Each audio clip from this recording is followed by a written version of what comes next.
Chapter 1533. Escape Summer Town. Escape Summer Town. Escape Summer Town. Just from its name, one would feel refreshed. However, at this time, it was very angry. In reality, of Wang Yuanran's group, in terms of appearance, other than the grandson of the old General Yang Zhenchuan, who looked like a villain, the rest of the group, including the tall young man who had seriously injured the captain of the Jin cavalry, only had a slightly arrogant attitude. They did not look like villains with a belly full of evil tricks. The four silent elders of the family also had the style of a great master. On the side of Beiliang, there were more than 60 patrolling Jin cavalry on the streets of the small town. They all wore light armor and only carried cold knives. They did not carry bows or crossbows. The Jin cavalry captain who was in charge of the affairs of the three towns at the foot of Wudong Mountain, Escape Summer Town, had a sturdy body. However, he had a pair of small eyes. When he squinted, they seemed to disappear from his face. He supported the captain of the Jin cavalry, whose chest was full of blood. The latter had been punched in the chest by the tall young man and flew back several feet on the street. It was clear that he had suffered serious internal injuries. Without 2 or 3 months of recovery, he would not be able to do anything on duty. The reason the Jin cavalry captain did not act on impulse and order the 60 brothers who had accompanied him to attack the enemy was because the enemy had many hidden aces. Even with the help of the Fu Shui Fang spies, they might not be able to gain an advantage. In addition, the young man who had injured the captain had already announced his identity. He was the son of Li Yang's Sagsheng field captain. Sagsheng field captain was one of the 4 field captains in the capital and had real power. His rank was not very high, but he was a strong candidate for the 12 great generals of Li Yang's 4 campaigns, 4 garrisons, and 4 pacifications. The commandant of the imperial cavalry, who had just turned 30 years old, was a descendant of a general of northern Liang. He had long been influenced by the filth of the hedonistic circle and was very familiar with it. When there was trouble, the main character would generally not come out and make a ruckus. He felt that it was beneath him and needed a handy henchman to stand up for him. The young man whose father was the shooting sound commandant belonged to this group. To be able to have such a good general of Great Peace City act as a helper, the other young masters who did not show any fear in the face of more than 60 Beiliang cavalry had to have a high status. This imperial cavalry commandant's immediate superior was the Horned Eagle commandant, Luo Hongzai, who was in charge of the military affairs of the 3 nearby counties. Commandant Luo had long since left a ruthless message that this time, the conflict between Buddhism and Taoism held by Lotus Peak was related to Beiliang's face. Those who came to Mount Wudong to join in the fun were either officials or scholars. Those young ladies were all delicate young ladies from respectable families. They were all timid and couldn't withstand the torment. When you see these people, you bunch of rough men should be more amiable. It's best if you give them a smile. When you need to give them directions, you should speak nicely and not be impatient. In short, if any bastard dared to embarrass Beiliang in front of outsiders, then he, Luo Hongzai, would make him lose a few layers of skin. The imperial cavalry commandant was in a difficult position. Although he only needed to say one word and this Fuxia town would really start fighting, and if the 60 imperial cavalry couldn't win, there were still Commandant Luo's 2,000 elite soldiers at the foot of Mount Wudong. However, since he was the commandant in charge of 200 imperial cavalry, he couldn't be so impulsive. If he beat up the son of a shooting sound commandant, then so be it. If there were 1 or 2 sons of court generals with the surname Zhenping, or if he accidentally crippled the sons of high officials of the 6 ministries, then the matter would blow up. In the end, would the king really have to personally clean up after them? However, the imperial cavalry commandant was sullen and angry. Thinking about this group of bastards who had come from Great Peace City to show off their strength, it was fortunate that they weren't Beimang barbarians. Otherwise, he wouldn't have to be so hesitant. Today's matter was clearly started by the nobles of Jingdo. Wu Zhongtao's ox cart was already tolerating enough. If he had been the one to see that scene, he probably would have pulled out his sword and chopped them down without another word. Who dares to bully the women of Beiliang? Wang Yuanran let out a soft breath. Fortunately, the commandant was someone who understood the big picture. Otherwise, if the two sides really started fighting without any regard for the consequences, then his secret plan would not be easy to clean up. Wang Yuanran's gaze swept over the people around him. He saw the subtle expressions of his companions. Yang Tongshu's body trembled slightly. There was both the fear of facing the legendary Beiliang soldiers and also the excitement. The entire Great Peace City was cursing him for being a lecher who couldn't be supported. It was the famous General Yang Zhenchuan of the spring and autumn period who had killed too many people and committed too many crimes that he had received retribution. This was why he had such a useless grandson to support the face of the Yang family. However, if he, Yang Tongshu, could safely return to Jingdo this time, who wouldn't say that he was a hero who dared to fight the Beiliang army? Who would dare say that he was a coward? The son of the shooting commandant Li Shogua, Li Zhongliang, was in charge of guarding the northern part of Jingdo. The most famous person in Jingdo wasn't the high-ranking commandant Li, but Li Zhongliang's brother Li Chang'an. He was only in his early 30s and was already a corps general among the permanent generals of Liang. More importantly, Li Chang'an was a fourth-ranked general and was one of the first generals promoted by the emperor after he ascended the throne.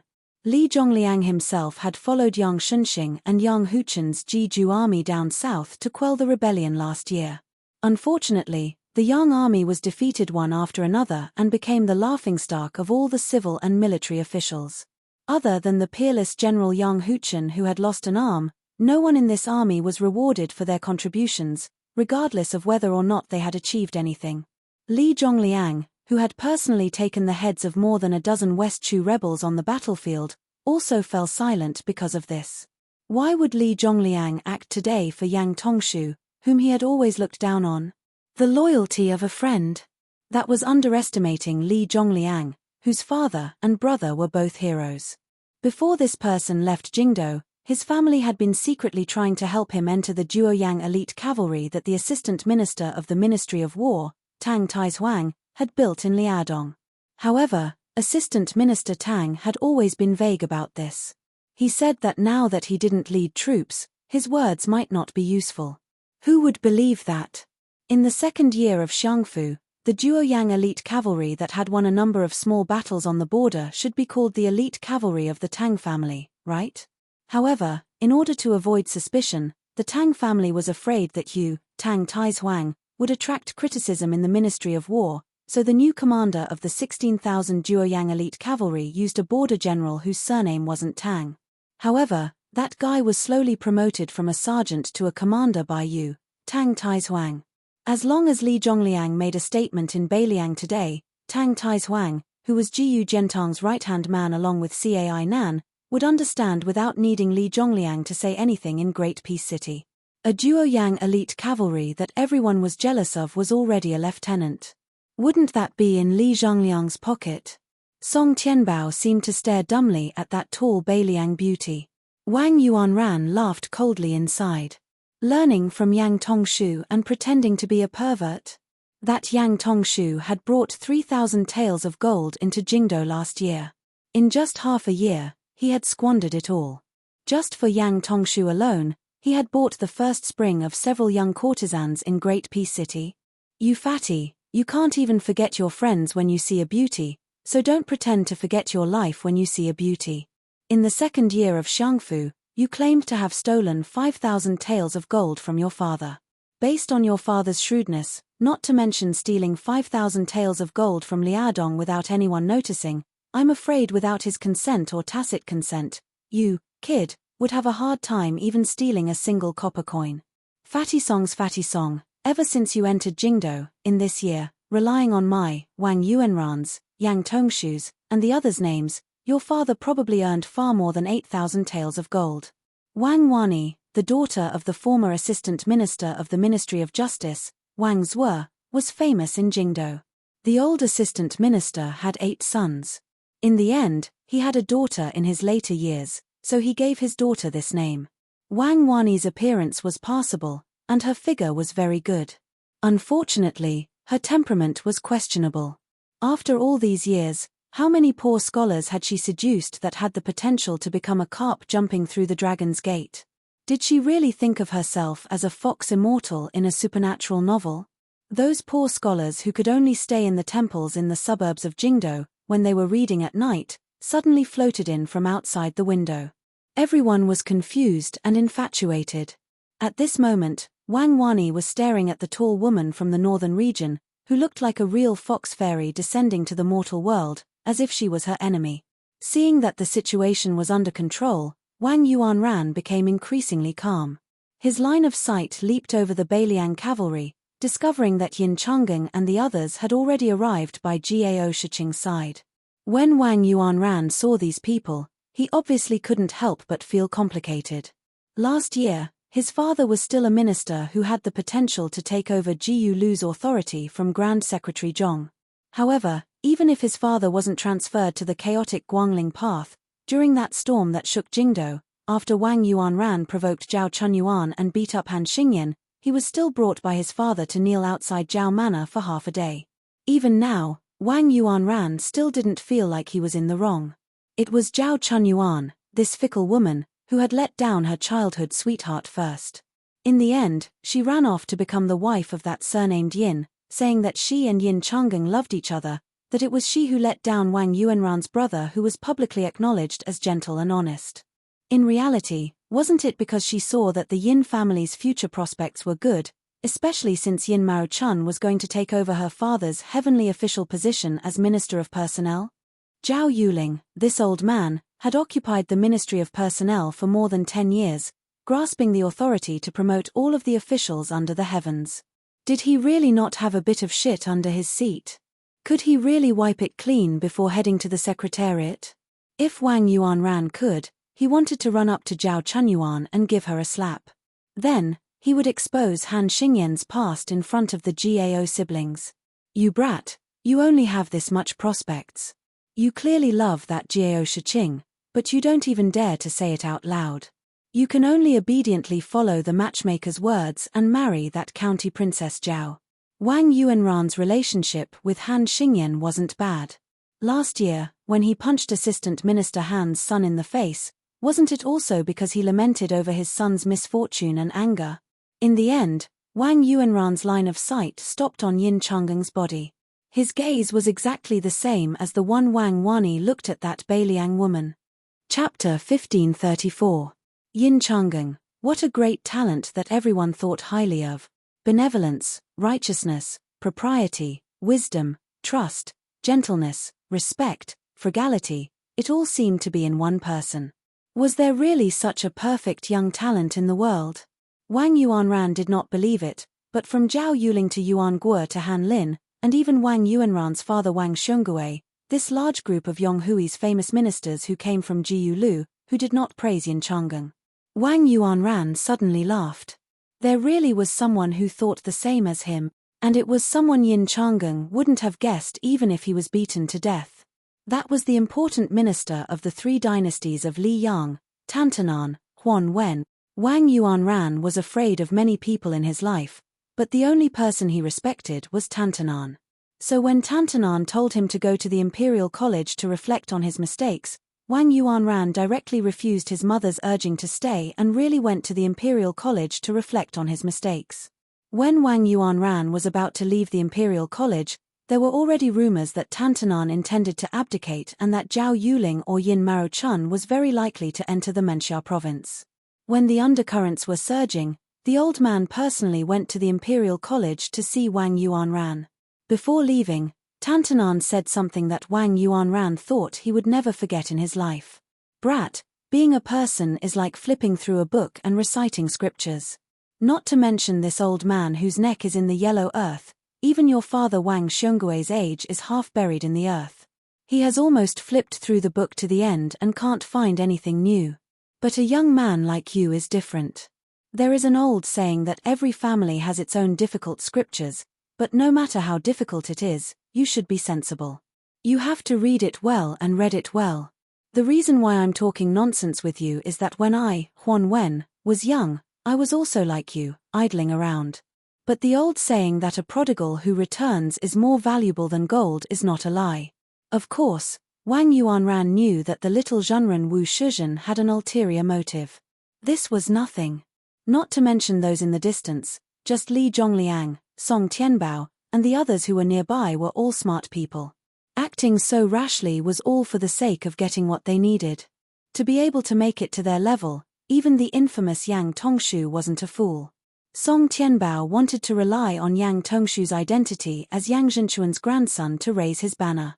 Other than freeloading and sleeping with courtesans for a whole year, how much money had Yang Tongshu secretly earned for the Yang family who had always been cash-strapped? At least 200,000 taels. Otherwise, do you think old General Yang's posthumous body could pass the Board of Rights meeting so smoothly? The more he re-examined the people around him, the more Wang Yuanran began to understand that it was not easy for his father to become an official.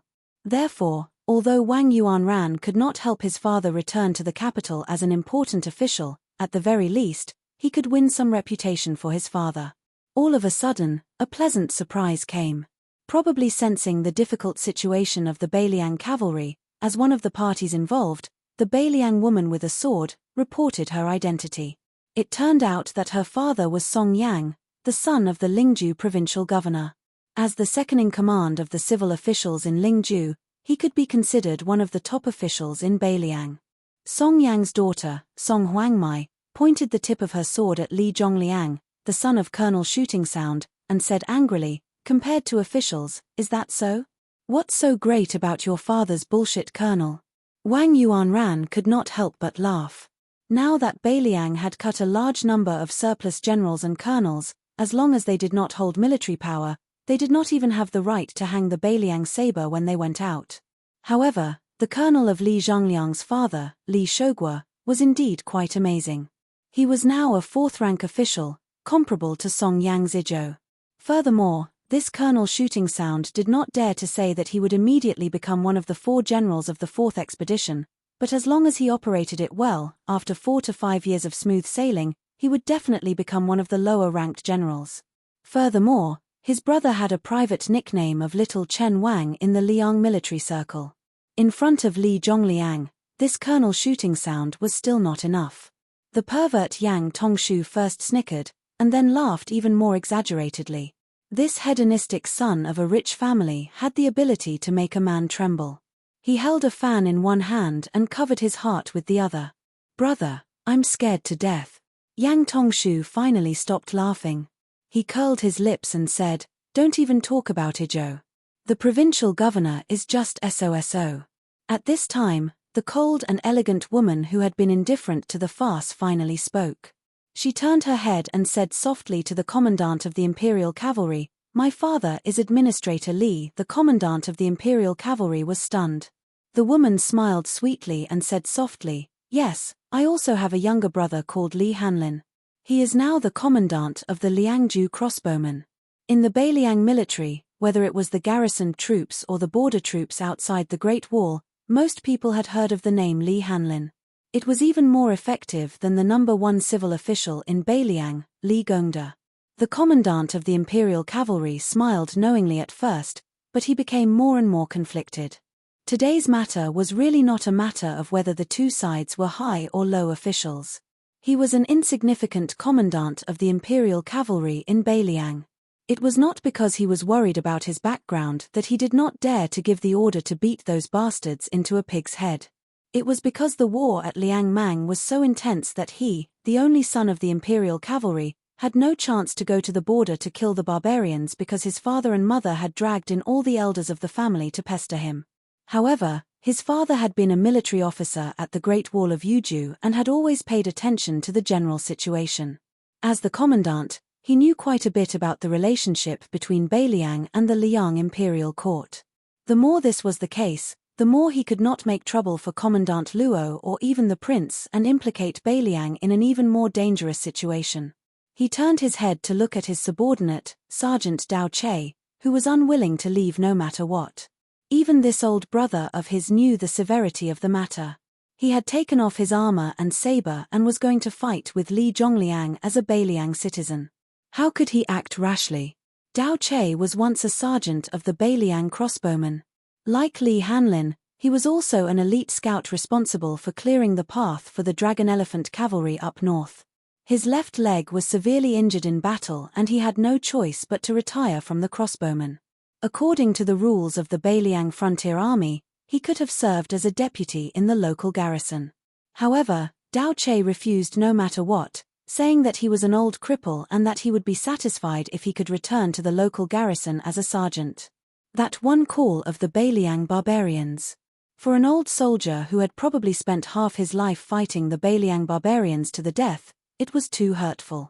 The Imperial Cavalry Commandant Fan Xiangda lowered his head and said softly to his old brother who had returned from the Liangju border, "I'm sorry." Yang Tongshu opened his fan with a snap and smiled. "What's the saying again? The temple is small and the wind is strong, but the water is shallow and there are many bastards. Who would have thought that I would be able to meet both the administrator and the daughter of the governor while casually strolling through the streets of this small town? What? You want to use your power to bully people? You want to use your private army to kill us good people?" Wang Wani was instantly amused. Using power to bully people and good people, these two phrases coming out of Yang Tongshu's mouth really had a different flavor. Wang Yuanran and Li Zhongliang both had calm expressions. The more powerful the Beiliang side was, the more cheers they would receive in the capital in the future. However, the four experts beside them were a lot more nervous. With the combined strength of 2 master-level experts and 2 level 3 experts, not to mention 60 to 70 cavalry, even 200 to 300 cavalry wouldn't be a problem. However, if they really met the daughter of the Beiliang administrator, then it would be the same as angering the daughter of the Grand Secretary in the capital of Liang. At that time, it might alert the large-scale regular army here. Who started the bloody policy of Liang's 20 years of Jianghu? Wasn't it the old Liang Prince Xu Runtu? Moreover, it was said that the HSU Fengnian who had just fought with Tuoba Bodhisattva was on Wudang Mountain right now. At that time, not to mention protecting the safety of these young masters and ladies, they might not even be able to protect themselves. Not far away, Gao Shiqing also smiled and said, "This Yang Tongshu isn't stupid to the extreme. This way, the Beiliang cavalry will either retreat with their tails between their legs, or they will have no choice but to use their power to bully people and kill innocent people." Gao Shulien snorted coldly and said, "If I were the Imperial Cavalry Commandant, I wouldn't waste my breath. Even if I don't kill people, I would hang Yang Tongshu up and beat him up." Chapter 1535. Yin Changeng shook his head and said, "Northern Liang is in a dilemma. If we don't completely fall out with them, we won't be able to capture Yang Tongshu and the others with an army of at least 600 riders and a few martial experts protecting them." Gao Shulien said unhappily, "To be able to make Beiliang suffer a setback once, won't they be treated as heroes when they return to the capital?" Yin Changeng smiled. "Let's go, we've seen the show. You guys really wasted that pot of spring god lake tea." At this time, the streets of the small town rumbled like thunder. Even Zhao Chunyuan felt a suffocating pressure. When a group of black-armored cavalry charged into the small town, there were constantly archers dismounting from their horses and climbing onto the roofs to occupy advantageous terrain. In this small town, there were no more than 400 to 500 soldiers on the streets and archers on the roofs, but they formed a black cloud that could destroy a city. The leading general took the lead, urging his horse to gallop to the side of the Jin Cavalry Commandant Fan Xiangda. Sitting high on the back of the Liangju horse, he angrily rebuked with a gloomy face, surnamed Fan, "Are you sunbathing here?" Fan Xiangda didn't know what to do. He was about to speak when the Horned Eagle captain Luo Hongzai scolded, "Bastard, how can there be a Beiliang army that doesn't draw their sword when facing an enemy? If the prince hears this and knows that I raised a nest of bear soldiers, how can I still be a captain?" Luo Hongzai looked around and said in a low voice, "Unrelated people, leave the street. You will not be treated as an enemy if you're late." This Lieutenant Luo was probably really angry at that Fan Xiangda, but he was his trusted aide after all, so he left some face for the commandant of the Brocade Cavalry. He turned his head slightly and spat before suddenly raising his arm and saying in a clear voice, "Patrolling Brocade Cavalry, retreat. Hippogriff Cavalry, get into formation. Draw your swords." Luo Hongzai stared darkly at the group of people and grinned out of habit. His teeth were especially white and frightening. If anyone escapes without reason, the archers will kill them on the spot. The streets of the small town weren't wide. Logically speaking, it wasn't suitable for cavalry to gallop through. However, it wasn't hard for a cavalry to charge through. It wasn't like they were going to collide with those orderly infantry formations, so they could do whatever they wanted. The Horned Eagle captain Luo Hongzai had around 3,000 soldiers under his command. He only had 500 cavalry. He had always been very careful. He begged and asked his superiors for more than 800 B-grade warhorses from the Beiliang horse farm. In the local army, other than the first-class captains who guarded the dangerous passes, this was already a shocking achievement. For the captains of Yuzhou and Lingzhou, where most of the soldiers were infantrymen, to have 200 B-grade warhorses was already a miracle. Of course, the reason why Luo Hongzai was so capable was because the king of Beiliang had personally led 10,000 Yuzhou cavalry from Jibei to Hulu's mouth. Thanks to the prince, the Beiliang horse farm, which usually didn't pay much attention to the garrisoned troops in Liangzhou, had finally changed their view of the garrisoned troops in Yuzhou. Within the scope of their responsibility, they would give priority to warhorses to Yuzhou, which was never known for its cavalry.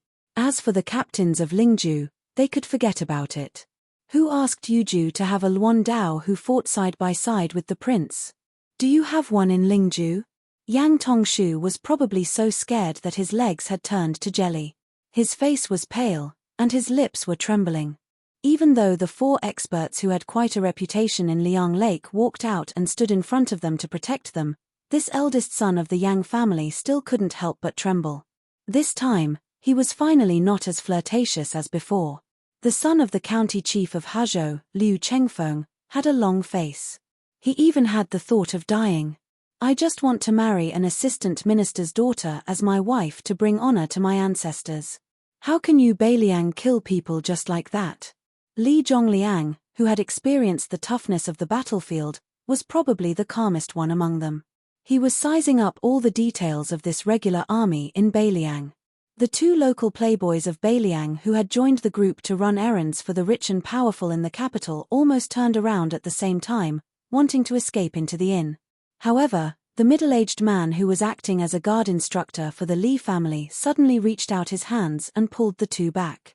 Then, 2 arrows flew through the air. If he didn't pull them back from the gates of hell, then the 2 pitiful creatures would have been nailed to the back by the arrows. If they were lucky enough to survive, they would be heavily injured.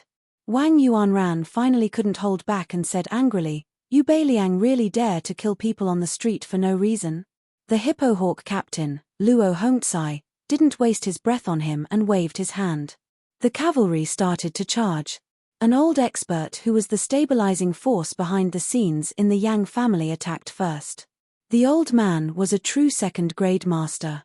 If it wasn't for the fact that he suffered a fatal injury on the battlefield when he was middle-aged and coughed non-stop every time it rained and even breathing was painful, the old man might have already been a first-grade King Kong or even a mysterious finger realm expert.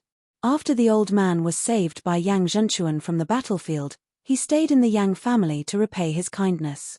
In the capital, he had the nickname of Half-Chi River Crossing. It was said that although the old man had difficulty breathing when he was sick, when he was facing an enemy, his earth energy was extremely dense and he was also very skilled in martial arts. The old man faced a Hippohawk cavalry that charged at him, and he was just about to smash the warhorse head with his palm when a wisp of a strange figure suddenly flashed out from the side. The figure's hands pushed lightly on his chest, and it actually pushed him back to where he stood on the spot. Just as the old man exhaled, he had no choice but to take another breath. The slightly wrinkled clothes on his chest trembled and returned to normal. He wasn't the only one. The other 3 experts from his camp all tried to block the rider's path, but they were all blocked by someone else. Even though the 8 of them clashed 4 times in the blink of an eye, each with their own advantages and disadvantages, this gap allowed the Horned Eagle rider to reach Yang Tongshu, who was standing at the outermost edge. When the rider brushed past Yang Tongshu, the northern cold saber that didn't seem to be swinging left a large wound on the shoulder of the stunned Yang family's eldest young master. Fortunately, Li Zhongliang pulled Yang Tongshu back. Otherwise, the wound would have been on Yang Tongshu's neck. After the first rider, there were still hundreds of riders coming from behind.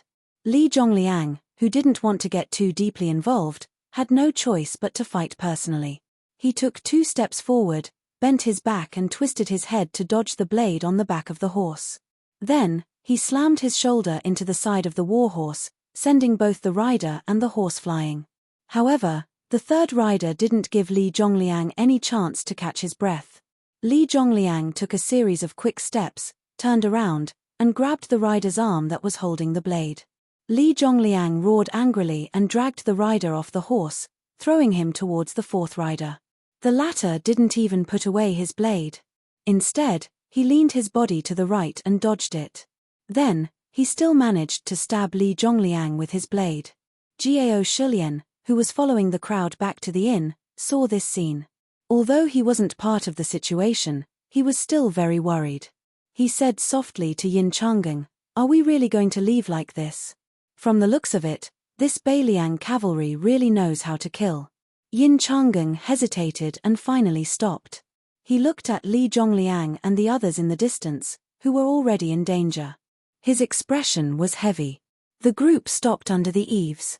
Jiao Shiqing said angrily, "These Beiliang people are too much. How can they kill people on the street in front of so many people?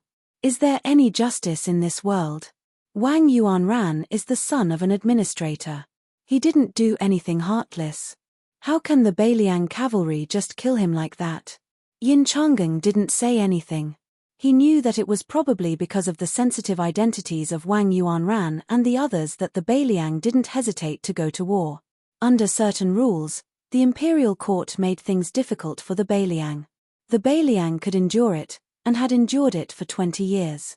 However, the Beiliang couldn't be humiliated. The corner of Yin Changeng's mouth lifted slightly. He walked out of the eaves and said softly to the window on the second floor of the inn, "Thank you, Mr. Qi." The next moment, the streets of Escape Summer Town were filled with sword qi. The coldness of the sword qi instantly made the name Escape Summer Town more appropriate. However, before Jiao Shiqing, Zhao Wenwei, and the others could sincerely sigh at Qi Jiaje's profound swordsmanship and magnificent sword qi, they suddenly felt a bone-piercing coldness come and go in a hurry. It was gone just like that. Then, without them noticing, a young man with a book in his hand was standing next to them. It was as if he had just been reading at home and didn't have time to relax before coming out to join in the fun. There was only a slight breeze on the streets of Escape Summer Town. It wasn't enough to flip the pages of the book. However, Zhao Chunyuan and Jiao Shiqing, who were more observant, saw that the young man had just turned a page of the book. Chapter 1536. A middle-aged man stepped over the threshold of the inn. Such a simple movement made Yin Changeng and the others feel a breath like a spring breeze. The man was wearing a white robe with a jade belt. The sleeves were narrow and the body was wide. The robe was made of Sichuan brocade, a first-class tribute of the Liang dynasty. The collar and sleeves were inlaid with fine and delicate brocade with golden edges. The big part was simple and elegant, but the small part was noble. Probably only this kind of refined man with a hidden edge could marry the rouge girl with the reputation of peach blossom horse and pomegranate skirt when he was 20 years old. The middle-aged man had a long sword hanging from his waist. The scabbard was black and simple, as if it was made from the skin of a python. But what was really strange was that the sword did not have a sword guard or hilt. Qi Jiajie, the #1 swordsman in the capital. Since he was 9 years old, he started practicing with the family heirloom sword Ban Xiong. In the past 30 years, he traveled north to the two Liao provinces, south to Jianghuai, east to Jianxia, west to Jiang'e, and visited all the famous mountains and rivers in the world. During this period, Qi Jiajie changed to the sword-setting sun at the age of 18. He challenged 6 grandmasters of the sword, including Dongyu Sword Pool suzerain Song Nianqing, Guangling Spring Snow Building's chief minister Chai Qingshan, and Tongxi Sword Saint Lu Baijie. He lost all 6 battles and returned to the capital for closed-door training. When he came out at the age of 26, he changed to the killing sword Smelly Tang. At the border of Liaodong, he single-handedly fought 800 Beimang cavalry and retreated unscathed, chopping off more than 300 heads. At the age of 30, he changed to the sword Chang Yu. It had no edge and no hilt, so if he held the scabbard upside down, the sword would slip out of the scabbard. Since ancient times, the long sword in the world had been called Chang Yu. Qi Jiajie's intention in changing to this sword was obvious. There were millions of long swords in the world, but only one, Chang Yu, was enough. As a result, Qi Jiajie and that northern Mang sword energy that he had changed his name to be close to yellow-green were known as Qi Shu Yellow Path, respectively viewed as the successors of Deng Tai-A and Li Chuangang's successive sword gods. After Shenyuan Qingfeng, Qi Jiajie was ranked as one of the top 10 experts of Li Yang. His ranking was even higher than Chai Qingshan, who had returned to the Dongyu sword pool to assume the position of suzerain. What made Qi Jiajie even more famous was that the purple dress of Mount Hui, who was known for her loftiness and arrogance, had publicly said, "Mr. Qi's realm is 1 foot lower than mine, and when it comes to killing, I'm 10 feet lower than Mr. Qi's." This directly caused Qi Jiajie, who had not shown his sword for many years, to reach the peak of his reputation, vaguely gaining the status of the number 1 expert of the northern land in Jianghu. Seeing Mr. Qi come out in person, Jiao Shulian and the others felt relieved. In the minds of these juniors in Jing who had heard the name Qi Jiajie since childhood, even if the sky fell, Mr. Qi would be able to hold it up with one sword. Although they had guessed that Mr. Qi's previous release and withdrawal of sword energy was mostly related to this unknown young master beside them, so what? There had always been a saying in Great Peace City that Mr. Qi's true strength was not in his current realm of the sword, but in how Mr. Qi's cultivation would be higher than yesterday's. Especially when Liu Baijie resigned from his post as Minister of War and left to take up his post elsewhere. Qi Jiajie had sent him off and even gifted his sword to him.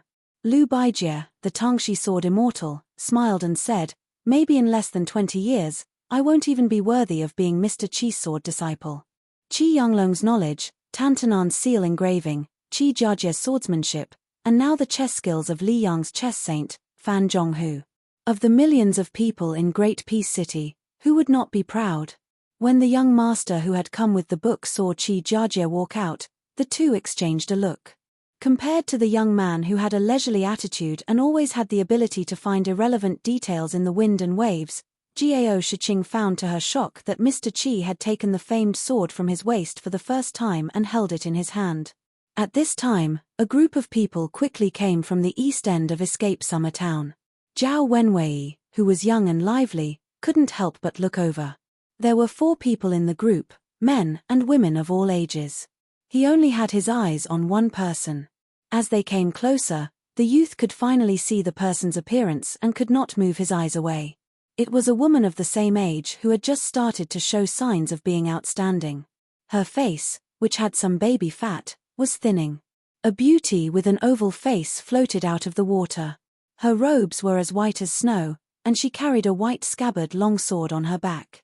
She also had a simple red sandalwood hairpin on her head.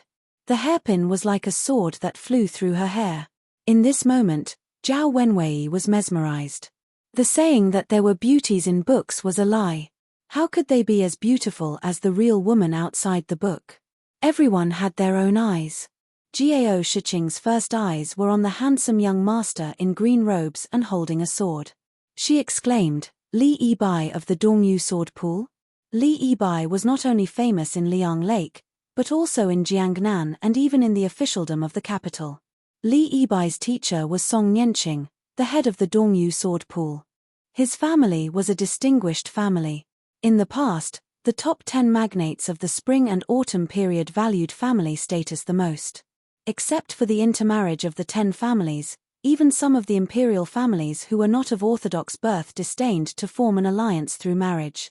However, the Li family that Li Yibai belonged to could become the next best marriage partner of the 10 magnates. In the spring and autumn period, there were only 8 families that received this honor: Li, Pei, Yu, and Xie. Among them, the Pei family fell into silence after the Shenju continent sank.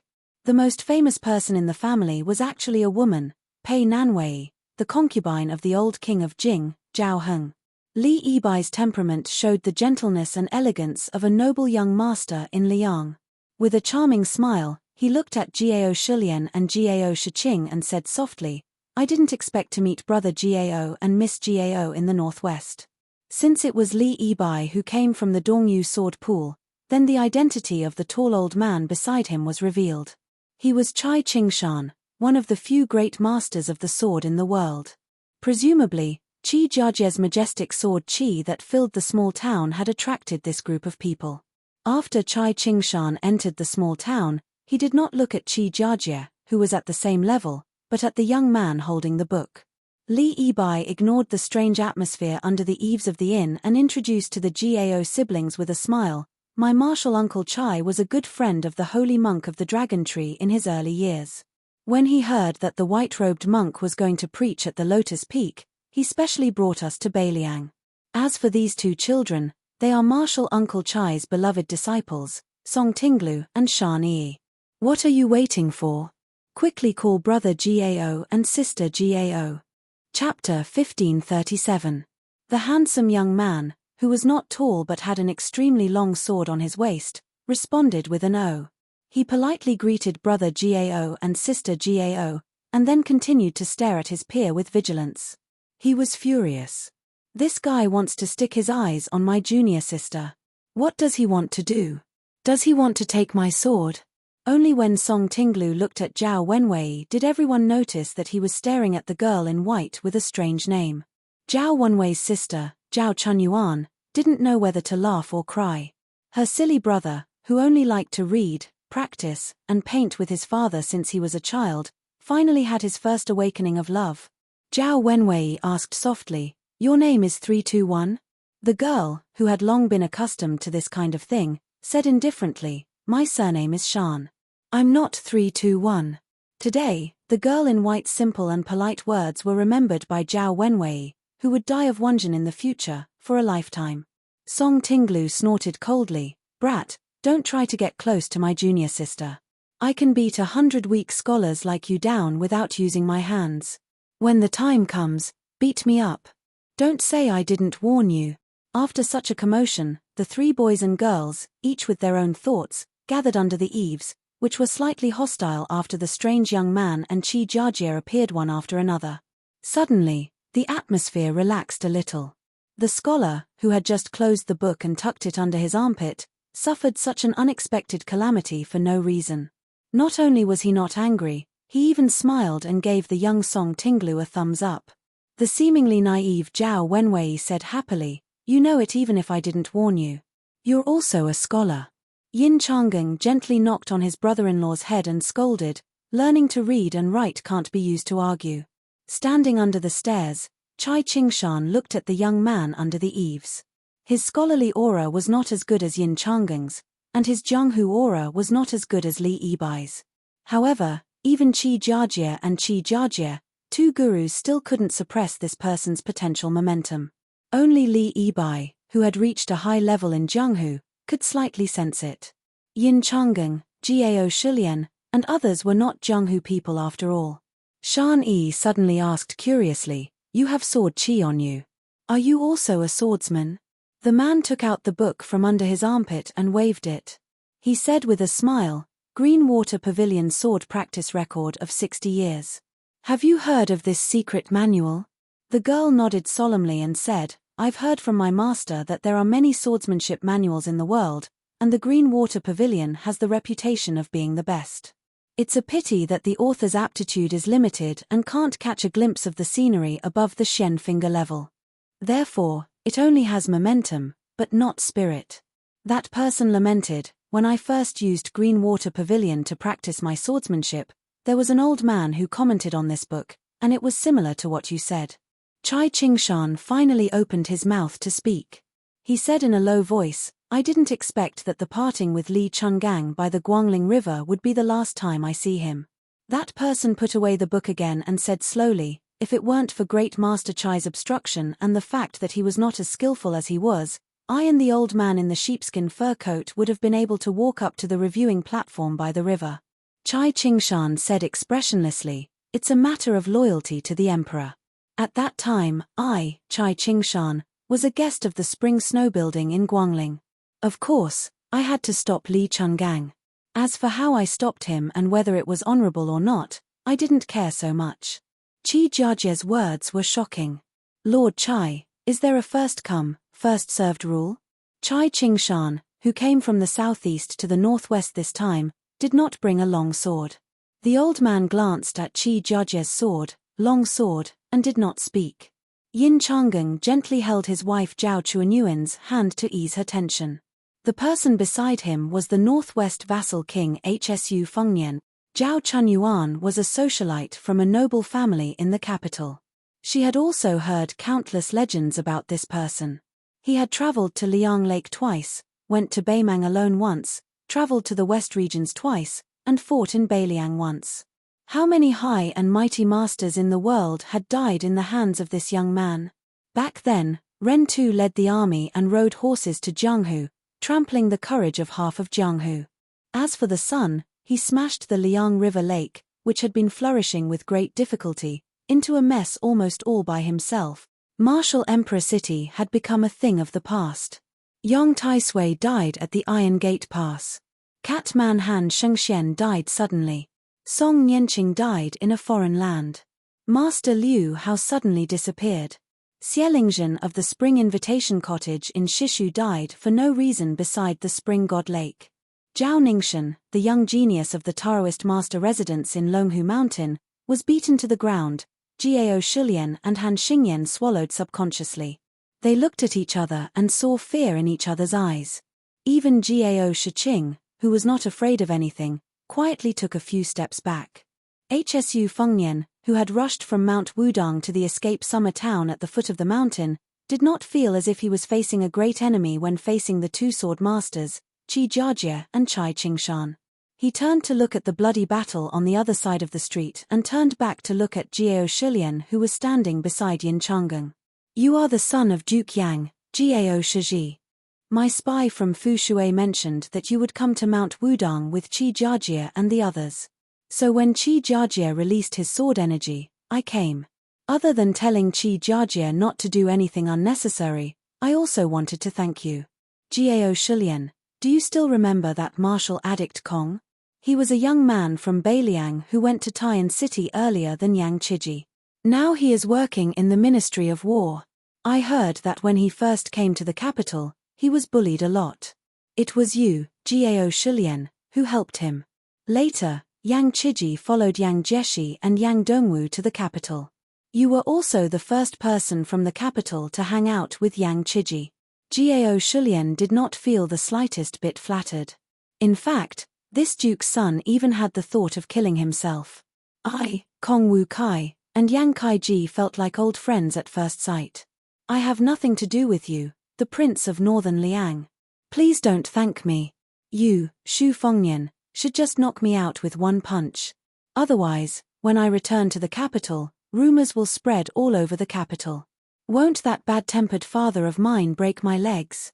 But Jiao Shilian sadly found that he only dared to listen and could not say a word. Qi Jiajie asked, "Are you done?" Hsu Fengnian shook his head and said, "No hurry. It just so happens that I am waiting for someone here." "What? Are you going to stand up for Wang Yuanran and his group of playboys? But let me say this first. No matter how much trouble they make, it is still the same. For example, that Liu Chengfeng who sneaked into the capital from Hezhou, the grudges from his early years are in the past. Wang Yuanran, who fought with me at Juju Embassy in Taiyan City, is about the same. But if you, Qi Jiajie, intend to interfere, then their originally insignificant debt will be counted on you, the number one swordsman in the capital." Hsu Fengnian smiled for no reason. "If we really want to calculate, there is indeed a debt between us." Qi Jiajie clenched the famous sword he had been with for more than 10 years. He was calm and composed. He laughed and said, "Let's do it together."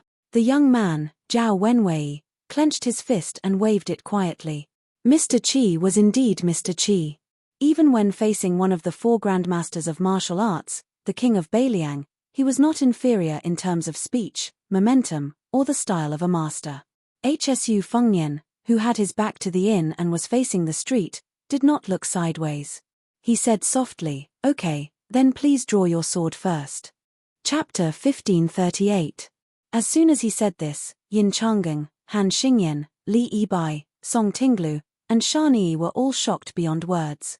To Qi Jiajie, who had the potential to become the Grandmaster of swordsmanship, he said he couldn't even draw his sword out of the scabbard. Perhaps in Jianghu for 1,000 years, only ancestor Lu, who passed the gate of heaven but never entered, could say this. This guy with a book under his arm, was he trying to oppress others with his power? Although Qi Jiajie didn't dominate the martial arts world with his abundant qi, he was able to become the best swordsman in the capital. His strength was close behind the 14 Wu judges. It would be ridiculous if he couldn't even draw his sword. It was clear that a battle was imminent, but Chai Qingshan, who was inexplicably involved in the center of the storm, didn't move. He didn't intend to take Li Yibai and his 2 disciples away, nor did he circulate his qi to prevent any accidents. Obviously, if Hsu Fengnian and Qi Jiajie were to fight freely, there wouldn't be much difference whether they were in or out of the town. Chai Qingshan must have bet that the confrontation between the two would be a gentleman's fight. The two sides would form a tacit agreement to fight within a square inch, so as not to implicate the people in the town. How could Chai Qingshan miss such a rare opportunity to train his mind in martial arts when he had a certain level of insight and experience as a bystander with a certain level of expertise? How could Chai Qingshan miss such a rare opportunity? Qi Jiajie tilted the famous sword Chang Dao, which was cast from the Jinglong sword furnace. It was 3 feet and 3 inches long. His 5 slender fingers didn't reach out to draw the sword, but the Chang Dao suddenly sounded like a dragon's cry. Less than an inch out of the scabbard, the yin suddenly felt a cold wind blowing against their faces. This time, after a slight stop, the Chang Dao's length suddenly increased to more than 3 inches. The Chang Dao left the scabbard twice, both times very smoothly. But in this world, things could be done once or twice, but not thrice. The Chang Dao didn't move at all. The 3 people from Dongyu Sword Lake, who had sharpened their hearing after practicing martial arts, could already hear the constant sound of mosquitoes and flies flapping their wings. Yin Changeng and the others also noticed that outside the eaves, on the streets of the town, dust gradually flew into the air, forming land tornadoes. They spun slowly, like a group of women in yellow dancing gracefully. Finally, at an extremely slow speed that even Jiao Shiqing could see with the naked eye, the longsword left its sheath by another inch or so. However, Qi Jiajie's Sichuan brocade robe, which seemed to be untainted no matter where he was, began to tremble slightly, like a dragonfly touching the surface of a calm lake, causing ripples. Under the scorching sun in Escape Summer Town, the place where Qi Jiajie stood under the eaves of the inn happened to be alternating between light and dark. Originally, it was difficult for ordinary people to perceive the light, but now it was not only clearly visible, but also distorted in an instant. Song Tinglu and Shan Yi blinked at the same time, thinking that their eyes were playing tricks on them. However, after blinking, those strange lights were indeed like snakes. At the same time, the small tornadoes on the street shattered and dissipated. The saber finally came out of its sheath another inch. Jiao Shiqing was completely unaware that she was already sweating profusely. The black hair on her temples was wet and stuck to her crimson cheeks. Zhao Wenwei also subconsciously loosened her fists and spread out her palms to wipe the sweat on her robe. The white-clothed girl with a sword on her back was also an outsider, but in fact, she was more nervous than Jiao Shiqing and the others. She whispered to the boy of the same sect, Song Tinglu, "Do you think Qi Jiajie's sword can be completely unsheathed?" The sword at his waist was actually 4 feet long. Song Tinglu thought for a moment and solemnly said, "Call me senior brother, and I'll tell you the answer." The young girl wore a sword-shaped red sandalwood hairpin, and her willowy eyebrows were as thin as swords. Therefore, when she frowned, she appeared particularly heroic. However, the young girl quickly smiled brightly and sweetly called out, "Senior brother." The boy shivered as if he had seen a ghost during the day. He then pretended to be stupid and laughed. "The answer is, I don't know." Given the girl's temper, if it was in the past, she would have already drawn her sword and slashed the future sect master of Sword Lake until he ran all over the mountain. However, today, she took a deep breath for the first time and let Song Tinglu go. The latter soon understood the reason behind it and rolled his eyes. Compared to Zhao Wenwei's irritation when she glared at her junior sister in the past, the boy, who was quite energetic, had suddenly turned into a frosted eggplant, and he looked listless. There was no helping it. Her junior sister had to carefully maintain her ladylike image in front of her, as well as a certain person that almost all the other senior sisters and junior sisters of Sword Lake admired. Her junior sister was a person who would have probably never come into contact with yellow rouge in her entire life. However, after arriving in Yuju, every time she saw a cosmetic shop on the street, she couldn't move her feet away. At that time, even if she had to make a scene, she should have told her master not to agree to come to Beiliang with her junior sister. After the dust that had created the small tornado dissipated, it was blown up by the wind. Hsu Fengnian waved his hand and gently scattered it. Qi Jiajie bent the fingers of his sword-wielding hand and turned it into an illusory grip on the saber. The saber spun rapidly, as if thunder was rolling in his palm. Seizing the opportunity, the saber was forcibly pulled out of its sheath by 3 inches. However, a spider web appeared on the bluestone floor under the Northern Sword Hero's feet, and the cracks continued to expand and extend outwards. Jiao Shilian was so frightened that he hurriedly pulled Zhao Wenwei back in a hurry.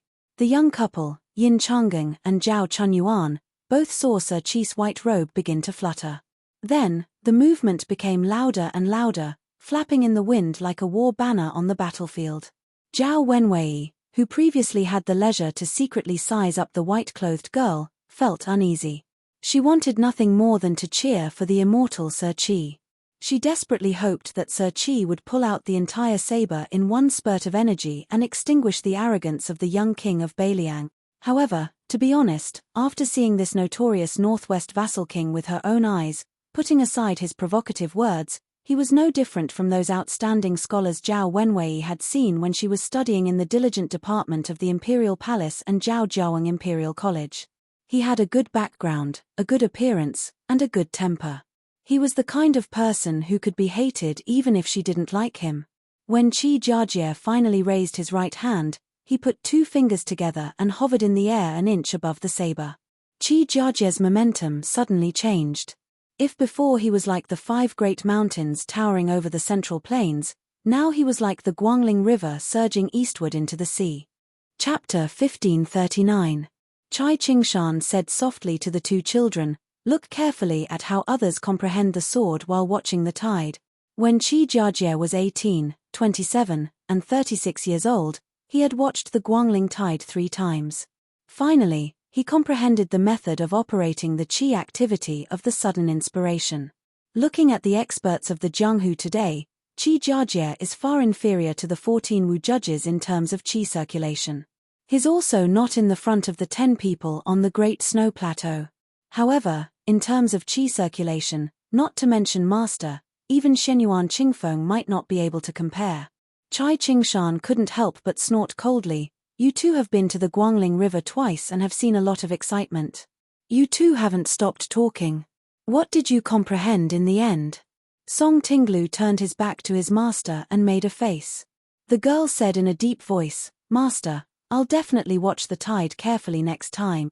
Chai Qingshan was stunned and then smiled bitterly. Song Tinglu muttered, "Pretend, keep pretending." Shan Yi's face instantly turned red. She reached behind her and couldn't help but pull out the new sword Fuji that she forged. Every disciple of the sword pool had to forge a new sword if they wanted to leave the sect and travel the Jianghu. Therefore, other than the countless genius swordsmen in the Dongyu sword pool, there were also countless talented swordsmithing masters who left their names in history. As for Shan Yi, this disciple that Chai Qingshan had taken a liking to, whether it was learning swordsmanship or forging swords, she had an amazing talent. If a martial artist wanted to have a strong physique, they had to pay attention to step by step. Shan Yi was only a 4th grade expert, but her unique understanding of swordsmanship was already at the 2nd grade master realm in Chai Qingshan's opinion. Song Tinglu hurriedly begged for mercy. "Junior sister, can you not fight here? There are so many outsiders here. How can I gain an undefeated record in the Jianghu in the future?" Shan Yi was too lazy to pay attention to this guy who kept saying that he wanted to gain an undefeated record in the Jianghu. He could learn from anyone, but he just had to learn from that short-lived Wen Bushing in the capital. He said that he didn't want to win against many masters in his life, but he wanted to be undefeated. This was the new sword that he had to bring with him when he left the sect. Otherwise, Song Tinglu would be carrying a wooden sword in the sword pool, acting so sloppy. Qi Jiajie's long saber was almost completely unsheathed, leaving only the tip of the sword unsheathed. Zhao Wenwei said softly, okay. Then, he realized that Shan Yi was glaring at him, and the confused youth's momentum quickly fell to the bottom. At this critical moment, HSU Fengnian actually walked to the street and looked up at Wudong Mountain. On the mountain, in front of the thatched cottage near the elephant cleansing pond, stood a young Daoist dressed in an ordinary Daoist robe from Mount Longhu. Beside him was a man who was squatting on the ground and reading an ancient book with narrowed eyes. The latter said softly, "Focus, this isn't the action of a gentleman." The young Daoist said calmly, "Mister, although it goes against my conscience, my surname is Zhao after all. I'm a Daoist from the Celestial Master residence. Uncle has been preaching in Great Peace City for many years, and now he's still in a precarious situation in the capital. In his letter, Uncle mocked himself that he couldn't even be Prime Minister Qingxi. Moreover, Mr. also knows that if Wu Lingsu is allowed to gain power, not only will it be a misfortune for Buddhism, but the orthodox Taoism will also be shaken." The scholarly man who seemed to have bad eyesight was almost glued to the page of the book. He sighed and said, "Choosing the lesser of two evils?" He wanted to say something but stopped. He shook his head and smiled helplessly. "I, by you, won't nag about those great principles. Everyone says one is one. We scholars know a lot and like to say 1, 2, 3, 4. If you don't stop us, the 5, 6, 7, 8, 9 will also come. Sometimes, if I ask myself, it's really annoying. All right, do your work. Don't worry about me. This book is not bad. I've searched for many years but couldn't find it. I'll take this chance to read it first." Zhao Ningxin hesitated. Although this time, at most, will make him lose the destiny that was about to form in the western regions. "But mister, you still shouldn't have come to Wudong Mountain. Once he's angry, it's fine if I die, but mister, you shouldn't have died in this Beiliang. Mister should have gone further than Zun Ping in the past." Bai Yu dabbed in his saliva and gently turned a page. He said, "If the heart is too big, the appetite will inevitably be too big. It's harmful to the body." Zhao Ningxin sighed. He walked forward a few steps, closed his eyes, and formed a seal with his fingers. In the Celestial Master residence of Longhu Mountain, the highest bud of the purple gold lotus in the lotus pond suddenly bloomed and then withered. On the large ship on the first floor of the Qingju Navy, there was a scholar sitting cross-legged. There was a bowl of water in front of him. He pinched a clean white stone between his fingers and said with a smile, "Since the matter has come to this, and the situation has changed, don't blame me, Xie Guanying, for adding insult to injury." The stone smashed into the water in the bowl. At the same time, a streak of white light flashed from the southeast to the northwest. After looking at the north, HSU Fengnian retracted his gaze and began to turn sideways to look at the east. Without the support of the Qi Jiajie's long spear slid back into its sheath. Qi Jiajie took off the long spear and casually threw it on the street. Yin Changeng and the others were confused. Shan Yi and Song Tinglu were also confused. Chai Qingshan, who had been watching the show, also took a step forward. HSU Fengnian looked into the distance and said with a smile, "The Dongyu sword pool has poured in all its efforts to forge a new sword. Qi Jiajie is the sword master. The few remaining Qi refinement warriors of Liang have gathered together with Zhao Ningxin of Longhu Mountain and Chai Qingshan's help. The sword that you invited from thousands of miles away is much more extravagant than the sword that I used to kill Han Shengxian." Qi Jiajie said softly, "I'm ashamed." Chai Qingshan was silent. Xu Fengnian, who still had the Green Water Pavilion sword training record under his arm, did not show any sign of anger. "Mount Wudong is not far," he said. "Burning incense and making a wish is quite effective." "You'd better pray that I won't be able to block your sword," he said. The girl from the Dongyu sword pool said timidly, "HSU Fengnian, doesn't the Jianghu say that you are the reincarnation of Zhenwu Great Emperor? What's the use of making wishes?" HSU Fengnian could not help but say, "That's true." HSU Fengnian looked at her and the young man who did look like Song Nianqing. The latter quickly grasped the sword hilt with both hands. He knew that the king of Beiliang was very good at borrowing swords without asking for permission, and he would often borrow hundreds or thousands of swords. On the other hand, the girl, who had not grown up yet, blinked at HSU Fengnian, indicating that the sword on her back was not bad. If he wanted it, he could take it. There was no need to borrow it. Hsu Fengnian exhaled softly. He looked to the east and said to himself, "There's no need to borrow it. I have my own swords now." Hsu Fengnian rose from the ground and stepped into the air. In the sky, the man was surrounded by swords like locusts. "I have a sword. 2,400 sword. 6,000 miles long." Chapter 1540. The world-renowned Mr. White Lotus was still reading the book. If there were other people around, they would think that this scholar had buried his head in the book. It was a funny scene. Back then, during the battle at the Spring God Lake, Zhao Ningxian invited the ancestors of Mount Longhu, but his golden body was still broken. However, after Zhao Ningxian's realm fell, he resolutely decided to go into a life-and-death seclusion to cultivate the Dao arts of the Jade Emperor Pavilion, which was as famous as the Wudang Great Yellow Court. Finally, he broke through and stood up again to condense his fate. The purple golden lotus in the Dragon Lake bore a natal bud. In the future, as long as Zhao Ningxian carefully nurtured it, he might be able to ascend like his grandfather Zhao Shi and his father Zhao Danxia. He might even have a higher rank and complete the magnificent feat of ascending on the dragon. Therefore, this time, Zhao Ningxian destroyed his own purple gold lotus and guided the 10,000-mile sword to break Xu Fengnian's fate. He was destroying both jade and common stone. Otherwise, with Qi Jiajie's sword strength, he wouldn't be able to fly from Dongyu Sword Lake to Wudang Mountain in the northwest. Zhao Ningxian's body swayed and fell to the ground. He murmured, along the way, "I kept telling myself that it was for the sake of the Central Plains orthodoxy, for the people of Liang, and at least for the 1,000-year inheritance of the Celestial Master's mansion in Dragon Tiger Mountain. But in the end, it was just for my own selfish reasons. I wanted to solve the inner demon of my defeat at Spring God Lake."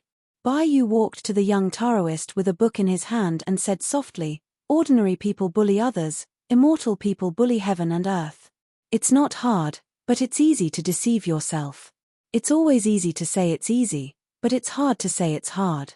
He bent down and put his hand on the young Taoist's shoulder. He said softly, "Ningxian, don't blame yourself. Since you've passed this hurdle, you should cherish it more. As for me, I won't be able to pass this in my life. I don't want to be like Shenyuan Jingcheng, who can't get out of Mount Hui. In the future, you and I will be senior brothers. You can cultivate in peace on the mountain, and I can be Zhongjulu at the foot of the mountain, or Zun Ping, who died before achieving victory. It doesn't matter anymore." The man from the Taoist Master Mansion, who was personally bestowed the title of Mr. White Lotus by the late Emperor of Liang, squints his eyes and looks into the distance. "My eyes are not good. Unfortunately, I can't see how magnificent that sword is." Zhao Ningxian looked into the distance and said bitterly, "Then I'll take a look for you." At the Green Mule Ferry at the west end of Bailu Lake, under the tight escort of the Qingju Navy, 100,000 Nanjiang elite troops began to methodically cross the river. This was undoubtedly a huge project, but the Qingju Navy that was temporarily under the command of the King of Jing and Zhao Zun was cautious and conscientious. They won the approval of the Qingju Navy, including the General of Nanjiang, Wu Zhongshuan, and changed their bad impression of the Qingju Navy that was said to be an embroidered pillow. However, the young vassal king who assisted the southern border army in crossing the river did not have much interaction with that great General Wu. They had only met at the banquet for the southern border generals. However, that night, as long as there were prostitutes in Xiongfan City and even the entire Qing province, almost all of them were invited to the Qing province navy's ship. The King of Jing and Zhao Zun also had the elegant title of Rouge Prince in the literary circle of Qingju. On the ship that had quietly withdrawn all of the Qing province navy soldiers, a man and a woman stood at the door to the cabin. They looked at the middle-aged scholar who had been sitting cross-legged for a long time. Earlier, they had watched him inexplicably place down a white bowl and then toss in a stone. The young man was wearing a brocade robe and a jade belt. He was elegant and elegant. The graceful and moving woman also took off her hat after boarding the ship, revealing a face that could make the old Qingju faction's bigwigs dumbfounded. The woman and the concubine Pei Nanwei who accompanied the old king to the underworld were 80% similar in appearance and 70% in spirit. The woman frowned and said, Prince, that light just now was Sword Qi. The king of Jing'an, Zhao Zun, said helplessly, "You're asking me? Ari, with my mediocre skills." She didn't pretend to be a mature woman or a shy girl. She didn't even want to smile. She just slightly raised the corner of her mouth. No matter how many times Zhao Zun saw this kind of cold expression, he still felt a rush of excitement. The rising young vassal king of the Liang dynasty held her hand without saying a word. A man in a white robe walked out of the cabin and passed by the two people.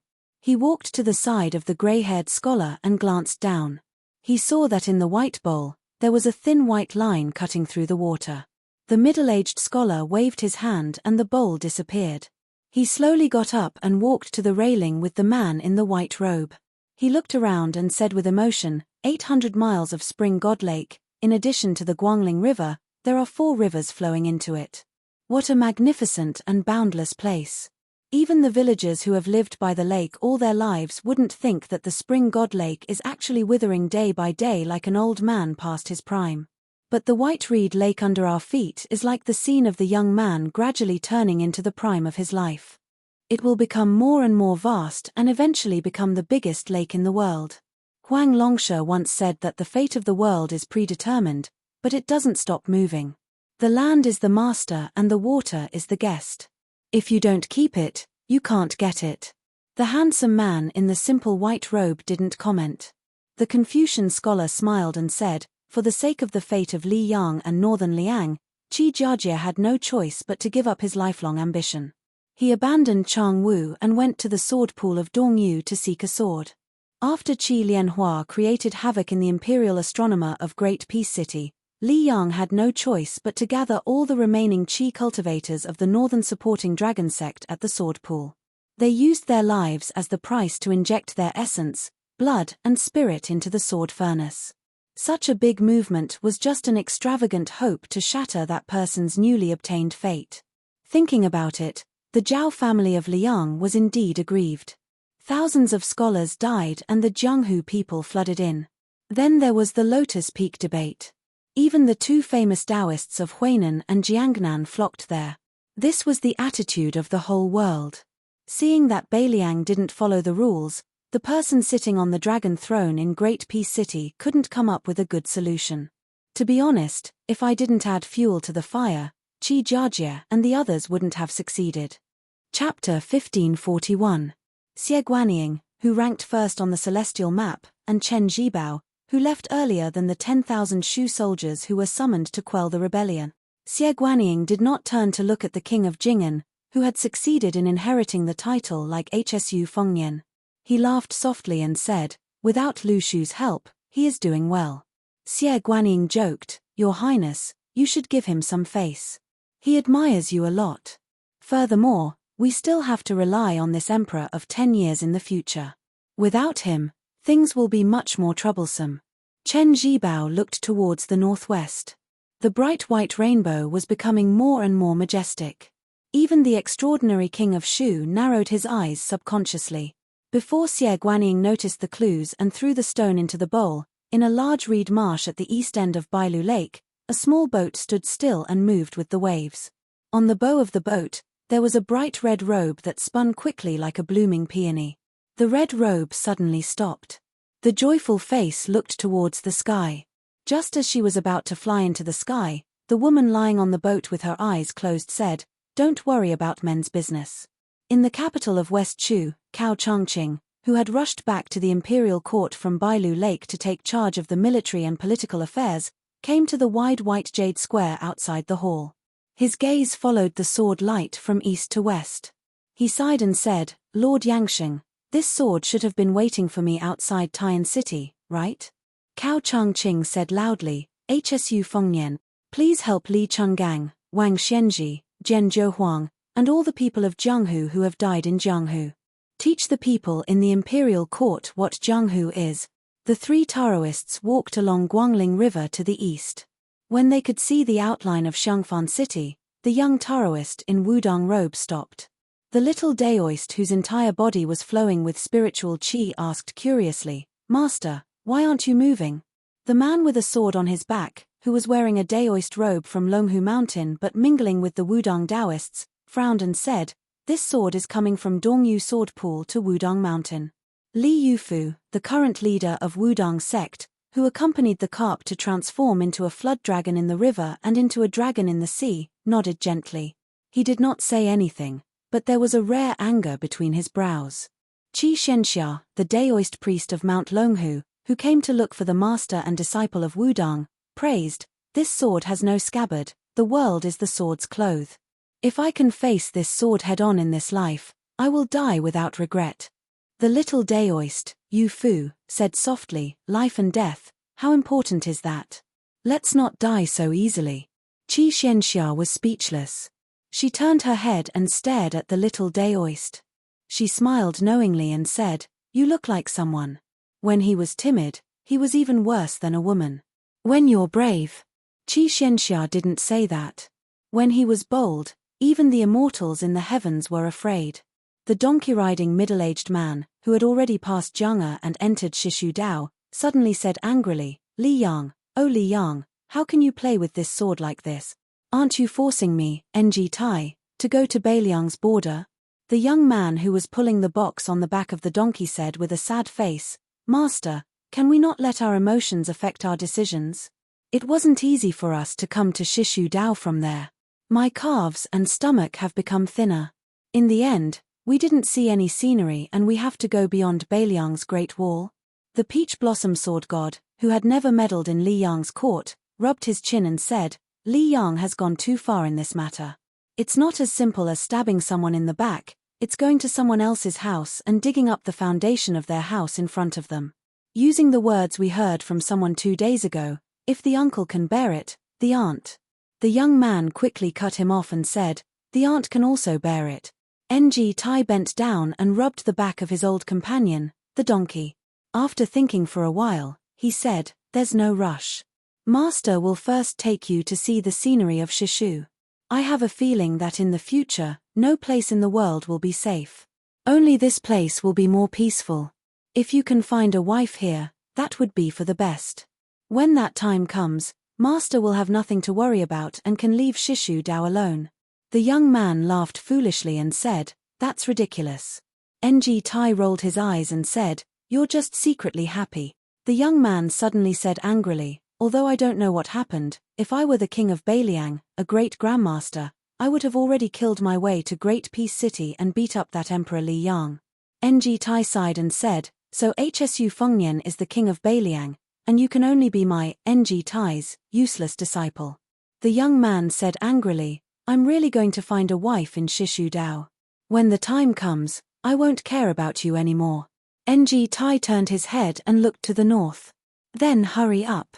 At the border between Beiliang's Liu Ju and Beimang's Gusai Ju, Tuoba Bodhisattva, who was discussing matters with a group of generals including Liu Gui, suddenly strode out of his tent. This king of the northern courtyard had a complicated expression.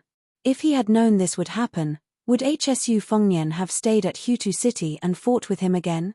If he died like this, the history books would say that he was a northwest vassal king who died in battle at the border.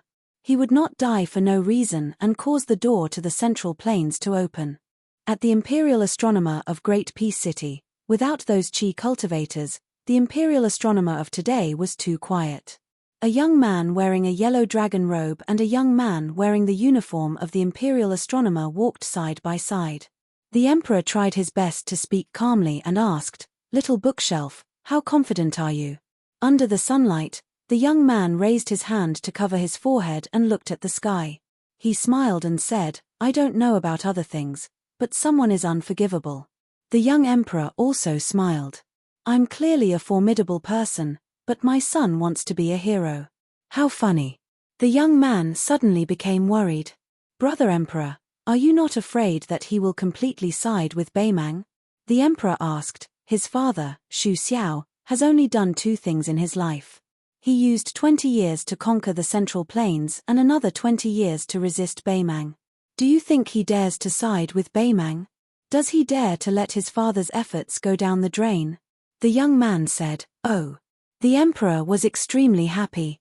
He smiled and said, "Right, The HSU Fengnian who doesn't want to be a loyal official but a filial son?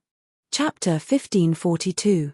In the summer town, Mr. Qi, who was as immovable as a mountain, stared at Chai Qingshan and said angrily, "Why didn't you stop HSU Fengnian from leaving? Don't you know that the later HSU Fengnian meets the sword, the more likely we are to succeed?" Qi Jiajie took a step forward and stretched out his hand. The long banners on the street rose into the air. He glanced at the girl with a single surname beside Chai Qingshan who was holding the book like it was a treasure and said angrily, "You just casually threw out a crude copy of the Greenwater Pavilion Sword Practice Manual. Do you, Chai Qingshan, still want the Dongyu sword pool to suppress the Wu family's sword tomb? Have you forgotten why your junior brother Song Nianqing died?" Chai Qingshan rubbed his disciple Shan Yi's head and said with a smile, "Do you think I can stop HSU Fengnian if he wants to leave?" Chai Qingshan shook his head and said, "If I join hands with you, the #1 swordsman in the north, and sacrifice our lives, we can delay HSU Fengnian for a long time. In the end, the sword will reach Yuju, or even the foot of Wudong Mountain. But I don't think this will affect the outcome of the battle. The Dongyu sword pool and the Wu sword mound have been fighting for the title of the sword pool for hundreds of years, from the Dafeng dynasty to the current Liang dynasty. The disciples of the Dongyu sword pool have different levels of swordsmanship and different levels of swordsmanship. Have you ever heard of anyone who failed to honor the swords they forged?" Chai Qingshan sneered and said, "First, junior brother Song Nianqing died for the imperial court. Now, the sword pool forged a sword for you, Qi Jiajie. So I didn't even bring my sword on this trip. Someone needs to beg for food at the foot of the emperor, but I, Chai Qingshan, don't. What? Not convinced? Come and hit me. Anyway, it's not the first time I don't like you and Master Liu Hao." Qi Jiajie was so angry that he lost his composure. Even the long spear trembled in the air. Even Song Tinglu and Shan Yi, the two disciples of the sword pool, had their horizons broadened. Master was usually a very serious old man. Why had he changed today? Haha, but the boy and girl liked it. This was the good master in their hearts. The girl in white with a sword on her back felt even more satisfied. Xu Fengnian had thrown her the green water pavilion before he left. In her opinion, her master should have met such a person and drank 300 cups of wine together. Therefore, she made a face and shook her head to add fuel to the fire. "What do you think? If you're not convinced, come and hit me. Come and hit me." Song Tinglu turned his head and bared his teeth. Look, as long as that person was not around, his junior sister would reveal her foxtail. But he liked it from the bottom of his heart. The sword pool disciple was angry. "The boy, the boy, the boy." The sword pool youth shouted, "Master, he, Jiajie the boy. The boy, he was. The sword. The sword, was shouted A's, he. The sword boy was to stare SSSA, he. The boy was slapped on the head by his sister. "Song Tinglu, you're his smother." Zhao Wenwei, whose face became thinner after meeting the girl, only dared to say in his heart, "Miss, my name is Zhao Wenwei. I'm a scholar who aspires to be the most famous scholar in history." Qi Jiajie's eyes were fierce. Chai Qingshan had let go. He didn't pretend to be an elder in front of his disciple. He tilted his head and picked his ears. "Qi Jiajie, if I remember correctly, you, the one flying the kite, still have to pay attention to the flying sword thousands of miles away. Don't let it go to waste. If you really want to fight with your life on the line, then wait until this matter is over. When the time comes, regardless of whether it is your swordsmanship or your state of mind, you will have benefited greatly after this trip. You will have a chance to reach the realm of Deng Tai's sea visit to the immortals. When the time comes, you and I will definitely die." Qi Jiajie suddenly closed his eyes and sensed the thread-like will of the sword. After he opened his eyes, he regained the otherworldly demeanor of Mr. Qi of Grand Peace City. He smiled and said, "Chai Qingshan, you don't have to talk about the demeanor of a swordsman or the honor of Jianghu. You just don't think that the sword can achieve anything. Let me tell you a piece of news. Someone has secretly added a great aura to the sword that is enough to trigger the anomalies of the world." Chai Qingshan narrowed his eyes. "Oh, let's wait and see." Qi Jiajie smiled and waved his hand. The long tortoise and sword were nailed into the pillar of the inn. Han Shengxian was waiting for him in Shenwu City. Yang Taisui was waiting for him outside the Iron Gate. Huang Qing and the Bronze-Man Grandmaster were waiting for him in Liuju. Diwu Raccoon went to Mount Bubing to find him. Wang Xianji went to Beiliang to find him. Tuoba Bodhisattva was looking for him in the western regions. This time, it was nothing more than a sword looking for Hsu Fengnian. Hsu Fengnian broke through the air on the spot. He summoned 2,400 sword wills of 1 qi and took the initiative to meet the sword. Hsu Fengnian stepped on a sword of qi. He floated in the wind. With the sword under his feet, he walked with the wind. Qi Jiajie was only a medicinal primer carefully prepared by the Liang imperial court. It was not difficult for Hsu Fengnian to kill him, whether or not Chai Qingshan of the Dongyu sword pool was there to stop him. Why did Qi Jiajie happen to arrive at Fuxia town almost at the same time as Wang Yuanran and the others? Otherwise, with the great reputation of Mr. Qi in the capital and the background of Yin Chang'eng and the others in the imperial court, how could there not be a few rooms on Mount Wudang for them to stay and rest? Qi Jiajie wanted to use the abundant sword aura that leaked out of the town of escape heat to force Xu Fengnian to come down from the mountain and reveal himself. Then he would pretend to unsheath his long sword and have an ulterior motive in this competition. He wanted to bite Xu Fengnian's unique qi to death, so that he could find a target for the 10,000 li coming from the east sword. Of course, Hsu Fengnian was not unfamiliar with this bold move.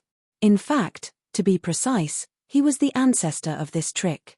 Back then, when there was a great disparity in strength, he still insisted on killing the cat Han Shengxian. For this purpose, he planned carefully. First, he lent the sword to Suaxia Jiyu in Wu City. Then, he returned the sword to the outside of Shenwu City. Only then, he was lucky enough to kill the Catman who was known as the first person on Earth below the immortals. Hsu Fengnian smiled and said, "An eye for an eye. It's not that you don't want to take revenge, it's just that it's not time yet." He stepped on the tip of his foot slightly and the tip of his sword slightly tilted. Then, the whole forest of swords soared into the sky and rushed into the thick clouds. When Hsu Fengnian broke through the clouds together with the swords, it was like a school of fish jumping out of the water. Above the sea of clouds, the rays of the sun shone brightly.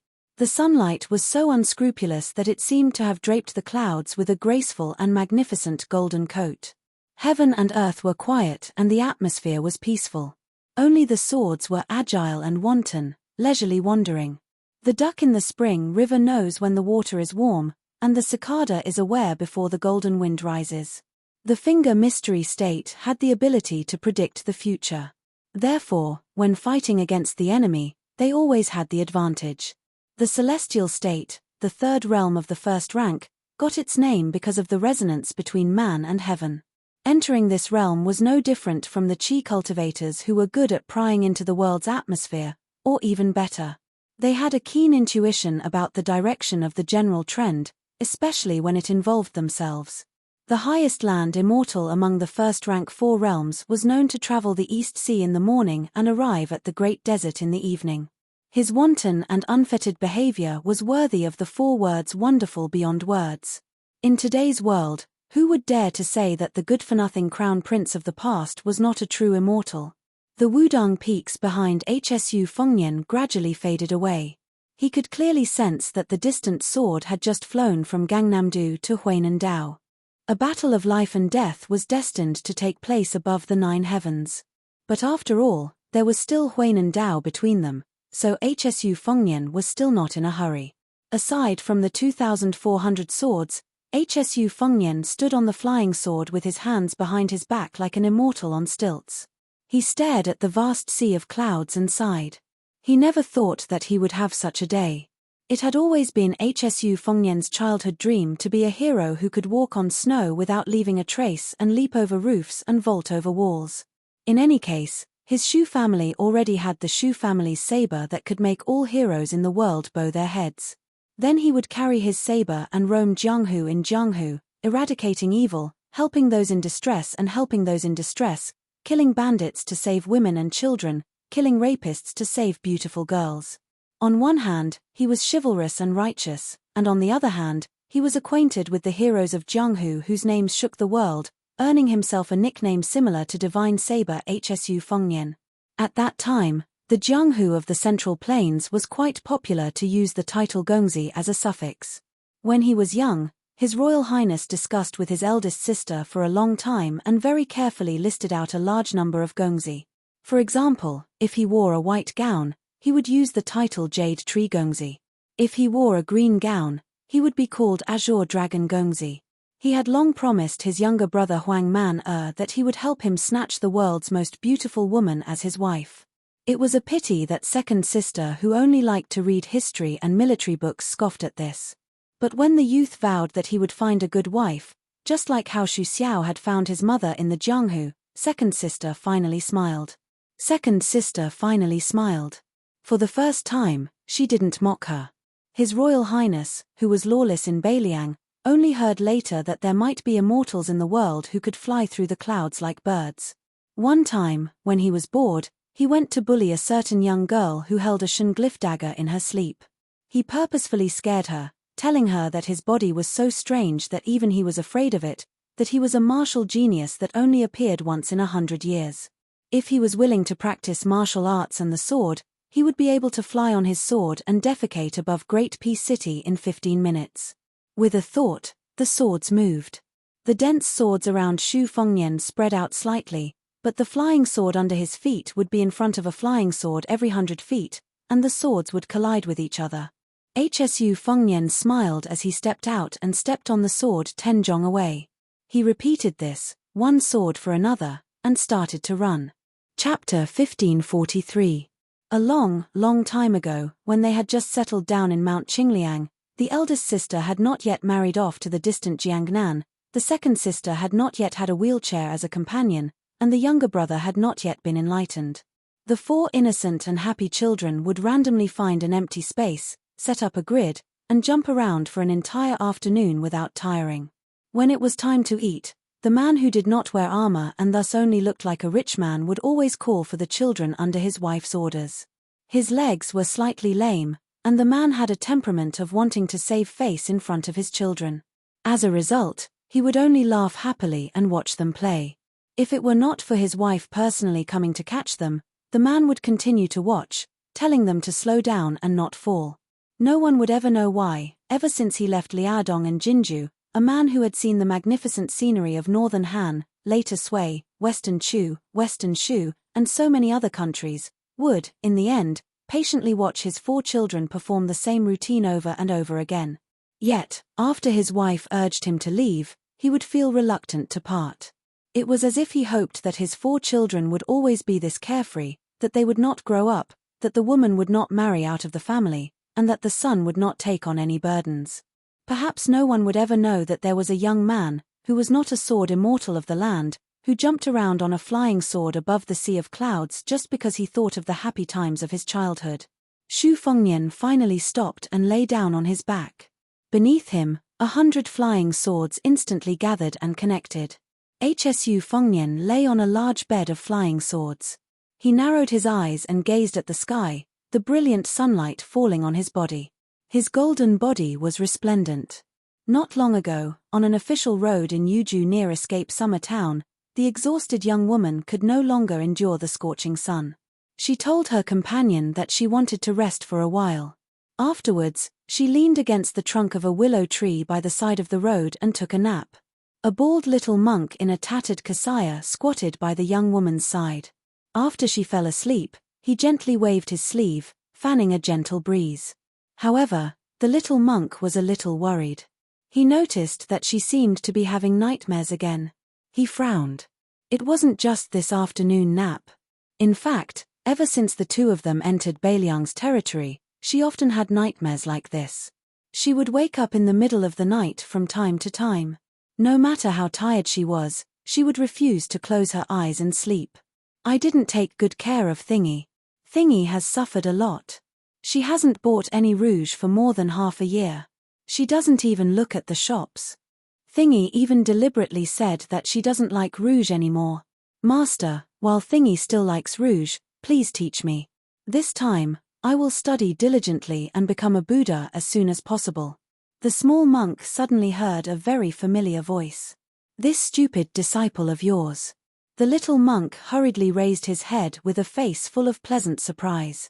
Then, he stretched out his finger and made a shushing sound, indicating that the newcomer should not disturb her. The little monk did not even bother to wipe away the tears on his face. The white-robed monk who had rushed over from Mount Wudang sighed in his heart. His daughter was right. She was a stupid girl. Li Xiaoxin slowly sat down on the ground. Abbot, Abbot. The area within a radius of 10 feet immediately became cool. The white-robed monk closed his eyes and gently stretched out his hand to touch the space between his daughter's eyebrows. 3 years of Xiangfu. It was the end of autumn. The Beimang army had gathered again. 400,000 elites were continuously pressing on Huayang Pass. A young monk broke through the clouds and landed outside the city like an immortal. He sat cross-legged. The young monk suddenly raised his head and said in a deep voice, "The world is so big. Please allow me to erect a benevolent monument in front of Beimang City." He closed his eyes and put his palms together. In fact, he did not say it out loud. No matter how big the world was, it was only the east, west, north, and south. The cavalry did not charge. Instead, they slowly held the line and then released thousands of arrows. The arrows were densely packed like a swarm of locusts. The entire sky was like a fragile piece of silk that was instantly torn apart by sharp weapons.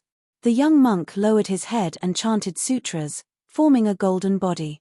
As waves of arrows rained down, the monk's golden light began to waver and weaken. The arrow rain was endless.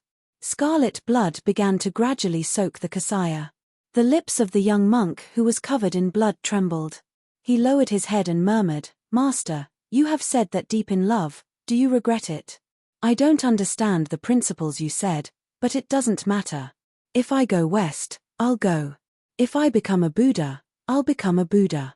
For some reason, his scarlet body turned into a golden color in an instant. The monk, whose vision was blurred, turned his head with difficulty and looked at the city wall. His face was full of tears, but he grinned. He raised his hand and patted his ear, as if he was telling someone something. He turned his head and bent down slightly. He reached out and pushed the sand in front of his feet. It seemed that he was lifting something up for setting down something. He bent 2 fingers and gently knocked. Between heaven and earth. Suddenly, there was a clear and melodious sound of a wooden fish. Under the shade of the willow, the girl suddenly cried. After opening her eyes, she looked around blankly. When she saw that the stupid Nanbei was still there and that white robe, she did not know if she was still dreaming. She cried even harder. The little monk, who did not know what to do, pulled his master's sleeve and said in a hoarse voice, "Master, what's wrong with her?" The white-robed monk held his daughter in his arms and comforted her softly. Okay, silly girl, don't be afraid. Father and the stupid Nanbei are here." The white-robed monk reached out and wiped his daughter's forehead. She fell into a deep sleep. This time, she had no dreams and slept very soundly. Li Xiaoxin let his daughter continue to sit against the willow tree. After helping to wipe the tears on her cheeks, he touched his big bald head and turned to the little bald head beside him and said, "Nanbei, when she wakes up, take her to the Xiang Palace on Mount Wudang. Your master's wife is waiting for you there. She complains that the vegetarian dishes in the Taoist temple on the mountain have no oil and are not delicious. She misses your cooking very much. Remember to buy more chicken, duck, and fish at the small town at the foot of the mountain. When I come back, let's have a good meal together tonight." The little monk Nanbei said awkwardly, "I don't have money." "Master, do you?" The white-robed monk glared and said in a low voice, "When you reach Beiliang, will the shoe guy not provide food? At worst, you can go to that place called Escape Summer Town and tell them your names. Just say that you are my daughter and disciple." The little monk asked, "What if it doesn't work?" The white-robed monk said unhappily, "Then when you go up the mountain, go to the shoe guy's thatched cottage and secretly pick a few cucumbers." The small monk rubbed his bald head and let out a sigh. The white-robed monk slowly got up and said, "Do as you see fit. I have to go and send that kid off." The two dynasties of Liang and Beimang have destroyed Buddhism. Only Beiliang worships Buddhism. If this is intolerable, then I have no Zen. I have to recite Zen properly. The little monk said nervously, Master, when you meet Hsu Fengnian, you must be polite. He is a good person. Oh right, Master, you didn't bring the sharpened kitchen knife when you went down the mountain this time, right? If you did, I will need it to cook at night. Master, you don't have to bring it. The white-robed monk waved his sleeves and jumped up. After reaching a height of several hundred feet, he walked towards the sky step by step. One step, one lotus. Li Xiaoxin said to himself, Disciple, you can forget about becoming a Buddha. I'm good at this. On this day, the sky above Beiliang was like a lotus pond suspended in the sky. After that, there were even Buddhas sitting on lotuses. In the sky nearly 100 miles away from the border of Hezhou, the white-robed monk caught up with the young lord who was flying east on his sword. Hsu Fengnian stopped the spectacular sword formation and asked, Master, is there anything I can help you with? The two were already above the sea of clouds, but the white-robed monk still pointed to a higher place. You should know, right? Hsu Fengnian smiled and said, Of course. In addition to Qi Jiajie's sword and Xie Guaniying's interference, there will be some people who will not tolerate me. But don't worry, Master, it is all within my expectations. When there are too many lice, there is no need to be afraid of being bitten. When there are too many debts, there is no need to worry. Xu Fengnian raised his head to look at the vast and unfathomable space and sneered, If it was before the battle with Huang Qing, I would still be a little afraid. But now, it's nothing. The white-robed monk looked at the Northwest Lord who opened the door of Beiliang to accept all the monks in the world, and said in a deep voice, I am not helping you, Hsu Fengnian. Of course, I can't help you much. But the pure land of Beiliang is what my master, martial uncle, and that useless monk of Mount Lantuor want to see. Hsu Fengnian hesitated for a moment and finally said bluntly, Master, you should know that I am guarding the northwest and resisting Beimang's million-strong army out of selfishness. If I wasn't Xu Xiao's son, if it wasn't for the fact that my northern Liang cavalry had taken root here for 20 years, their blood, sweat, and tears were all here, then I, Xu Fengnian, might have at most single-handedly killed several dozen northern Mang generals and tried to kill two Oba Bodhisattva. I definitely wouldn't have defended the border to the death in Liang province. As for accepting all the monks in the world, isn't it like being angry with Li Yang? The white-robed monk waved his hand impatiently. I don't care what you think. I only care about what you do and what you do. Hsu Fengnian laughed it off. The white-robed monk snorted and said, This sword is not simple. Don't die. My daughter and disciple have some debts with Escape Summer Town. They are waiting for you, Hsu Fengnian, to return them. Hsu Fengnian smiled and said, No problem. Hsu Fengnian turned around and continued to fly on his sword, heading straight for the border between Beiliang and Huainan. The white-robed monk turned to face the west, but when he turned his head to look at the slightly lonely slender figure, he somewhat resembled himself when he went down the mountain from the two Zen temples and traveled thousands of miles to the west alone. The white-robed monk smiled. Not long ago on Mount Wudang, his wife said that it would be great if they had two daughters. At that time, he thought it was ridiculous, but now it seemed that it was not so ridiculous. The white-robed monk put his palms together and softly chanted the name of Buddha. Chapter 1544. Around the white-robed monk, lotuses as large as mountains bloomed one after another. The lotuses bathed in the dazzling sunlight rose above the sea of clouds. Thousands of lotuses rose in Beiliang. The white-robed monk put his palms together and lowered his head, saying softly, When my heart is clear, when can I not see Tathagata? Where my heart is clear, where is not the Western paradise? The white-robed monk slowly raised his head and said loudly, Lotuses fall in the Buddhist kingdom. On top of the lotuses, there were many Buddhas sitting on them. The Buddha's light shone down on the earth and covered the entire land of Beiliang. Wudang's peaks were high and cold to the north. In the area northwest of Liang, only the Danshaw Peak, Jiazi Peak, Goddess Peak, and the others, which originated from Hezhou, were adjacent to the other 6 peaks. It could be said that Wudang did not monopolize the beauty. When Xu Fengnian drove the group of swords to the border of Yuzhou province, unlike the tranquil sea of clouds at the border of Yuzhou province, the scene in front of him was surging like a huge tide. The mountains of Hezhou province had sunk into the bottom of the sea of clouds. Only the most precipitous 6 peaks rose above the sea of clouds. However, only the sharp corners of the 6 peaks could be seen. The peaks of the 6 peaks were like piled-up stones in the river, which stood still despite the waves. Xu Fengnian looked at the 6 islands in the distance. This was the place. If Xie Guanyin did not make things worse, even if Xu Fengnian allowed the flying sword to enter Yuzhou, he would still have a chance of winning if he stayed in the escape town. However, it was different now. Xie Guanying's intentions were far-reaching. Not only did he want the sword to break the fate of Chicken Soup Monk, he also wanted to break the fate of Xu Fengnian and Beiliang. If they fought at the foot of Wudong Mountain, even if Xu Fengnian successfully received the sword, once the scattered sword aura escaped, it would still bring disaster to Beiliang. In that case, he would still lose, and he could not afford to lose. If he wanted to fight, he could only fight outside of Beiliang's border.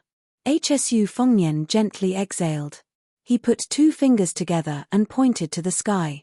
He smiled and said, "The first sword, the sword starts at the border." Apart from the flying sword under his feet, the 2,400 swords scattered in an instant. All of them had their swords pointed upwards and hovered in the sky above the border of Yuzhou province. Then, Xu Fengnian retracted his fingers, bent his arms, and suddenly swung them outwards. Second sword, armored cavalry in formation. After dispersing, the 2,400 or so swords, which had originally appeared rather thin, actually grew from 1 sword to 100 swords in an instant. In the sky above the eastern border of Yuzhou province, a sword net seemed to have been set up. It was as if close to 300,000 Beiliang cavalry were here in formation. After setting up this magnificent sword formation that had almost exhausted all of his spirit, Xu Fengnian didn't just stand in the middle of the sword formation and quietly wait for the uninvited guest. Xu Fengnian tightly pursed his lips. His eyes were resolute. If an outsider saw Xu Fengnian for the first time, the first thing they would see would be his pair of red phoenix eyes. If they looked carefully, other than feeling that he had an outstanding appearance, they would also notice his slightly thin lips. It was inevitable that they would guess that such a person must have a cold temperament. Beiliang has 300,000 border soldiers, and Beiliang has millions of families living in poverty. Today, let me, the king of Beiliang who feels guilty towards you, not feel so guilty. Xu Fengnian raised his hand and rubbed his face hard.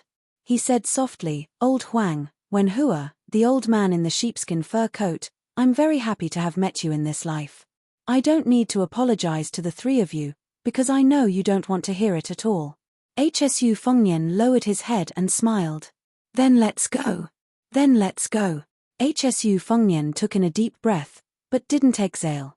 He took a step and rushed towards Danshaw Peak where the sea of clouds was roiling.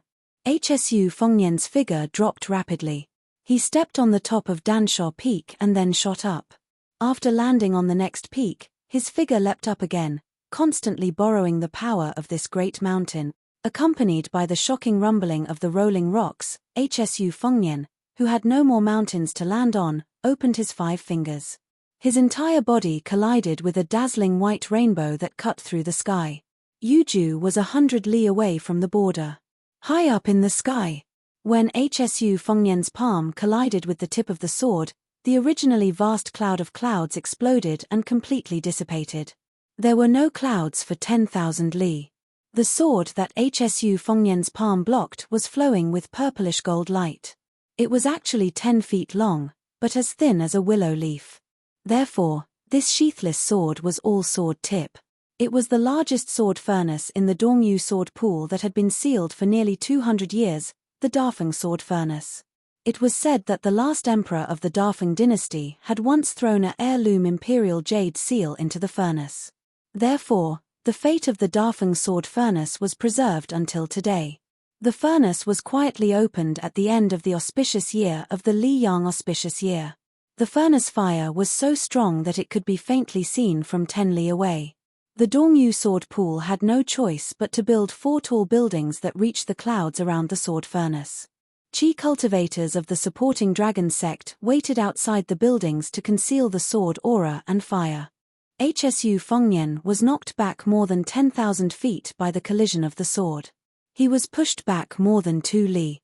Even Tuoba Bodhisattva's all-out attack, Enji Tai's all-out attack, or even Wang Xianji at her peak, would not have such power. Hsu Fengnian's mind was clear of distracting thoughts. All the qi in his body madly gathered at the point where his palm and the tip of the sword collided.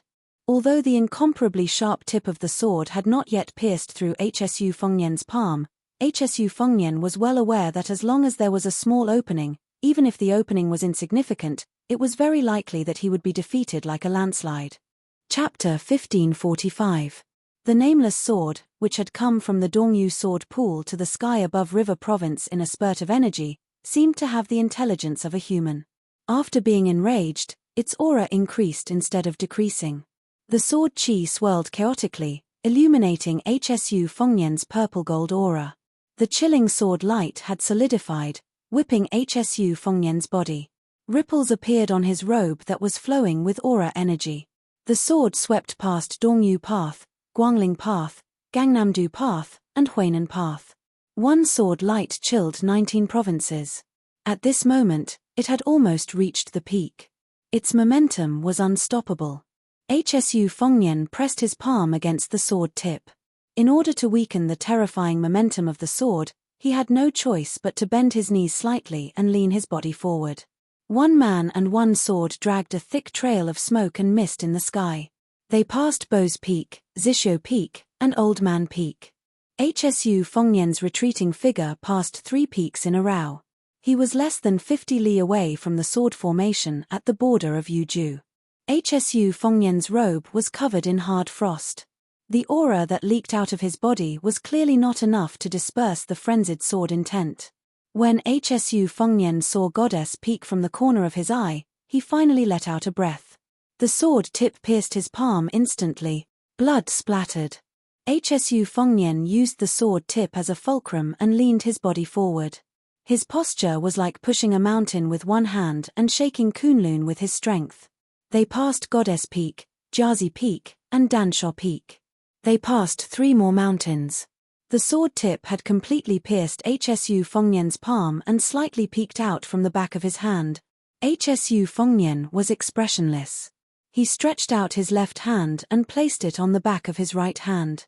The aura in Hsu Fengnian's body circulated for 800 li in an instant, surging like the tide of Guangling River. 2 palms, 1 horizontal and 1 vertical. Layered thunder. But in the short 3 li, the sword tip still peeked out from the back of Hsu Fengnian's left hand. The sword tip was only an inch long, but it had a lofty aura. Hsu Fengnian stomped his foot. Thunderous roars could be heard from the ground of River State.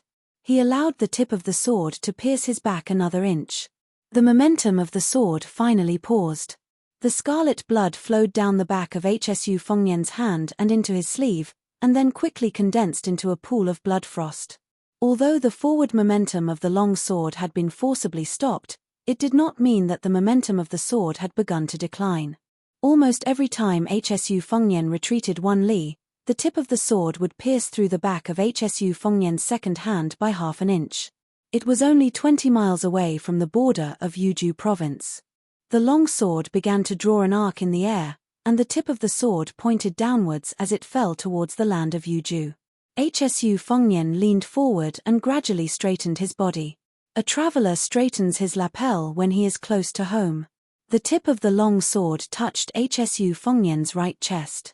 It was just a hair's breadth away from piercing through. The 20 or so flying swords behind Hsu Fengnian buzzed at the same time. After gathering together, they sounded like drums in the battlefield, resounding through the clouds. Bleeding from the 7 orifices? Hsu Fengnian was already bathed in blood. In particular, his face, which was not covered by the long robe, was constantly seeping blood. Before the dense sword energy could clear it, fresh blood would flow out. 10 li. The long sword had already pierced through his chest.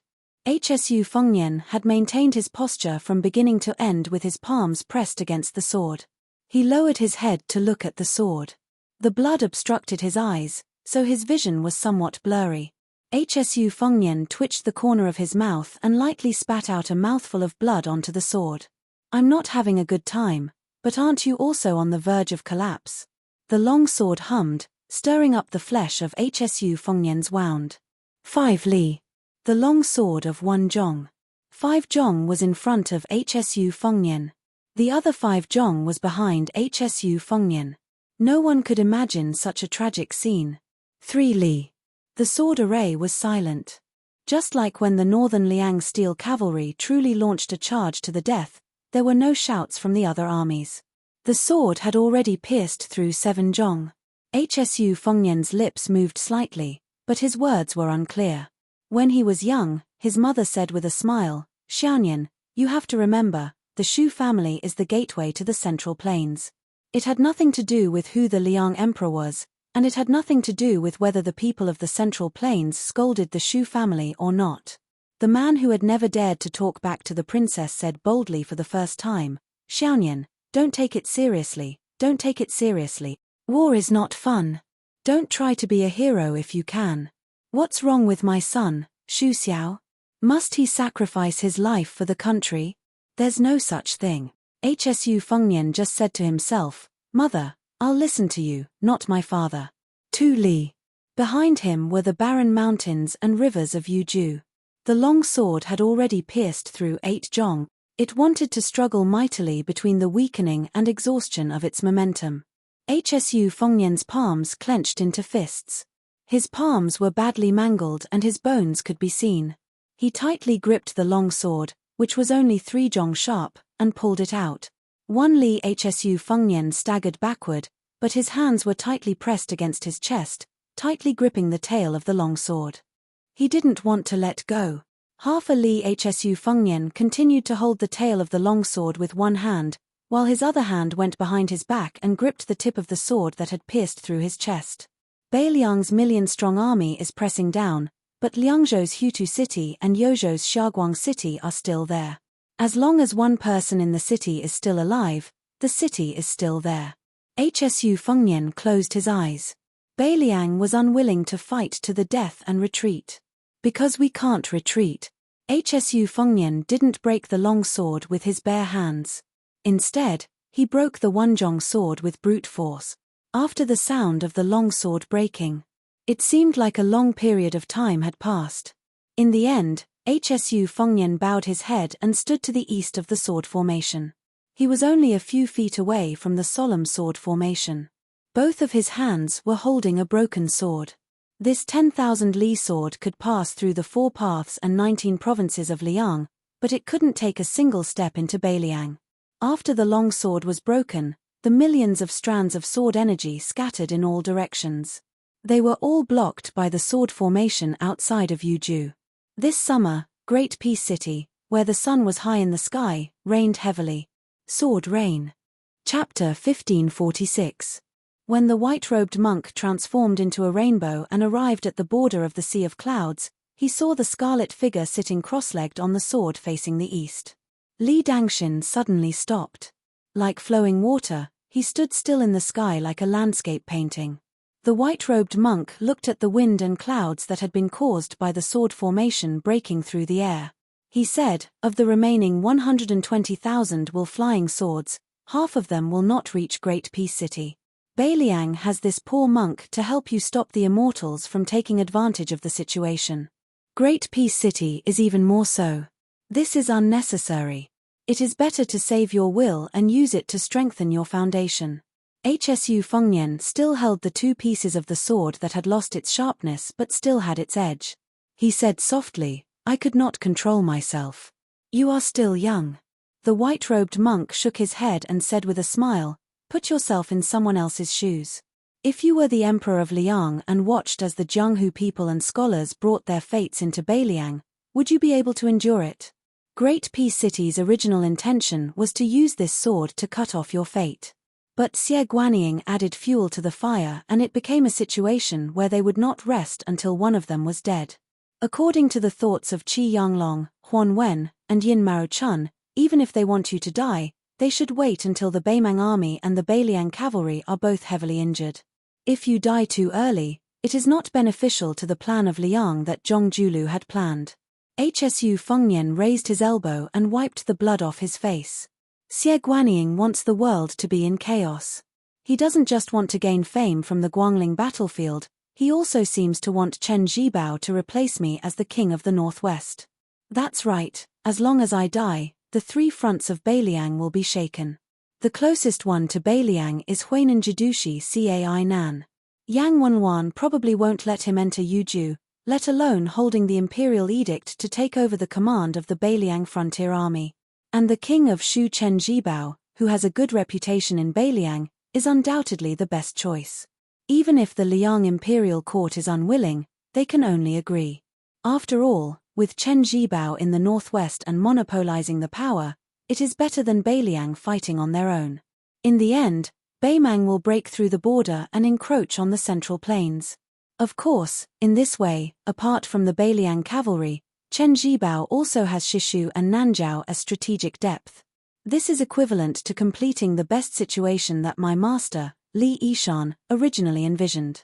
To the Jiaosha of Liang, it is no different from a dove quenching its thirst. But there is no other way. Without this poisonous wine to quench their thirst, they will die even faster. The white-robed monk touched his bald head and said helplessly, "Just listening to it gives me a headache. You people of the imperial court, don't you feel tired?" Hsu Fengnian dismissed this with a smile. He turned his head and asked with a grin, "Zen Master, have you received the east-west and north-south commands?" The white-robed monk made a sound of acknowledgement and then did not say anything else. Hsu Fengnian waited for a long time but did not hear anything. Finally, the white-robed monk turned his head and looked at the young man who was sitting on the sword in the air. He said slowly, "The sword under your butt is trembling. How long are you going to pretend to be a master? Do you really think you are an immortal who eats the clouds, drinks the dew, and drinks the wind?" Hsu Fengnian's face was extremely embarrassed. The white-robed monk lifted his sleeve and gently waved it. Hsu Fengnian turned around with his sword and rushed towards Mount Wudong.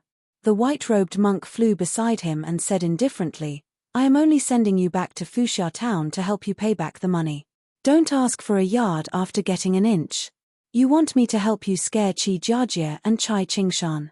Even if he didn't have energy to protect his body, there was still a cool breeze blowing gently, and he didn't feel the slightest bit of coldness when it brushed past his face. Even Xu Fengnian exclaimed endlessly in his heart. This is a Buddhist sect divine ability that can form a small world of 10 feet in all directions. Was it Enji Tai's sword? Or was it the Confucian sage Cao Chongqing who had turned into a tyrant? Hsu Fengnian thought about it carefully and found that the chances were slim. Perhaps guessing Xu Fengnian's thoughts, the white-robed monk laughed and said in a self-deprecating manner, "This penniless monk is only good at taking a beating. I can't compare to you, Xu Fengnian, who was able to completely withstand that sword strike. If it were this penniless monk, although that sword strike could not harm this penniless monk at all, this penniless monk would definitely not be able to stop it from invading northern Liang. What, do you want to steal this Buddhist skill? I advise you to give up this idea, unless you are not king of Beiliang and shave your head bald one day." Hsu Fengnian hurriedly shook his head gently and looked down. The culprit's sword that was placed on his leg had severely injured his physique. The injury looked frightening, but the hole in his chest had actually started to be mended by the moving red threads, showing signs of stopping the bleeding. Xu Fengnian estimated that he would need to recuperate for about half a year before he could fully recover. During this period of time, he might not even be able to defeat a grandmaster like Qi Jiajie, let alone Tuoba Bodhisattva. However, compared to the damage to his own qi that was easy to disperse and difficult to gather, the situation was already much better. After all, his body could slowly recover, and his qi dynamic and divine will could also be like a pond that slowly stored water. There would be a day when it would be full. The amount of water in a pond and the width of the pond depended on the strength of a martial artist's body. The more obscure depth was related to the qi and Tao of the void. After Huang Sanjia scattered the fate of the dynasty into Jianghu, Wang Xianji possessed both. Therefore, he dominated martial emperor city for 60 years. Tuoba Bodhisattva and Huyan Guanyin belonged to the former, and Xie Guanyin was the latter. The white-robed monk who could always accurately grasp Hsu Fengnian's thoughts looked at the Wudang peaks in the distance and sighed. From the perspective of a qi cultivator, fate is something that everyone has, but there is a great disparity. Emperors, kings, generals, and ministers naturally have more than commoners. However, why is there a saying that water can carry a boat, but it can also capsize it? The simple words "the will of the people" have already revealed the secret of heaven. Heaven and earth are parents, just like a pair of strict father and loving mother. There are gods 3 feet above the head. Heaven's net is wide, but it does not escape.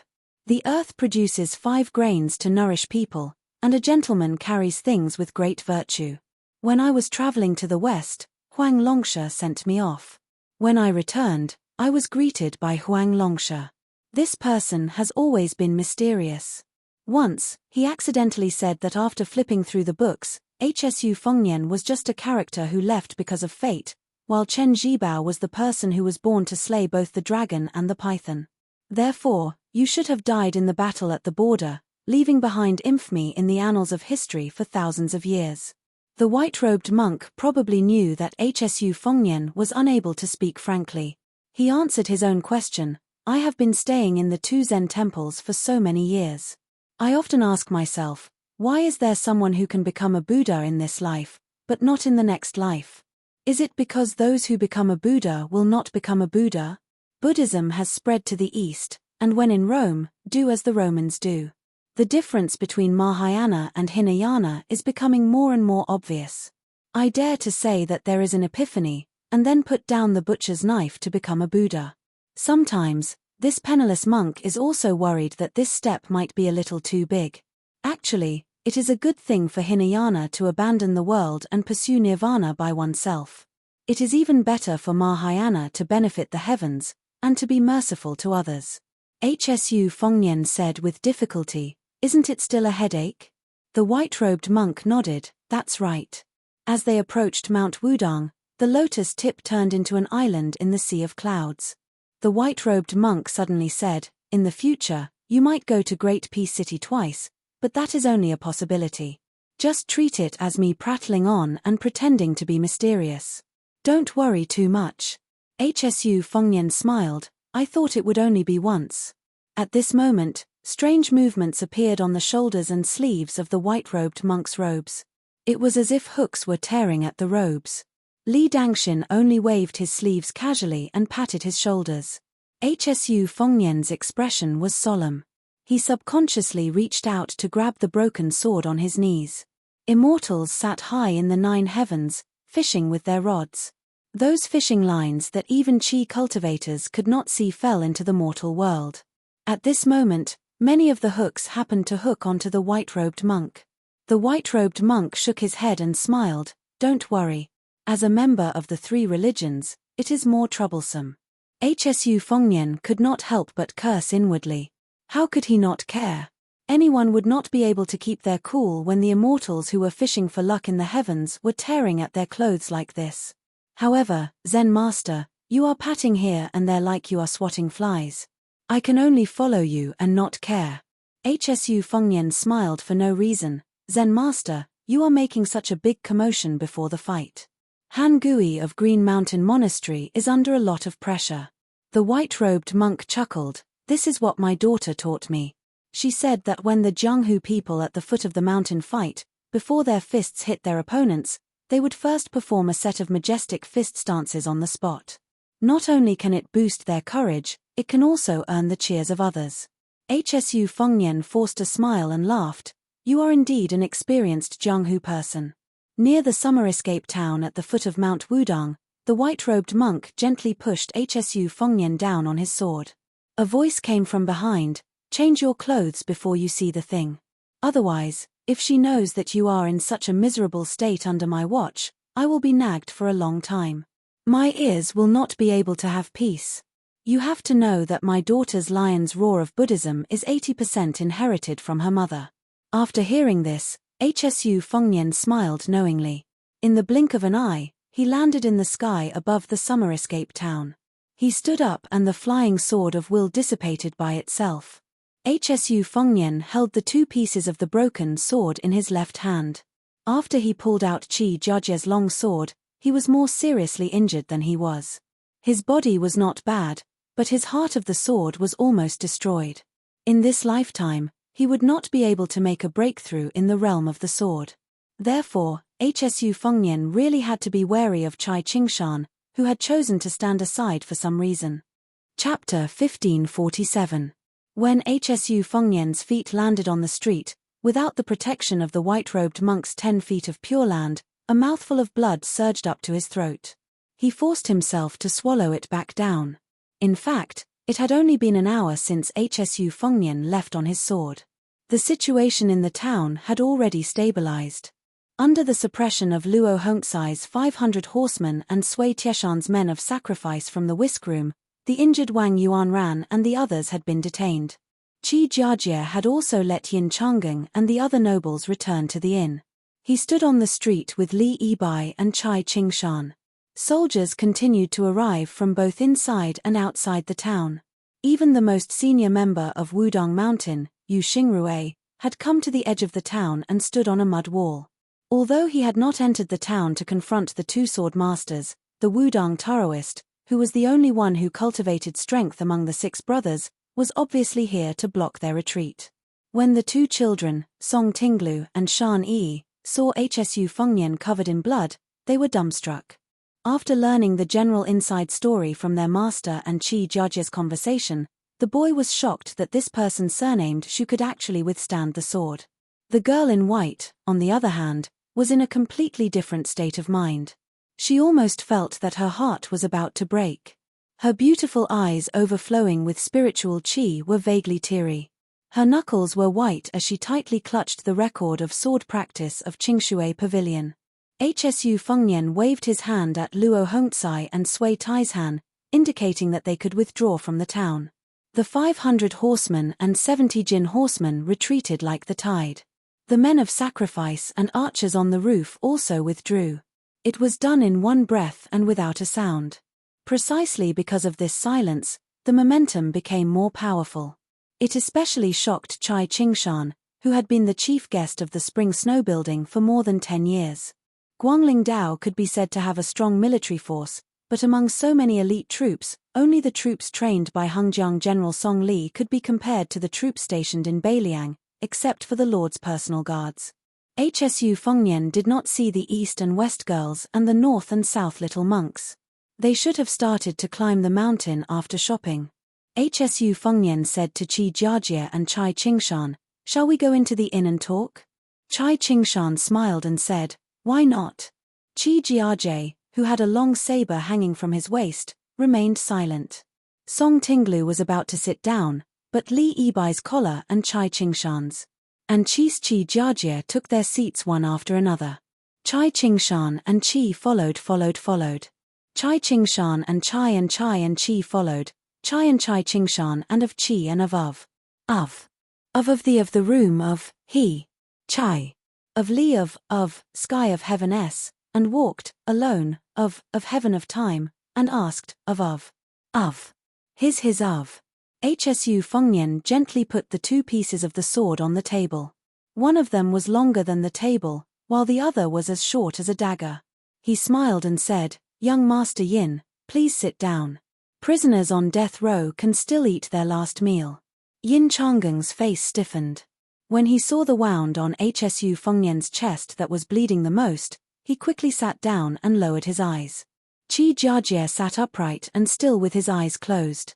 Chai Qingshan studied the two pieces of the sword with great interest.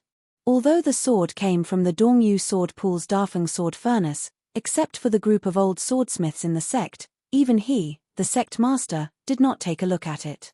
Before it was formed, the sword was like a girl waiting to be married, but it was already famous. Chai Qingshan, who was in the sword pool, felt its sword aura the most. But it was a pity that such a peerless sword, which had never been seen before and would never be seen again, died as soon as it was married. At the moment, the only thing left of the broken sword was its sharpness. Hsu Fengnian was not in a hurry to speak. The atmosphere in the inn was solemn. At this moment, the girl with the sword on her back who did not follow her master into the inn ran in with a pile of clothes, shoes, and socks that she had just bought. In fact, it could not be said that she had bought them, as the shop had closed long ago. She had kicked the door open, picked out the clothes, and threw down a bag of silver. Shan Yi said timidly, "King of Beiliang, you gave me a secret manual, and I'll give you a set of clothes in return. Is that okay?" Hsu Fengnian smiled and said, "If it's a business deal, I'll lose a lot. But if it's a favor, then it doesn't matter. Miss Shan, just put the clothes on the table. I'll change them before I climb the mountain." Song Tinglu stood on her tiptoes with an anxious expression and whispered in the ear of her slender senior brother, Li Yibai, "Senior brother, what should we do? With junior sister like this, is she going to stay in Beiliang and not return to our sword pool?" Hsu Fengnian ignored the youth's worries and said straightforwardly to Qi Jiajie, "If this sword is successful, you will improve the path of the sword, and the imperial court will be reassured. In reality, I admire you. Everyone says that the sky is high and the emperor is far away. But you have schemed to do this. You really think highly of me, a person who is no longer in the Jianghu. Someone has done something to the sword. You already know, Qi Jiajie. I won't beat around the bush with you. You, Qi Jiajie, scram back to Great Peace City today. You are not allowed to use the sword for 10 years. Also, help me send a message to your master. I will find a chance to talk with him, just like we are now." Qi Jiajie suddenly opened his eyes. "What, you have no intention of talking?" Hsu Fengnian, who had been using his sleeves to cover his hands, slowly raised his arm, bent 2 fingers, and tapped on the extremely long broken sword.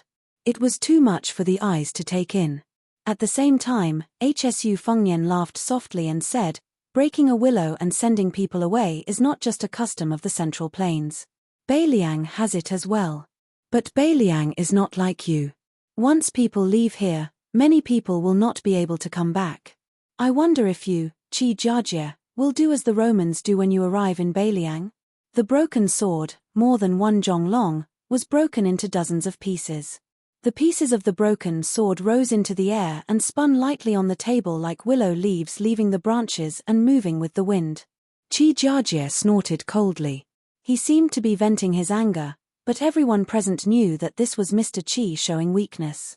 The willow leaf slowly fell back to the table. Enchanting, whose heart had been in his throat, seemed to be relieved of a great burden. Sweat had seeped out of the young master's forehead. But in the next moment, Enchanting felt a cool breeze in his face. Then he was knocked back and fell to the ground with his chair. The entire table had been split in half.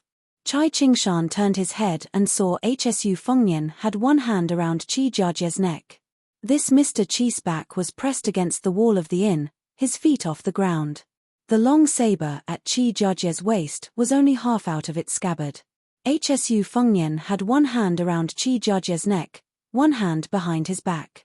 He raised his head to look at the best swordsman of the capital whose energy had exploded. He said with a smile, "Under the precondition of receiving the same level of injury, it is not as hard to kill you, Qi Jiajie, as you think. It is impolite not to reciprocate. Later, I will have Mr. Yin, who definitely hates you, take your head back to Great Peace City." As the sword master's energy quickly weakened, the long saber slowly slid back into its scabbard. Chai Qingshan, who was thinking quickly, did not move in the end. He sighed in his heart. This young man was really ruthless to the enemy and even more ruthless to himself. In order to kill Qi Jiajie, this young vassal king looked so relaxed, but the blood on his body that had just shown signs of drying would probably add another 7 or 8 tails of blood. Hsu Fengnian let go of his hand. The already dead Qi Jiajie sat limply against the wall. The man and woman on the second floor, Zhao Chunyuan and Jiao Shiqing, both covered their mouths, not daring to let themselves cry out. Jiao Shulian and Han Xingyan both gasped. For the first time, the young Zhao Wenwei paid attention to this vassal king of Liyang who did not listen to orders, instead of paying more attention to the white-clothed girl Shan Bei. Different from the shock and fear of his brothers and sisters, this young man who had only read frontier poems in books did not panic. Instead, The young man looked down at everyone's reaction. The seemingly expressionless swordsman Chai Qingshan, whose left hand tightly gripped the chair's handle. Yin Changeng, whose hands were slightly trembling, re-straightened the chair. He hesitated for a moment before sitting down, and the young vassal king who slowly sat back down with a smile on his face. At that moment, Zhao Wenwei, who had admired his brother-in-law Yin Changeng since childhood, began to change his mind rapidly. The secret words that he did not listen to before, no matter what his father said, suddenly became clear to him. Especially the sentence, Wenwei, that Yin Changeng is just a prime minister in peaceful times. He can't be the chief secretary in troubled times. It may not be a blessing for our Zhao family to have such a son-in-law. Hsu Fengnian smiled at Chai Qingshan and said, Mr. Chai, I was surprised that you could hold back and not make a move. Chai Qingshan replied, Your Highness couldn't hold back and made a move. This commoner was even more surprised. Hsu Fengnian, whose body reeked of blood, glanced at Chai Qingshan's 2 disciples and said, Mr. Chai has taken in 2 good disciples. There is hope for Dongyu Sword Pool to rise again.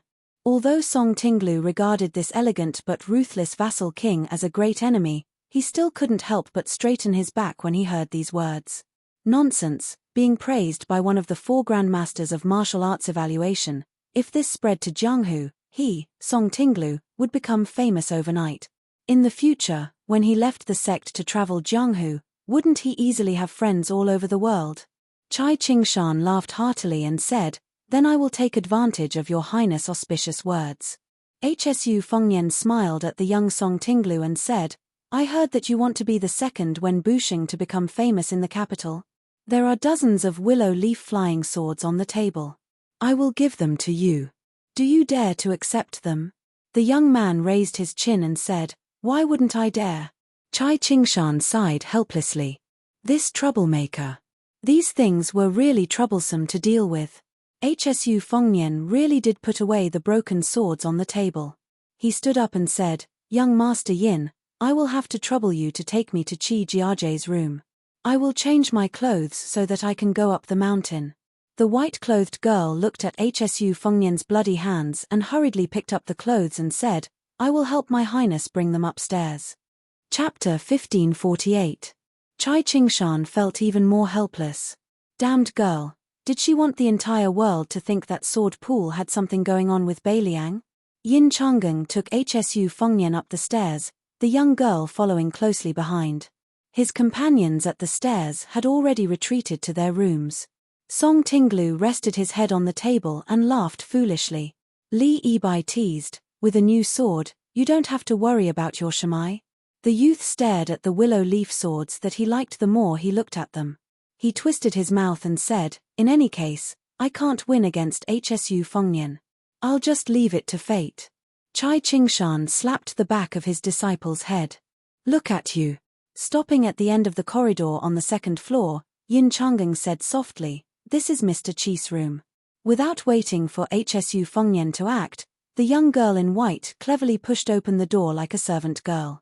Hsu Fengnian stood at the door and said to Yin Changeng, If you have the guts, when you return to Great Peace City, tell Yin Mao Chun that the king of Shu, Chen Zhibao, has Xie Guanying supporting him and is like a tiger that has grown wings. Once he establishes his authority in Guangling Road, this person's threat to the court will not be below mine, Hsu Fengnian. Of course, whether you say it or not is up to you, Yin Changeng. Also, I can't force it. Yin Changeng seemed to have made a decision with great difficulty. He suddenly said in a low voice, Wang Yi, can I come in for a chat?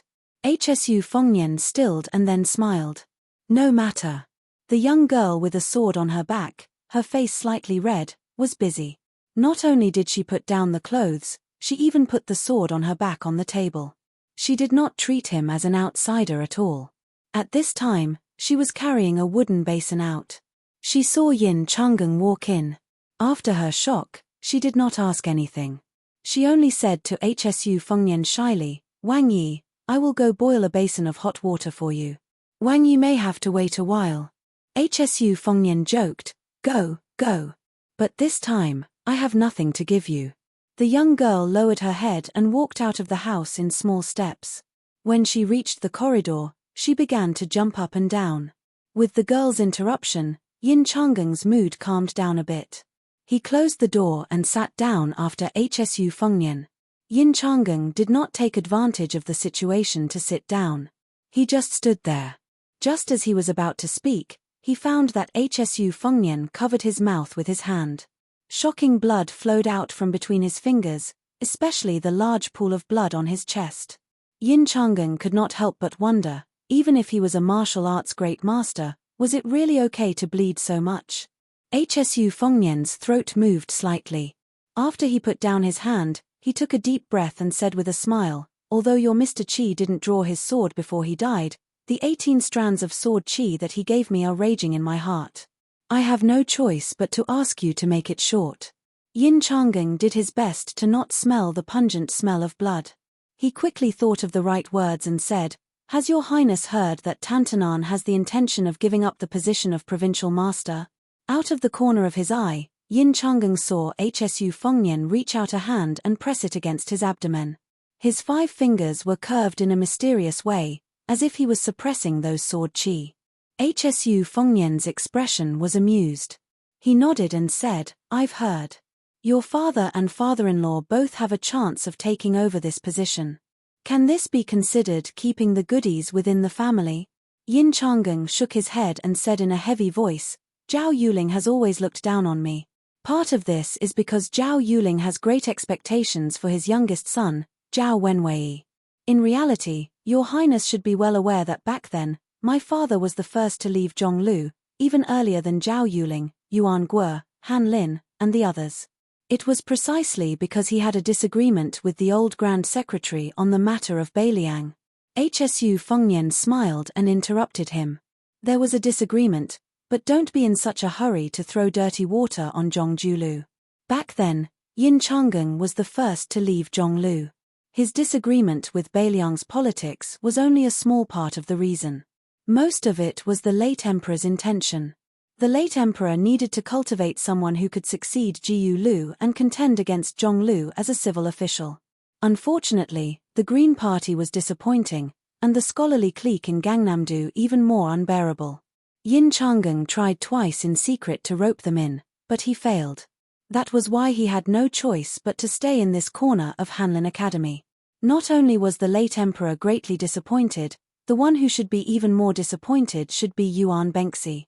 As a result, Yin Changgeng couldn't continue. As he spoke, Hsu Fengnian coughed from time to time.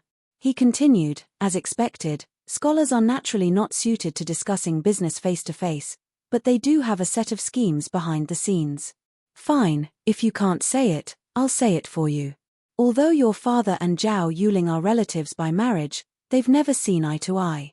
If I'm not wrong, your father's true best friend, the one he's willing to see as a kindred spirit, is only Han Lin, who's about to become the administrator of the Huainan Dao, right? What, you want me, Beiliang, to take care of the ambitious Sir Han? And what will your return be?" Yin Changgeng suddenly felt somewhat lacking in confidence.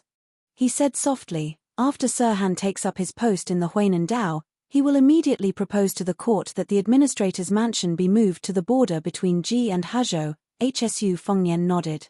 "I understand." Yin Changgeng breathed a sigh of relief. If he continued to speak, there were some things that only the heavens and earth would know. It was truly too difficult to say. Hsu Fengnian waved his hand. "Fine, you can return to Great Peace City at ease. As for the Huainan Dao and Jiju, on the way back, tell that administrator to be at ease." Yin Changgeng wanted to speak, but hesitated. Hsu Fengnian laughed coldly. "As for what should be done, Beiliang will naturally weigh the pros and cons. In short, we won't make things difficult for your father and Han Lin. In this transaction, your side will definitely be more profitable." Yin Changgeng bowed with clasped hands. Then Yin Changgeng will quietly wait for the good news. When Yin Changgeng quietly left the room, he discovered that the girl from the sword pool holding a basin of hot water was standing not too far away. Chapter 1549. Of course, Hsu Fengnian did not have the face to let a girl serve him. When he closed the door and took off his robe alone, he was somewhat puzzled. Why was it that the older he got, the thinner his skin became? After the time it took to burn a stick of incense, HSU Fengnian, who had finished bandaging his wound, opened the door again. The girl blinked her big eyes and did not speak. HSU Fengnian rubbed her head and said softly, "Little girl, thank you. If you can wait until Beiliang is not at war, then you can come here to travel Jianghu. The scenery outside the Great Pass, although it is not as lush as the trees in Jiangnan of the Central Plains, is also very beautiful." The girl's eyes were somewhat resentful. The way he rubbed her hair was too much like a kind elder. HSU Fengnian suddenly clasped his fist and smiled. He imitated the children of Jianghu and said loudly, "The green mountains do not change, the green water flows forever. We will meet again someday." The white-clothed girl was startled, and then she couldn't stop laughing. No matter how hard she tried, she couldn't hide it, and she couldn't be reserved. Xu Fengnian left in large strides. When he reached the outside of the restaurant, Luo Hongzai was already waiting at the door with his horse. Beside him stood the Imperial Cavalry Commandant Fan Xiangda, whose hands and feet were bound. There was also the Imperial Cavalry Commander Dao Nyocha, who had returned from Liangju to take up his post within the borders after being injured. HSU Fengnian took the reins and looked at the platoon leader Dao, who had internal injuries and a pale face, before getting on the horse. He gave him a thumbs up. The young king rode away, leaving behind a trail of dust. Luo Hongzai gently kicked Fan Xiangda. Before he got on the horse, he heavily patted Dao Che's shoulder and laughed. "Good job, this time you have made me proud." Dao Che, who was almost slapped to the ground, smiled foolishly. Jin Cavalry Commandant Fan Xiangda was unhappy. Dao Che turned his head and said, "Commandant Fan, pinch me. I am afraid I am dreaming." Fan Xiangda was amused and laughed. "Dreaming in broad daylight?" Dao Che said heroically, "Commandant Fan, today I will invite you and your brothers to drink wine together. There will be enough." Fan Xiangda was surprised and said, "With that little money of yours, you even sent it to your family. Can it be enough?" Pottery Oxcart chuckled and said, "Don't you have Commandant Fan to cushion it?" Fan Xiangda stared blankly for a moment before sneakily putting his arm around the corporal's shoulder. "Old brother Dao, let's discuss something. In any case, it's just the two of us and Field Officer Luo today." Field Officer Luo went to Wudong Mountain with His Highness. "Let's drink tonight. Why don't you tell your brothers that His Highness gave us a thumbs up?" Dao Nyocha said in all seriousness, "Commandant Fan, borrowing money is borrowing money. It's not like I won't return it. I, Dao Nyocha, am an honest man." Fan Xiangda sighed. Dao Oxcart lowered his voice and said, "If you borrow money and don't collect interest, then it's done. What do you think?" Fan Xiangda laughed and said, "No problem. Tomorrow I will treat you to another round of wine." In order to take care of Dao Nyocha, the two of them did not ride horses.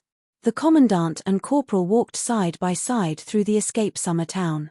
Dao Nyocha's eyes suddenly became absent-minded and he said softly, "I am one of the last group of crossbowmen that governor who brought out. It's a bit late. Us field officers like to brag that they've seen the great general with their own eyes. During those years outside the pass, I was so envious.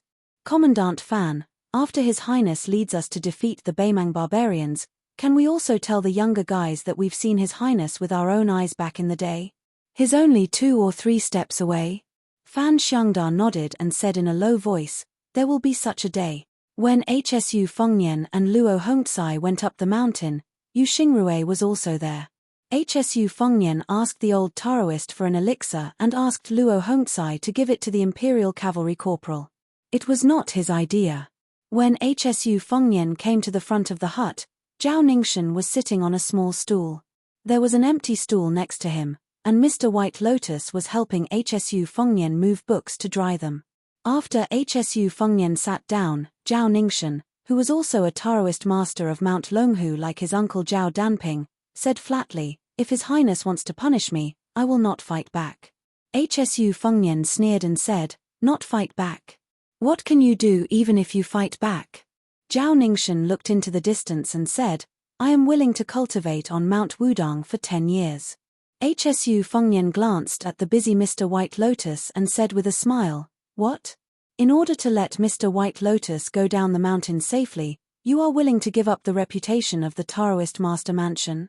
Bai Yu slowly got up, wiped the sweat on his forehead, and walked to Hsu Fengnian. He squatted beside the two and looked at the king of Beiliang with squinted eyes. He said with a smile, "My Highness, let Zhao Ningxian go and I will stay. How about it?" Hsu Fengnian smiled. This Mr. White Lotus was obviously more tactful than Qi Jiajie and even Yin Chang'eng. Bai Yu stretched out a finger. "But I can only stay in Beiliang for 1 year. I will do my best in this 1 year." Hsu Fengnian stretched out a hand. 5 years. Mr. White Lotus shook his head. "That is unreasonable. 1.5 years. 1.5 years at most." Hsu Fengnian sneered. 4 years. Just 4 years. I will give you face. Don't say 1 year less. 1 day less and there is no room for negotiation. Mr. White Lotus still shook his head. 4 years. The Central Plains will be too late. Besides, Beiliang doesn't need me to stay for 4 years. My Highness is a sensible man. 1.5 years is enough. The world is set. Hsu Fengnian withdrew 2 fingers. 3 years. If you bargain again, I will beat you. Oh, no, I mean Zhao Ningxian. Bai Yu suddenly sat down on the ground. Then you can beat him. I can't help you anyway. I can just watch the show. Hsu Fengnian hesitated for a moment, and finally said, "For Zhaozhu's sake, 2 years. If you talk nonsense again, I will beat you too." It was unknown where this scholar got the strength from, but he stood up with lightning speed. His figure was very vigorous. Mr. White Lotus bowed and said, 2 years it is. Hsu Fengnian quickly got up and helped Mr. White Lotus up. He said with a smile, "Mr. White Lotus, are you still not used to our Beiliang? And when will you go to Mount Qingliang?" Zhao Ningxian looked at the two with a blank face. Chapter 1550. All good things must come to an end. In the end, Zhao Ningxian was persuaded by Bai Yu to leave the mountain. Bai Yu's eyes weren't good, so he didn't send him off. Before leaving, Bai Yu told Zhao Ningxian that he might as well go to the Earthlung Mountain where the evil dragon was killed and live in seclusion. He also told Zhao Ningxian not to involve the dragon Tiger Mountain in the waves. Great Peace City had Prime Minister Zhao Danping to support the Taoist master residents, so Liang wouldn't make things too difficult for the Taoist master residents. Zhao Ningxian was worried. Clearly, he was worried about Mr. White Lotus becoming a hostage in Beiliang. Bai Yu didn't care. He comforted him and said that Hsu Fengnian and Beiliang might not even be able to cross the river. It was too early to burn the bridge. After Zhao Ningxian left the mountain alone, Hsu Fengnian, who had to change into a clean set of clothes, appeared beside Bai Yu. Zhao Ningxian going to the number 1 blessed land of Taoism, Earthlung Mountain, to cultivate was a private deal between him and Bai Yu. Dragon Tiger Mountain had schemed against the Shu family 3 times. The first time was under the old locust tree in the capital to steal the fate. The second time was when the old Taoist master who was like a child came personally to kill Hsu Fengnian. This time, Zhao Ningxian didn't hesitate to use his life golden lotus to guide the flying sword. How could Hsu Fengnian just let Bai Yu stay in Beiliang to manage the government affairs with a smile? If it wasn't for the sake of Huang Man'er's master Zhao Shituan, even if Hsu Fengnian let Zhao Ningxian leave Beiliang, he would definitely make this noble with the same surname as the country suffer. Bai Yu lowered his head to look at the mountain path. With his poor eyesight, he couldn't see Zhao Ningxian's figure clearly. He said softly, "According to what the Lord said, Earthlung Mountain is not only a blessed land of Taoism, but also the place where the Zhao family of Liang suppressed the rivers and mountains in the south. Zhao Huangchao, who lived in seclusion in Dragon Tiger Mountain, failed. First, the Black Dragon was injured by the Wudong leader Li Yufu. Then, even Zhao Huangchao himself was killed by the Lord. Then Zhao Ningxian quietly entering the Earthlung Mountain, which is still sealed by the imperial court, is tantamount to stealing from the Liang royal family. This matter, if it was someone else, they really couldn't do it. Only Zhao Ningxian was the most suitable. Firstly, his surname is Zhao and he has the advantage of being close to the water pavilion.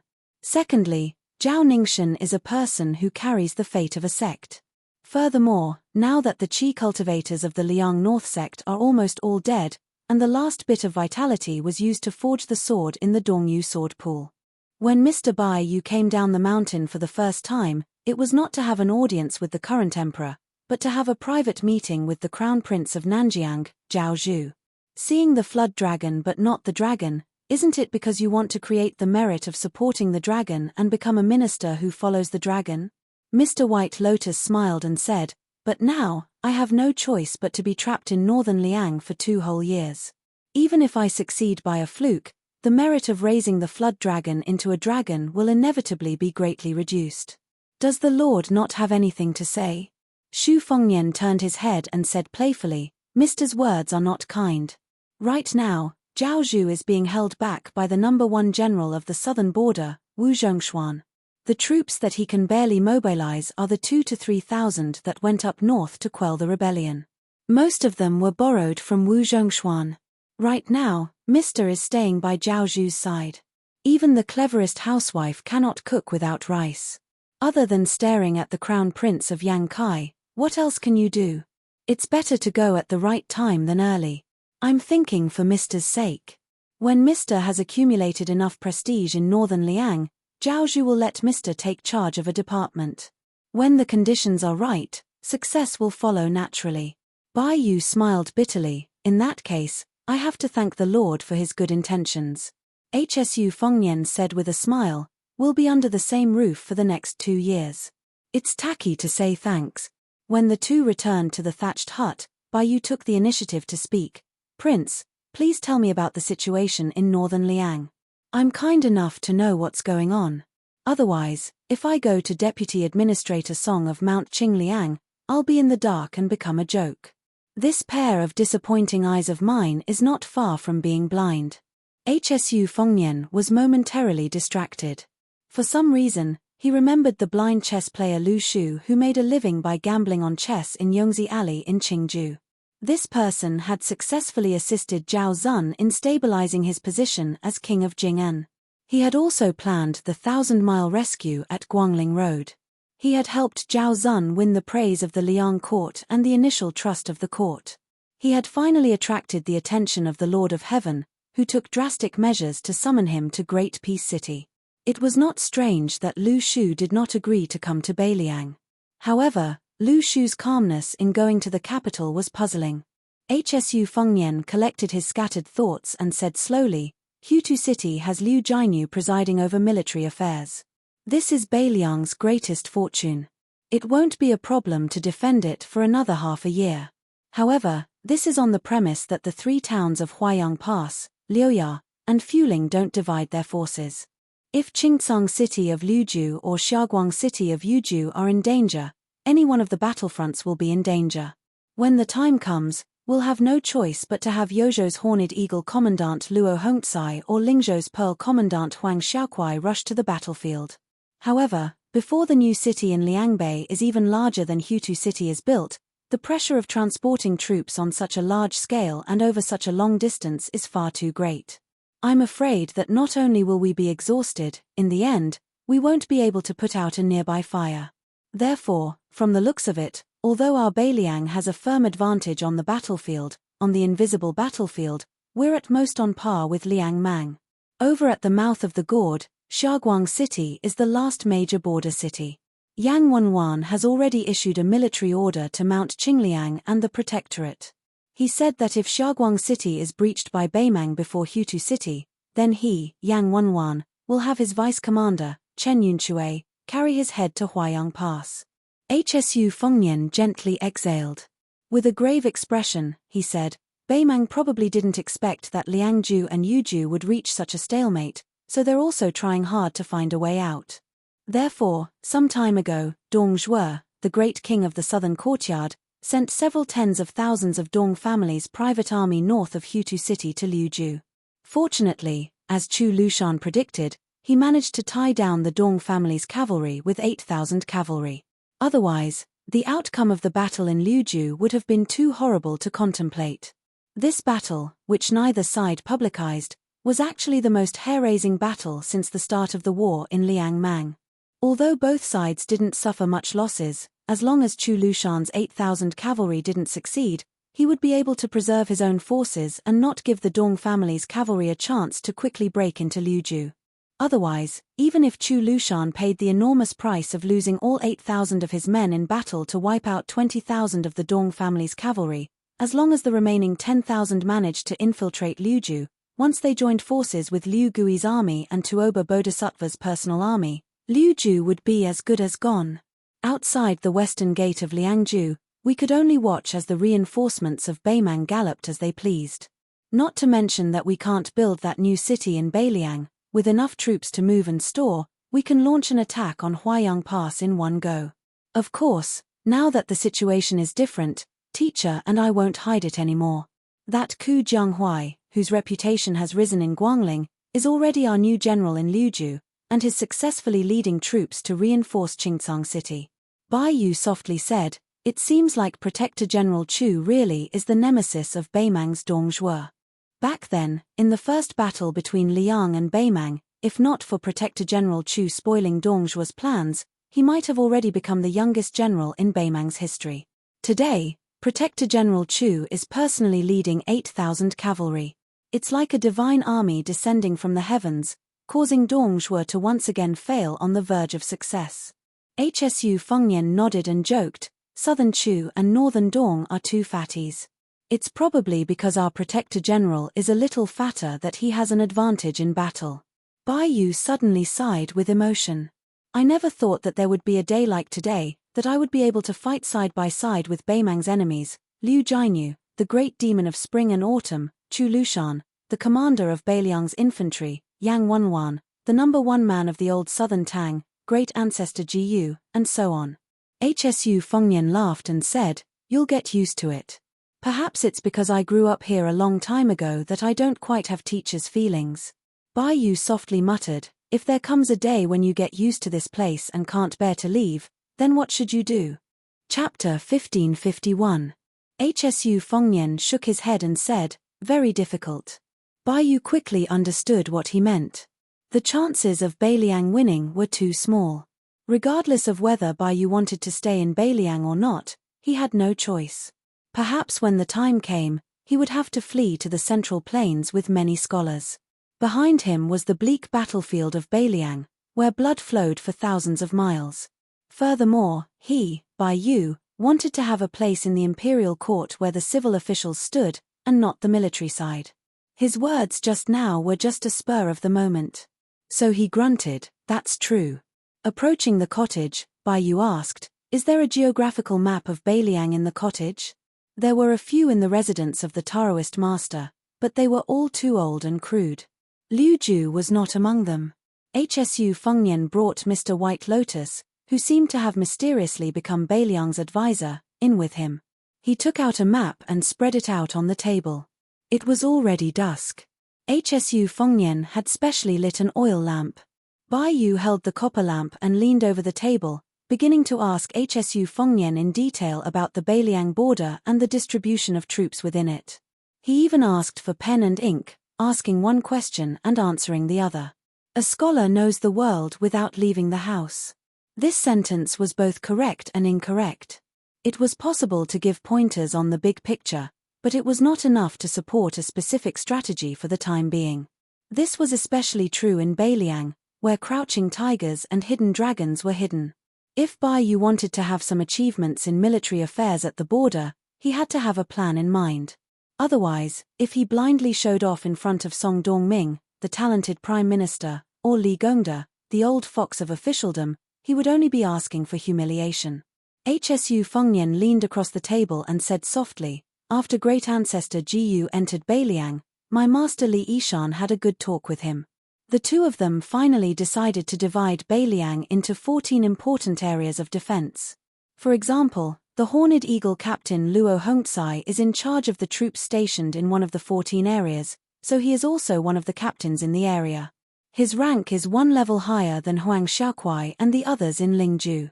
Now, other than the general of a province like Huang Fujin, after the last round of replacements by Chen Shiliang, this new group of captains who hold real power are mostly in their prime.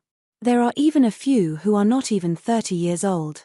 They have been loyal to Beiliang since their father's generation and have great enthusiasm for the border. They cherish the country their fathers have built. Therefore, there are some discussions in the various academies. For example, on the surface, I rely heavily on scholars who go to Liangju and give them all the seats in the prefectures and county-level offices. But in reality, there are still some prejudices, favoring favoritism, and paying attention to the bloodline of the generals. I accept these kinds of questions. After all, there is nothing I can do. Beimang is at my doorstep. I can only dare to promote these people. After Bai Yu put down his brush, he narrowed his eyes and stared at the map. His finger that was slightly stained with ink slowly brushed across the map. He asked casually, "The provisions of the newly built Liuju are all under the responsibility of the provincial governor of Lingju, Xu Beiji?" Hsu Fengnian quickly thought about the hidden meaning behind this question, but he could not figure it out. He nodded and said, "Sir, you must have heard of Xu Beiji's nickname. Moreover, Beiliang has long begun to buy provisions from the neighboring provinces. To tell you the truth, many of the large families who fled Beiliang out of fear on the surface have the hidden identity of spies from the Fu Shui chamber. In the matter of purchasing provisions, they have contributed greatly. Liang and Yu provinces are self-sufficient, so the matter of Liuzhou's provisions is far from an urgent matter." Hsu Fengnian smiled. "I've thought about it. If the Liang imperial court really refuses to let go of the provisions, Beiliang will openly snatch the provisions. Yes, it should be borrowed. Not to mention the Huainan circuit where Cai Nan's 100,000 troops are stationed, even if it's Chen Jibao's Shishu circuit, I would dare to snatch it." With Yin Changeng acting as the middleman, Han Lin, who had formed a tacit understanding with Beiliang, was appointed as the Huainan circuit administrator. This was a piece of good news. With Beiliang playing the role of the good cop, Han Lin wanted to have a clean reputation. He wanted to establish a mighty and loyal image in the imperial court. Beiliang could just give him as much as he wanted. As for the curses from the court, would Hsu Fengnian care? As for Chen Jibao, didn't you want to go to the Central Plains to pull chestnuts out of the fire? Didn't Xie Guaniying like to play tricks? Xu Yanbing was currently at the southern border of Lingju with his junior apprentice brother Han Laoshan, who was appointed as the general of Lingju. Without Chen Jibao personally overseeing the situation, it would be difficult for the Shishu circuit's northern gate to stop Beiliang from borrowing provisions. As for the timing, Hsu Fengnian trusted Han Laoshan. Bai Yu stared at the vast Liuju territory and asked, "Yang Yuanzan is in charge of attacking Beiliang's Calabash Gate, which is a natural stronghold. At the very least, he managed to take down Huagong and Luanhe cities. In the eyes of the Beimang Empress, Liu Gui is more worthy of being entrusted with an important task. However, while he is attacking Liuju on the western front, his main army has not moved. He is so idle that Beimang has to invite Tuoba Bodhisattva to enter Liuju. Now, Dong Zhuo has no choice but to send his private army to Liuju to break the stalemate. This Liu Gui, who is known as half of Beimang's Xu Xiao, is so weak." Hsu Fengnian slowly explained, "Liuju has no danger to rely on. If we want to fight, we can only fight fair and square. This is the case for both sides.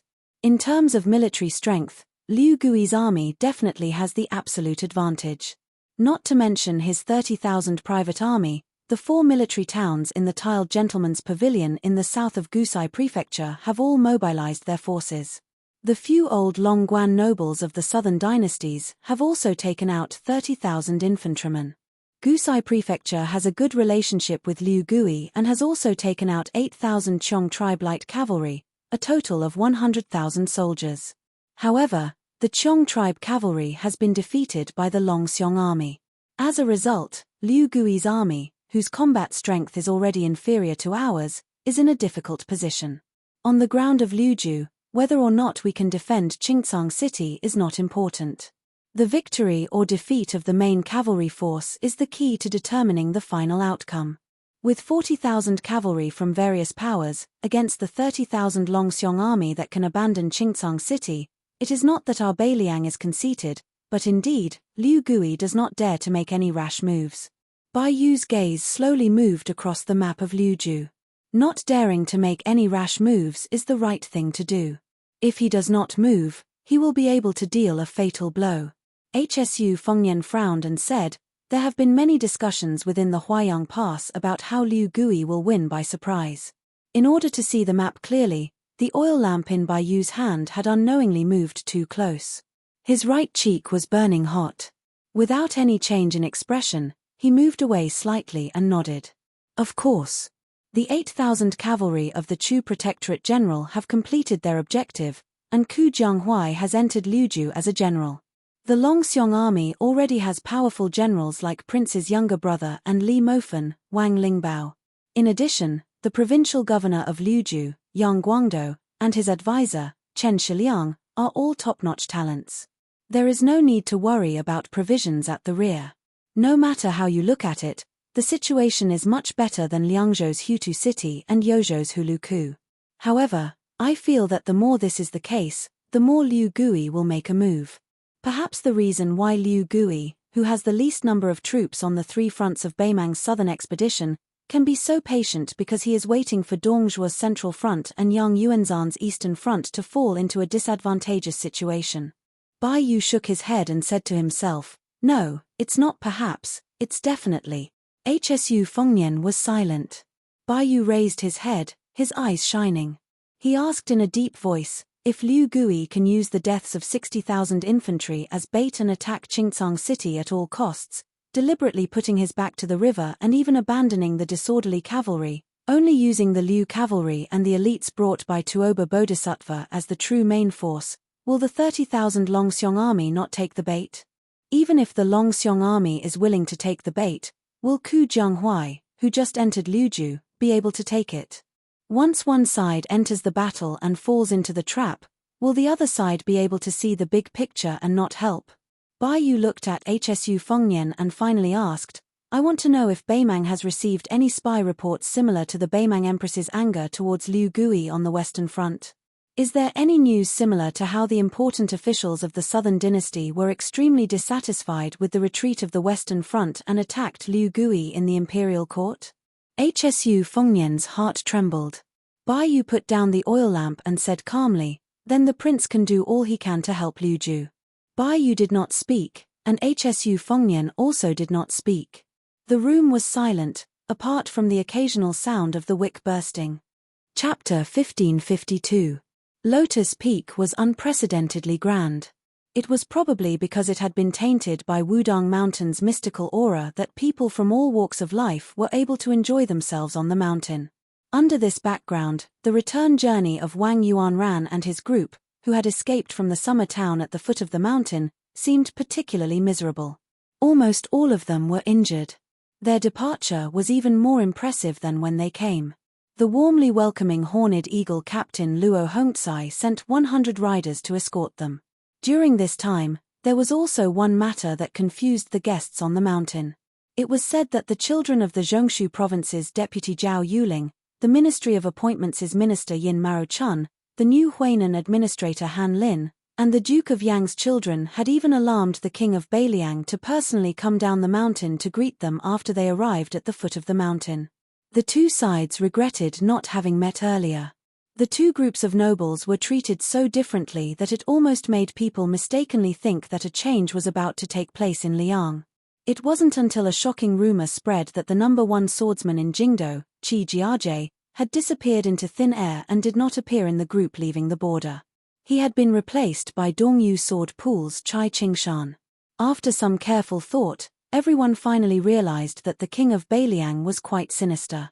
Not only did he secretly act viciously, he also deliberately made those important people unable to eat or sleep in peace. If these words were to spread to the Central Plains, Zhao Yuling and the other central officials would be fine. After all, they were close officials of the emperor and could find an opportunity to talk things out. With the current emperor's wisdom and magnanimity that was not inferior to the previous emperor's, he would certainly not fall for Beiliang's plan to drive a wedge between them. However, Han Lin, who had just left the capital from the position of Assistant Minister of the Ministry of Justice, was about to suffer. How could those arrogant ruffians of the Huainan Path not use this against him to cause trouble? With this plan in mind, everyone felt more and more sympathy for Yin Chang'an and this group of young talents with bright futures. In particular, That group of Gangnam-do scholars all vowed that they would not let Bailiang's shallow tricks succeed.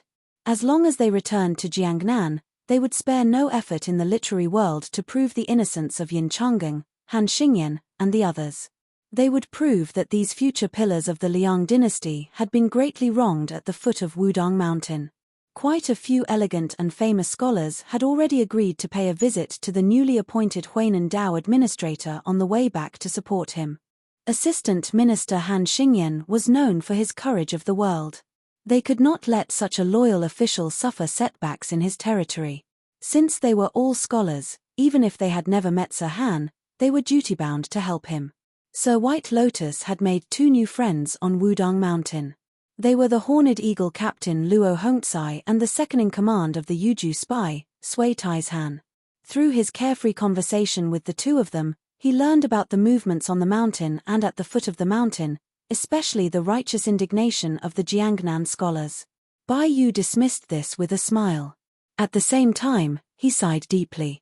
It was not only the little calculations of the elegant scholars, nor was it that Hsu Fengnian had personally left for Liuju to temporarily take over the position of General of Liangju that had originally been held by Bailiang's Protector General, Chu Lushan.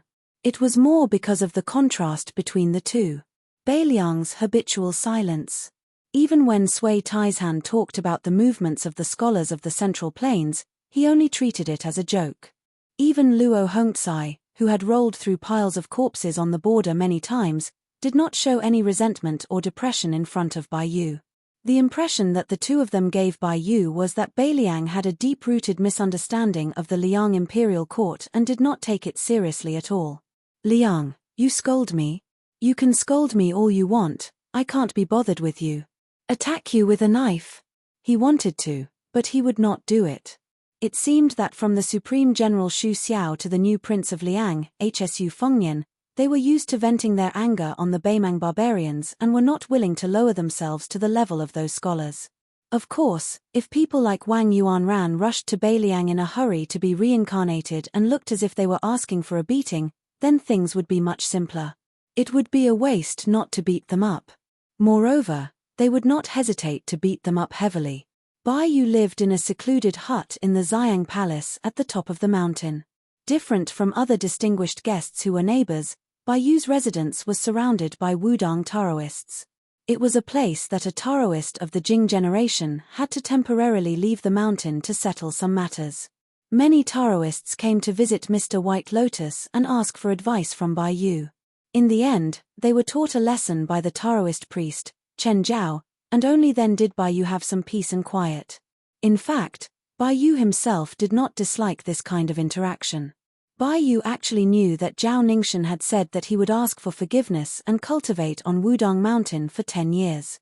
He was curious as to why this mountain had such a secular atmosphere and was also the ancestral court of Taoism, but the Taoists of various generations on the mountain had to help people interpret their fortunes and write letters every 10 years. Especially in the last 100 years, strange Taoists like Huang Manshan, Wang Zhongluo, Hong Shixiang, and Li Yufu had appeared one after another. No one was willing to ascend, and the incense burned more than Mount Longhu. If one did not become an immortal, what was the point of cultivating? Chapter 1553. When Chang Sui, Xu Huang, and the others heard that Mr. White Lotus was in Xiang Palace, they also came to visit Bai Yu. Perhaps because it was taboo to talk too much, both sides tacitly only talked about local customs and not military matters. However, Li Dongfang and the little monk Nanbei, who he had met once before, came and gave Bai Yu a big surprise. The little girl carried live chickens and ducks in. Perhaps because they were too tired from the journey, the chickens and ducks were already sickly and had accepted their fate by the time the little girl came in. The little girl said that Taoists of Mount Longhu could also eat meat. She had bought these chickens and ducks in a summer town at the foot of the mountain. She had picked the 2 largest ones to give to Mr. White Lotus to nourish his body. The little girl also thanked Mr. White Lotus for treating them to tea at the Daoist residence back then. Bai Yu didn't know whether to laugh or cry, thinking that this little girl was really nostalgic. During dinner, the little girl personally went to Xiang Palace's kitchen to stew a large pot of chicken for Bai Yu. The little monk Nanbei didn't even dare to eat at the table, squatting by the door and chanting Amitabha. In the end, Bai hadn't even touched his chopsticks when a woman, led by a little daoist, angrily came to denounce him. Behind her was a white-robed monk. Bai hurriedly put down his chopsticks and stood up to welcome them. When the woman saw Mr. White Lotus, her expression became better. However, she still muttered in a low voice, "This girl, it's one thing to give a gift, but what kind of silly girl would steal the largest chicken and duck in the house as a gift? She really takes after her father and doesn't know how to manage the house." After the white-robed monk sat down, he motioned for Bai to continue eating. He smiled and said, "I heard that the Wu family's daoist master is already at the foot of the mountain with the imperial edict. However, they have no intention of climbing the mountain for now. However, with Han Gui and Mr. White Lotus from Green Mountain Monastery, they are bullying this poor monk for fighting alone." Bai suddenly asked an inappropriate question, "Does Mr. know who leader Zhao Go is?" Li Dongfang didn't answer the question. This poor monk is flattered to call Mr. White Lotus, who was personally bestowed by the previous emperor. Bai, who was usually gentle and polite, was aggressive for the first time. Some say it is young Tai Sui who died outside the pass. Some say it is the catman Han Shengxian who died suddenly. Some say it is teacher Liu Hao who was the gatekeeper of Great Peace City. Li Dangxin said straightforwardly, "Cao Zhongqing went to the Tuzen temple to find me." Even he, Zhao Go's greatest enemy, did not know much. Cao Zhongqing could only guess that it was the imperial tutor who had disappeared without a trace, Yuan Bengxi. However, out of the 5 Zhao Go who really did things, Cao Zhongqing met 3 of them and killed one of them who was planted in Guangling Path.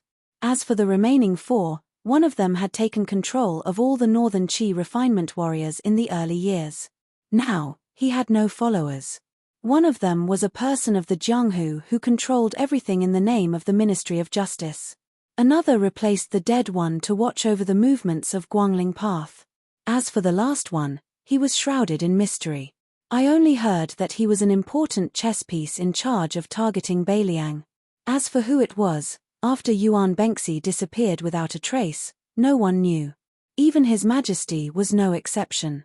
Li Dongfang asked curiously, "Mr. White Lotus, why are you asking this?" Bai smiled and said, "I am going to Mount Qingliang for 2 years. I am afraid I will die there." Li Dongfang frowned and said, "Do you think that person is in Beiliang Palace?" "That is impossible. With Xu Xiao and Li Yishan." Bai shook his head and interrupted, "It might not be someone who has been in hiding for a long time. It might be someone who went later. For example, the assistant administrator of Beiliang, Song Dongming." Li Dongfang rubbed his bald head and said nothing. The monk in white smiled and said, "Regardless of whether Song Dongming is Zhao Go's man or not, Mr. White Lotus' method of using someone else's knife to kill someone is not very good." Bai, who had not eaten much, put down his chopsticks and said with a smile, "One must not have the heart to harm others, but one must always have the heart to guard against others. As for Song Dongming's identity, I am just guessing. But since I have made up my mind to live in Beiliang for 2 years, I have to use some dirty tricks. To tell the truth, even if Mr. did not come today, I would have gone to find Mr. tomorrow and asked Mr. to go with me to Mount Qingliang. Therefore, Bai ate Miss Dongming's meal with a guilty conscience. If it were not for the fact that I was really hungry, I would not have even touched the chopsticks." The monk in white said to himself, "If Zhao Go's leader really is Yuan Bengxi, then Prime Minister Song Dongming, who was favored and then abandoned, may really be Zhao Go's man. But at the same time, if the two are both Zhao Go's men, Song Dongming may be completely loyal to Beiliang." Bai nodded and said, "The Emperor of Liyang did not kill half-inch tongue Yuan Bengxi simply because he had outlived his usefulness. Naturally, he was wary of Yuan Bengxi's Zhao Go power. After the previous emperor died, Yuan Bengxi was too unpredictable for the current emperor. Compared to the Beiliang cavalry's thunderous snoring at the door, Yuan Bengxi was like the sound of breathing by the side of the bed. Even though it was very light, it made it harder for people to sleep. Yang Taisui is dead, Liu Haoshe is dead, Han Shengxian is dead, Xie Guanying is gone. Who in Great Peace City can keep Mr. Yuan in check? Who can be on equal footing with the previous emperor? Speaking of which, if Yin Mao-chun or someone else is Yuan Banks's final choice for Prime Minister, then Song Dong-ming can only be the shadow minister. Even if Song Dong-ming is disheartened by Yuan Banks's death, but I'm afraid. Li Yang felt a headache coming on. He ate quickly and didn't listen to these troublesome matters. The woman ladled a bowl of white rice for the little monk and put some vegetables on the tip of the rice. The little monk squatted at the door and ate. The monk in white looked at this Mr. White Lotus and said with a smile, "Seeing is believing." Bai Yu said self-deprecatingly, "I must have disappointed Mr." Li Yang sighed and looked down at the table full of food. Beiliang has the aura of a palace. It looks, smells, and looks good, but it doesn't taste good. It seems that there is no taste in being the emperor. No wonder that boy surnamed Shu. Li Yang suddenly slapped his chopsticks. "Father, you can nag people all you want, but I made all this food." The monk in white immediately had his wife get another set of chopsticks and bowls. He gave a thumbs up before eating. Delicious. Chapter 1554. As the sun set in the west, Transverse Water City, the northernmost city of Ji Province, was about to close its gates. Red lanterns were being prepared to be hung on the city walls.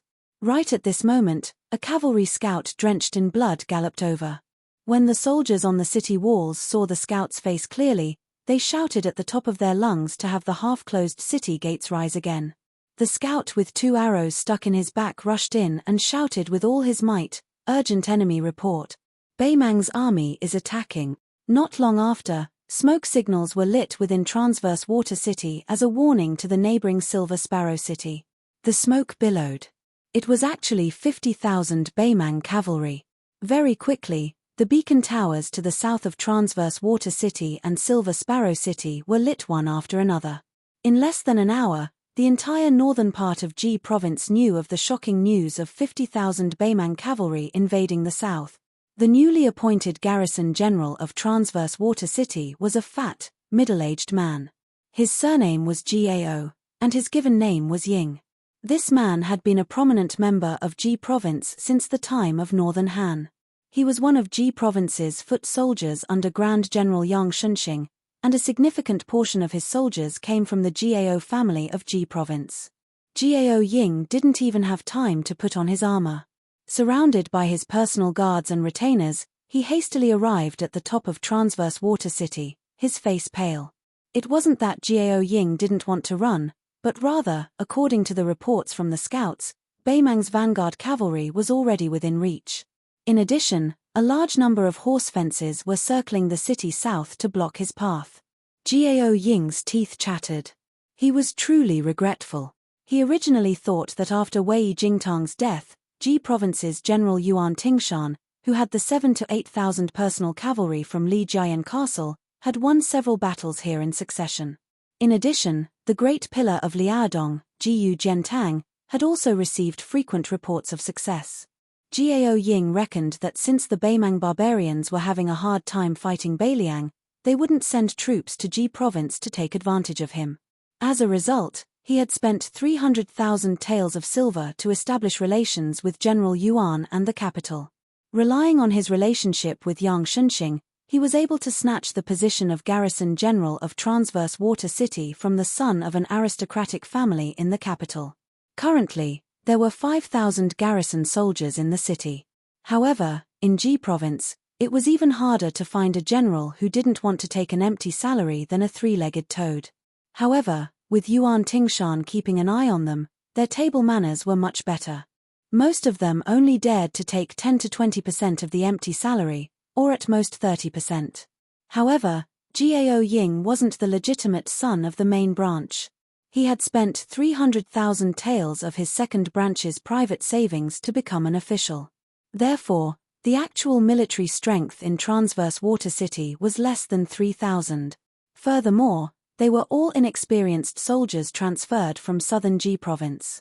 However, could Gao Ying be blamed for this?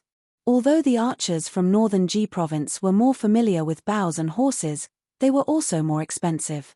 A single archer from northern Ji Province was equivalent to 2 of the southern Ji Province's infantry who were known as the unrivaled beneath the heavens a few years ago. The old foundation of Ji province had been taken away by Yang Shunxing. In the end, they suffered a great defeat at Guangling Pass. Now, even the elite southern Ji province's infantry, whose combat strength was only slightly inferior, were under Yuan Tingshan's control. If Jiao Ying wanted to earn back his capital in 3 years, other than putting up a show in Transverse Water City, what else could he do? Jiao Ying turned his head and looked at Silver Sparrow City. The garrison general, Wei Quanxiao, had a similar character as him. He had just bought the official hat and had not even gotten used to it yet. When they were young, both of them were a pair of scoundrels who indulged in debauchery. In the past, they were even called the 4 young masters of Ji province. It was said that Wei Quanxiao's Silver Sparrow City was almost emptied out, and all of them were sold at a low price to a few powerful armies in northern Ji province. 2 days ago, when Wei Quanxiao invited him to Silver Sparrow City to drink with prostitutes, Wei Quanxiao, who was a bastard who only cared about money, actually spent a fortune to invite 2 popular courtesans from the city to drink with him. When both of them were having sex on a big bed and 2 rouge horses, Wei Quanxiao even suggested this to Jiao Ying.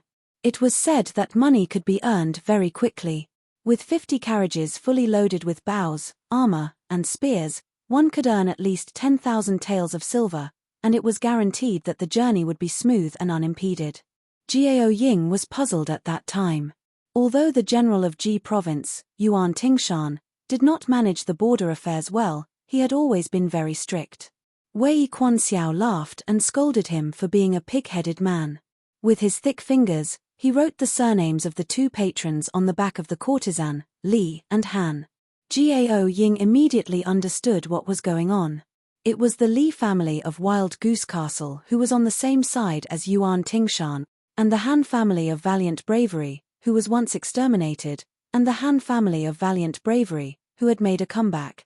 One of them had the support of the Great Pillar State, who was in charge of the military affairs of the 2 Liao provinces, and the other one was the Deputy General of Ji province, Han Fang, who was promoted by the emperor without restraint. Jiao Ying and Wei Quanxiao knew nothing about managing an army, but under the influence of their families, they could not be too bad as officials. No matter how many military achievements Yuan Tingshan had, he could only be the general of Ji province at the border. Otherwise, if his father-in-law was already in charge of the 2 Liao provinces, and his son-in-law was not enough to manage just one Ji province, how could he manage the whole river province? Therefore, he needed the only son of the Han family in Ji province to keep him in check. No matter how much the emperor rewarded him, no matter how much military power he gave him, his foundation was still shallow. For the next 5 years, the deputy general of Ji province, Han Fang, would still be a trusted general at the border. Before he could see him, he could hear his voice. Jiao Ying felt like the entire city wall was shaking. With the help of the last remaining light, at the end of Jiao Ying's vision, a black line suddenly appeared on the horizon. Jiao Ying's heart was like dead ashes. The Ji North defense line was completely finished. This fatty who originally came to Horizontal Water City to eat empty pay didn't seem to have the time to earn any money from smuggling at the border. Jiao Ying looked around in a daze. Apart from the personal retainers he brought from Jiao family, the other guards on the city wall were all young and immature.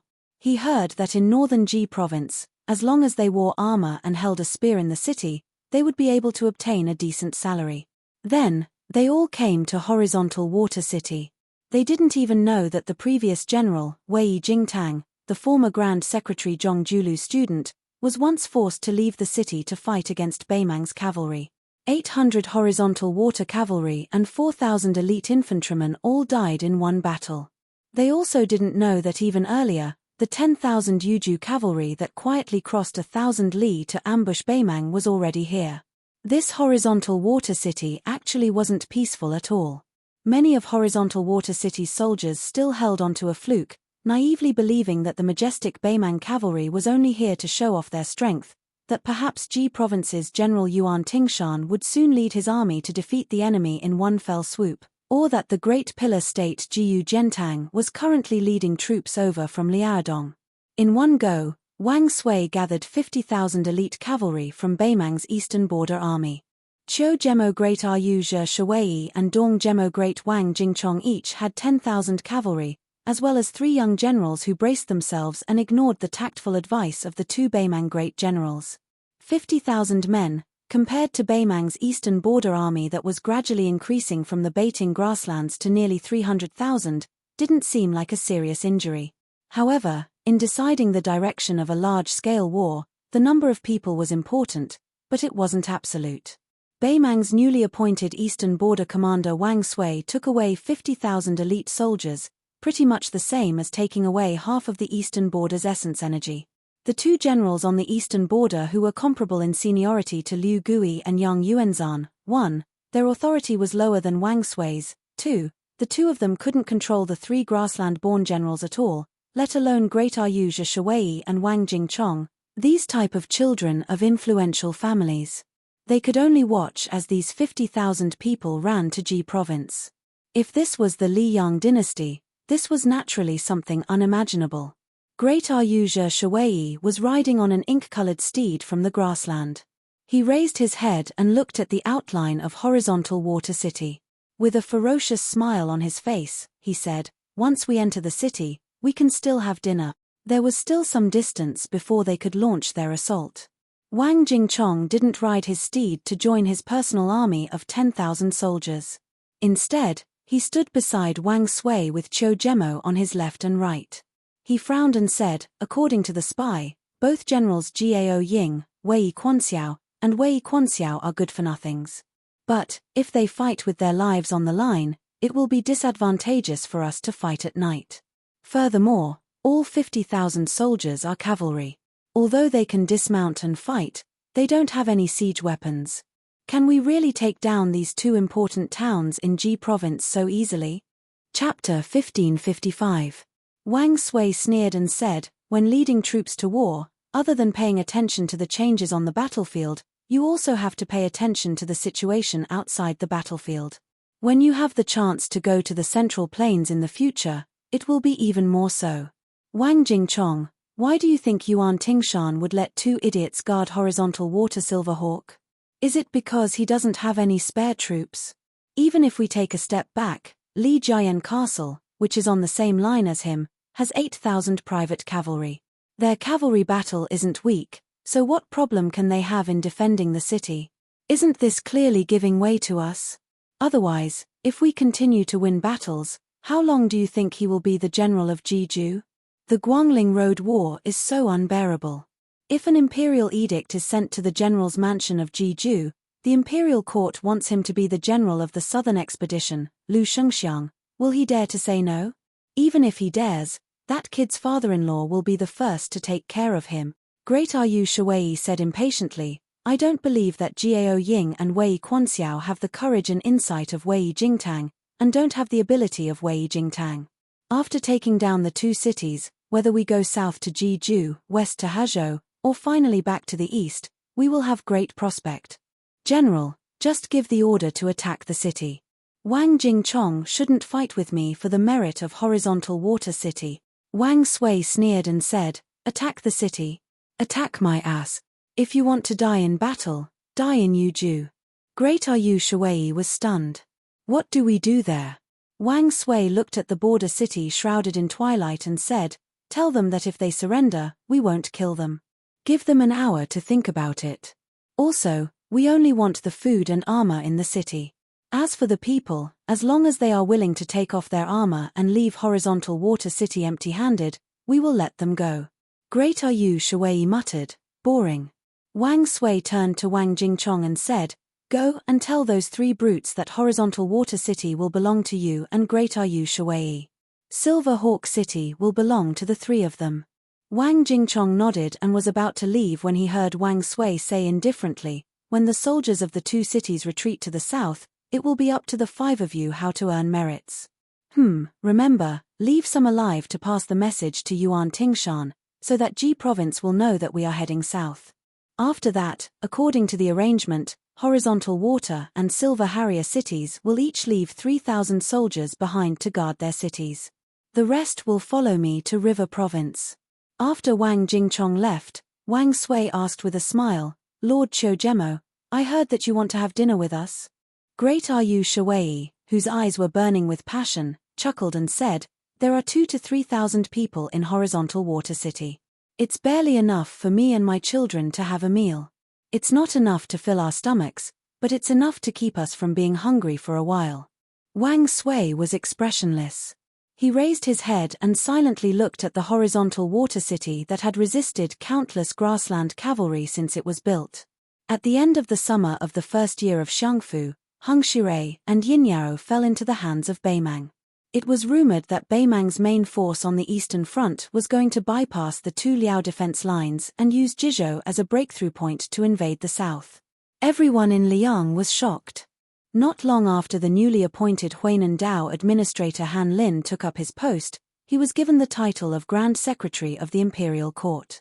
Huainan Dao Jidushi Cai Nan was given the title of Primary Grade 2 West Protecting General. Jizhou General Yuan Tingshan was given the title of Primary Grade 3 West Protecting General. Jizhou Deputy General Han Fang was given the power to expand by 10,000 troops. Along with this imperial edict, there was another secret edict delivered personally by Song Tonglu, the chief eunuch of the ceremony directorate. The Battle of Jizhou had to be limited to Jizhou North. The sound of the bugle horn rang out across the vast land around Qingcang City. Liu Ju finally welcomed the first battle that involved almost all of the troops on the Western Front. The 30,000 infantrymen of the Longguan nobles were the main force of the siege. They slowly spread out and attacked Qingcang City. The cavalry of the 4 towns within the tiled gentleman's pavilion protected the south of the infantrymen, facing off against the Longxiong army. The commander of the Western Front, Liu Gui, sat on the back of his horse, personally supervising the siege. Behind him were the 30,000 Liu family troops and the 10,000 personal guards that Tuoba Bodhisattva brought. A noble general from Longguan didn't care about the success of the siege at all. From time to time, he would turn his head to look at the large group of northern Liang black-armored soldiers 3 li away. Could the cavalry of the 4 towns of Gusai Prefecture really block the charge of the Longxiong army? If the Longxiong army broke through their cavalry formation and even the infantrymen attacking the city, they would only need 2 rounds and there would be no need to fight this battle. Did he have to give the Beiliang the biggest victory since the Battle of Liangmang? Did General Liu not understand that the Battle of Liuju was not just about a small Qingcang city? Was it worth the risk of the entire Western Front to take down Qingcang City? He finally could not hold it in anymore. He rode his horse to Liu Gui's side. Just as he was about to speak, Liu Gui coldly said, I have already made up my mind. There is no need to say anything more. This Beimang generals with a good background was also angered. However, he still suppressed his anger and tried to speak calmly to this old man who was highly regarded by the emperor. Great general, to split up the cavalry formation like this is too risky. It is not difficult to take down a small Qingcang city. Even if we hide 20,000, no, even 10,000 heavy armored infantrymen among the 30,000 infantrymen waiting for the Longxiong army to charge, it is still fine. To stake everything on one throw and underestimate the strength of the Beiliang cavalry formation, great general, this is not right. Liu Gui did not say anything. This general finally said angrily, Great general, you are treating the lives of 30,000 Longguan soldiers as a joke just for your own position. Currently, there were undercurrents in the western capital of the Southern Dynasty. The generals of the Western Front who came from the Southern Dynasty naturally heard about it. Saying that Liu Gui did not live up to his name was already being polite. Those who were not polite would directly request for the emperor to change the commander. Even the candidates were very clear. Other than Tuoba Bodhisattva who was already at the border of Liuju, even Zhong Tan who shone brilliantly at the eastern front of Huluku was brought out. If it was said that the military god Tuoba Bodhisattva was pushed out, it was still acceptable. However, to use Zhong Tan was simply slapping Liu Gui's old face. How long had Zhong Tan been in the army? How long had the great general Liu Gui been in the army? The king of the old southern court, Huang Songpu, had returned after his retirement and replaced the useless Liu Gui as the commander of the Western Front. There was no doubt that he had the most support in the Southern Dynasty. Therefore, The Eastern Front army that had been stationed in Liuju for a long time had all sorts of rumors circulating. At this moment, the general's expression changed drastically. A horse slowly approached. The man wearing light armor on the horse's back said in a deep voice, "Scram back to the battle formation." The general swallowed his saliva and turned his horse back to the infantry formation without another word. Liu Gui looked at the person who came and asked with a smile, "King of the Northern Court, do you think that the Longxiong army will dare to take the bait? 30,000 infantry soldiers who are at the mercy of others and the cavalry of the 4 towns who are not strong enough. The bait is big enough." The person who came was Tuoba Bodhisattva. He glanced at Qingtsang City and said, "Wang Lingbao might not be able to see through the great general's intentions, but Li Mofen, who is also the deputy general of the Longxiong army, will most likely be able to see through it. It's just that Yang Guangdou and Chen Shiliang are in that city. If Li Mofen is smart enough, he will also take advantage of the situation. Otherwise, he can forget about being promoted in the Beiliang frontier army. Even if Li Mofen is cold enough, as long as the Longxiong army is in a stalemate, Li Mofen can't just stand by and watch them die. I believe that he isn't that cold-hearted." Liu Gui chuckled and said, "On the surface, I, an old fellow whose position is in danger, need to try anything. Beiliang's Hutu City and Xiaoguang City are fighting fiercely on 2 fronts. Liu Province also needs a great victory to raise the morale of the people, so the time has come for both sides." Liu Gui restrained his smile and said, "Speaking of which, if it weren't for the King of the Northern Court's 20,000 soldiers rushing over, even if I, Liu Gui, lost my position, I still wouldn't have fought this battle. In Liu Province, if I can't take down the entire Longxiong army in one go, small fights are meaningless. The Battle of Liang Mang was originally going to be won in Liu Province. Now, it's just going around in a big circle." Tuoba Bodhisattva hesitated and said in a low voice, "After this battle, General, you will most likely be summoned back to the Southern Court." Liu Gui smiled and said, "It's fine. Just treat it as making space for Fatty Dong on the central line." Tuoba Bodhisattva chuckled and said, "General Liu, don't worry. In the future, you and I will enter the Central Plains hand in hand." Liu Gui nodded. The old man sighed and said, "I feel sorry for these brave men of the Southern Court. They came from the desert, but in the end, they died in the desert. They didn't even get to see the prosperity of the Central Plains, even a glimpse would have been good. PS1. Yesterday, writing that ancestor Jiyu and Li Yishan met was a slip of the pen. PS2. Every Alliance Master will be given a set of physical books in the snow. I definitely didn't forget this. When the books are finished, they will be given out together with a signature. However, they won't sign every book. They will only sign one book, but they will write a message. As for what to write, the Alliance Master can suggest it in the book review section. Chapter 1556. In a military camp of Yuju Province less than 200 miles away from the mouth of the Gorge, a thin, one-eyed old general slowly walked onto the reviewing platform. Before the old man showed up, Chen Yunshui, the deputy commander of the infantry of Beiliang Province, Huang Fuji, the general of Yuju Province, and Hu Kuei, the provincial governor of Yuju Province, were already standing on the platform. The old man then walked to the center of the platform. Strangely, even laymen who were not familiar with the army of Yuju Province would consider it reasonable for the old man to be the head of the army. Standing there with his hands on his saber, the old general in iron armor remained silent for a long time as he watched those officers and soldiers who remained still under the hot sun. The old man remained silent as if he wanted to look over all the tens of thousands of infantrymen who were going to set out for the battle and identify all the flags of the old camp of the infantry of Yuju Province. With a gloomy look, the old general finally opened his mouth slowly. "The general has passed away. The lord is not in Yuju Province. Even if I, Yang Wanwan, don't die on the battlefield, I don't have many years left.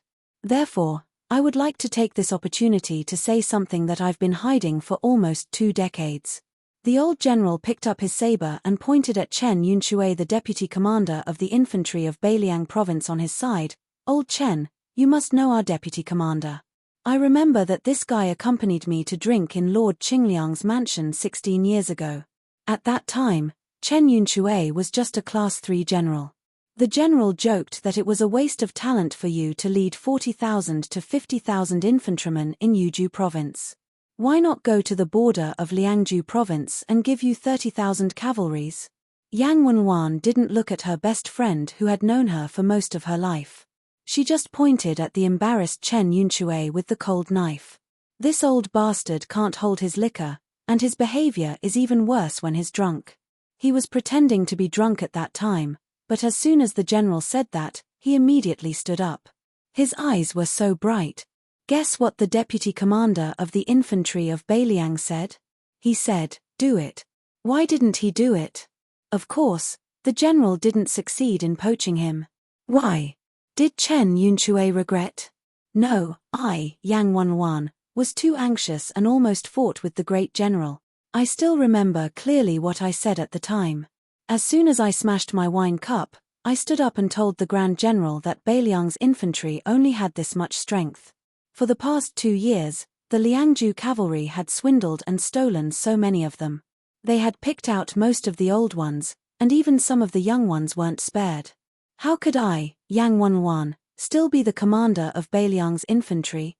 It's not impossible for Chen Yunxue to join the cavalry of Liangzhu province. However, you have to throw Yuan Zuozong, Chu Lushan and Qi Dangua into our Beiliang infantry. The veteran General Chen Yun lowered his head as if he had turned a deaf ear to Yang Wenwan's words.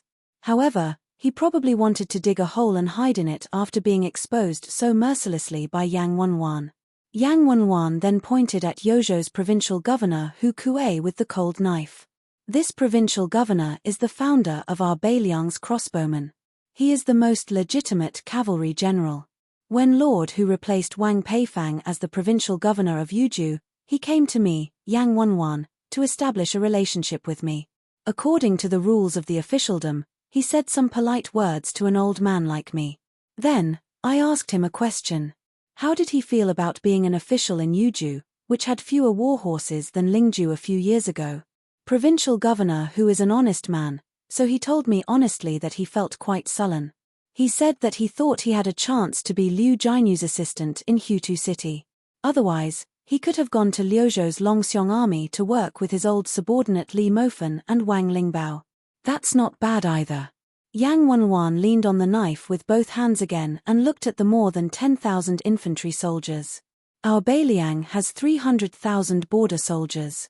Therefore, in Liang, I've always heard that Beiliang's 300,000 iron cavalry are the best in the world. I found it strange. Beiliang's cavalry has never made up more than half of the border army. How did it become 300,000 iron cavalry? Does Liang think that our Beiliang infantry doesn't exist? It seems like Beiliang doesn't take our infantry seriously either. The one-eyed old general tilted his chin to the east and sneered, "There's a fellow in Jizhou named Yang Shunxing. He's the idiot who was later toyed with by a few youngsters at the Guangling Road. Back then, he wasn't even fit to carry my shoes. Under his command are tens of thousands of infantry soldiers left behind by the old Northern Han. They've come up with the nickname Southern G Infantry. Afterwards, for the past decade or so, they've been called the unrivaled in the world in all of Liang. In addition, there's also the Wufeng army led by Wang Tongshan, the #1 general under the command of the King of Yang from the southern border, and Wu Zhongshuan's Dajia. Their reputations aren't small." The old man paused for a moment. "If that's all, Yang Wenwan, can tolerate it. After all, we can't go to Jizhou or Nanjiang to fight with them. Besides, we northern Liang people are not good at talking. However, let's not talk about Beiliang. Let's talk about our Beiliang. Let's not talk about Liangzhu, Lingzhu, or even Liuzhou. Let's talk about our Yuzhou. In Luanhe City, our infantry battalion was stripped of its battalion number.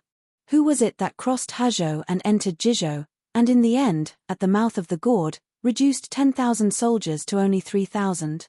We traveled 1,000 li, fought a series of battles to the death, and killed nearly 30,000 enemies. We almost completely paralyzed the Beimang barbarians' eastern supply line." Yang Wenwan mocked himself. "What? Do you think that our Yuzhou army also has heroes?" Yang Wenwan laughed, "Of course. However, It's a pity that the no-retreat battalion of 3,400 soldiers is Yozhou's 1st Cavalry Battalion.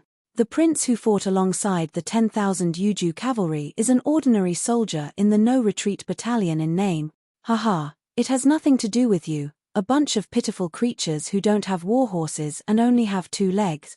The old man's face turned ferocious. Let's not talk about Yu Luandao, the deputy general of Yuzhou cavalry, or Shi Yulu and Fan Wenyao, who were promoted to general of Vao cavalry and general of Agile cavalry. Let's talk about Tian Heng, the newly appointed chief general of 30,000 Yuzhou cavalry. At that time, this old man despised the prince for not daring to fight to the death, and even said that the prince had used up all his courage after resisting the imperial decree. Therefore, he had long retired and returned to his farm. That was why Yu Luandao was appointed as the deputy general of 10,000 Yuzhou cavalry. Tian Heng, a bastard who never went to Jibei or outside the mouth of the gourd, is the only one who dares to slap his chest and say, "Old Yang, don't worry, I, Tian Heng, promise you that I'll create another cavalry battalion for you." The old man placed the cold saber on his waist again and rubbed his cheeks. He took a few steps forward and asked with a deep voice, "Since when did the Yuzhou infantry fall to such a state?" The entire place was silent, but everyone's eyes were red. Yang Wanwan pointed at herself and said, "Ever since I, Yang Wanwan, joined the Shu family's army, I've been following the great general for 36 years. From the very first day, I was a foot soldier, and today, I'm a major second-grade general. In the end, I'm just an old foot soldier.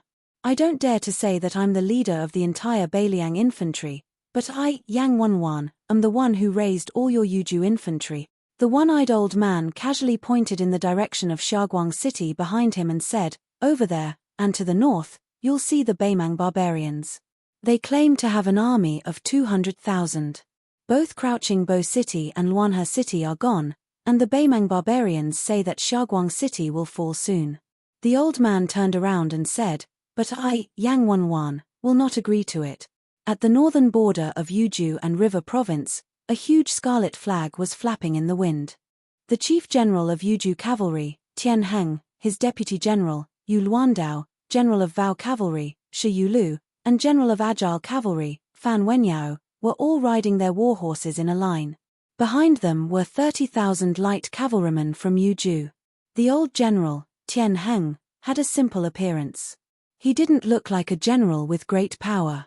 If he wasn't wearing armor, he would look more like an old farmer.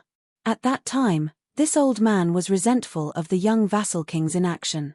In a fit of anger, he resigned from his post and returned to his hometown. He used the excuse that he was old and his body couldn't withstand the torment, so he could go home and play with his grandchildren. Only then did Yu Luandao have the chance to lead an army to Jibei. But in fact, the entire Yuzhou knew that the old general had no children. They had all died outside the pass. Later on, Hsu Fengnian and Yu Luandao appeared outside the mouth of the gourd together. Out of the 10,000 cavalrymen, only 3,000 of them returned. When the old men, whose experience was not much inferior to Yang Wanwan, Chen Yunxue, and the others, heard the news, they rushed to Yang Wanwan's tent that very night. Tian Heng was waiting outside. Even when the Huayang Pass Protectorate issued an order to restore Tian Heng's status as a general, Yang Wanwan still refused to accept it. In the end, Hsu Fengnian was forced to write a letter to Yang Wanwan personally. Only then did Yuzhou reluctantly admit Tian Heng as the chief general of Yuzhou cavalry. The old man pressed the hilt of his saber with one hand and turned to Yu Luandao with a laugh. "Old Yang must be furious with me this time. But you can't blame me for this. This guy didn't even care about our friendship for half a lifetime and refused to see me." Chapter 1557. Yu Luandao and the others smiled knowingly. Tian Heng and Great General Yang Wanwan were old brothers who had exchanged their lives for each other. In the early years, one of them was a captain of the infantry, while the other was a captain of the cavalry. In order to save Yang Wanwan, who was trapped in the enemy formation, Tian Heng disobeyed orders and took the initiative to rescue him. In the great general's rage, Tian Heng was demoted from a captain to an ordinary cavalryman. In the fierce competition in the Shu family's army, Tian Heng was one step behind. Those of the younger generation, such as Xu Piyu, Wang Fei's brother Wu Qi, Yuan Zuozong, and Hu Kuei, had all surpassed Tianheng at that time to become the leading general of the cavalry. By the time the Shu family died, Tianheng had only become a fourth-rank general. It was only when Yang Wenwan personally asked the great general for him that Tianheng was promoted to a rank and moved from Liangju to Yuzhou. However, after more than 10 years, compared to the likes of Wei Taizhan who had retired from high positions and returned home with glory, or the current deputy commander Jin Partridge Zhu Kang, Tianheng could be considered an extremely depressed veteran of the Beiliang army. Tianheng stopped smiling and said to Yu Luandao, "General Yu, Beimang's 50,000 elite cavalrymen on the eastern front said they were going to attack Ji province, but we all know that these barbarians are heading straight for Yuzhou. They want to cooperate with Yang Yuanzhan at the mouth of the gorge to take down Xiaoguang city and invade Yuzhou. Our original plan was for you and me to split into two groups. One group would intercept those 50,000 at the border of the River of Spirits, while the other group would continue north along the outer edge of the mouth of the gorge. Before we set out, we said that you and Shi Yulu would lead 15,000 cavalrymen here to wait for the Beimang army, while Fan Wenyao and I would lead 15,000 cavalrymen north, with General Yu's no-retreat camp as the vanguard. But I thought." Yu Luandao interrupted with a smile, "General, no buts. Since we agreed to use the troops this way, there's no reason to change it at the last minute." Tianheng glared. "Yozhou's 30,000 cavalrymen. Am I, Tianheng, the leading general, or are you, Yu Luandao, the leading general?" Compared to the scholarly Fan Wenyao, the new Beiliang's first general, Shi Yulu, had a rougher temperament. Yu Luandao felt somewhat helpless. Tianheng looked at the wind and sand in the distance and said, "Although our superiors didn't say it clearly, Liu province is facing such a great crisis. Even His Highness has gone there in person. All the other garrisons in Beiliang also followed His Highness to Liu province. Therefore, it's definitely not simple for our Yuzhou cavalry to do the opposite at this critical moment." In Fan Wenyao's words, "It's a great scheme. Beimang has 50,000 elite cavalry. Not to mention Dongyue's consort Old Wang Sui, the Qiu and Dong generals on the eastern front are not simple either." Tianheng suddenly laughed. "Yu Luandao, don't think that you can look down on me just because you won two great battles in Jizhou and Huluku. When I picked up the first-generation Shu family saber, you were still drinking milk. Shi Yulu was brought to the position of general of cavalry by the old general Tianheng, so he did not have any taboos in his speech. He joked, 'Old general, you can't say that. Although General Yu is young, he is not careless at all in war, unlike you.'" Tianheng suddenly raised his voice. Shi Yulu hurriedly swallowed the word inferior and laughed, "Not as good as you, old general." Tianheng snorted coldly, but there was a smile in his eyes, then it settled. "Yu Luandao, Shi Yulu, and Fan Wenyao, you three will take 20,000 men and go out of Huluku. I will take 10,000 men to guard here. I don't expect to defeat the enemy cavalry, but I want to delay them from entering Yuzhou." Fan Wenyao frowned. He wanted to say something but stopped. He gave Shi Yulu a look.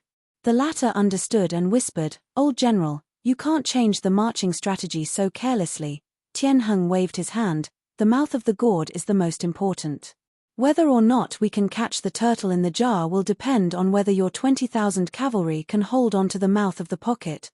Although the Huayang Pass Protectorate had only sent a secret military order to the Yuzhou cavalry, everyone present could guess the truth. Although they were shocked, who wouldn't feel their blood boiling? If your Beimang Dongzhuo wants to use Liuzhou as a breakthrough point, then our Beiliang cavalry will wipe out your eastern Huluku army in one fell swoop. Gazing at these faces that were far younger than his, Tianheng softly said, "We're all on the same side, so I won't beat around the bush." Of the 30,000 Yuzhou cavalry, most of them were young people. Why is that? Because after fighting Wang Sui's army to the death and surviving, even if they have military merits, they won't be great and definitely can't compare to going to Huluku. It's enough for me, Tianheng, to be a third-rank general in this life. When I joined the army, I didn't have the spirit of a scholar like you, Yu Luandao. Back then, I wanted my whole family to starve to death. I really couldn't live anymore, so I tied my head to my belt and joined the army. How could I have imagined that I would become a general one day? Who would have thought? Tianheng laughed happily. "Don't talk nonsense with me. Don't you know what kind of temper I, Tian Heng, have? Don't talk about old Yang not being able to change my mind. Back then, even in front of the great general, I would still act as I should. At this time, a group of scouts galloped over. It was a group led by Commandant Fan Fen. The rider riding alongside Fan Fen was actually a child. There were 2 disproportionate Beiliang sabers hanging from his waist. He stood on the horse's back with his hands tucked into his sleeves, looking very much like an expert. Fan Fen reported to the generals that there was no sign of Beimang horses within 50 li of them. Tian Heng called out to the scout who was about to turn around and head north. He smiled at the child and asked, "Are you the little general of our Yuju cavalry, Fang Long? I heard that you alone killed several hundred Beimang barbarians outside Huluku." The child nodded with a straight face. Fan Fen couldn't help but say, "General Tian, this child is actually thin-skinned in front of outsiders. Didn't he just ask me if he could become an official scout after paying off his debt and making a meritorious service? This child has 2 cold sabers. One was given to him by someone else, and the other was temporarily lent to him by us. Isn't he thinking that he can legitimately have a second cold saber?" Tian Heng laughed heartily. "From now on, you are the corporal of the 8th Yuju Cavalry." Yu Delong asked, "Does your words matter? My master said that I have to follow the rules. Otherwise, he won't let me stay in Yuju." Tian Heng was suddenly speechless and somewhat embarrassed. He dared to act shamelessly in front of Yang Wenwan, who was his sworn friend, but he really didn't dare to play dumb with that young prince. Yu Luandao smiled and helped him out. General Tian's words are effective in all military affairs of the Yuju cavalry. And don't forget, your master is still an ordinary soldier of No Retreat Battalion. So even without General Tian's words, I, Yu Luandao, as the commanding officer of No Retreat Battalion, and you, Yu Delong, as the corporal of the 8th Yuju Cavalry, will still be effective. The child standing on horseback clenched the cold saber at his waist and said seriously, "Generals, please be at ease.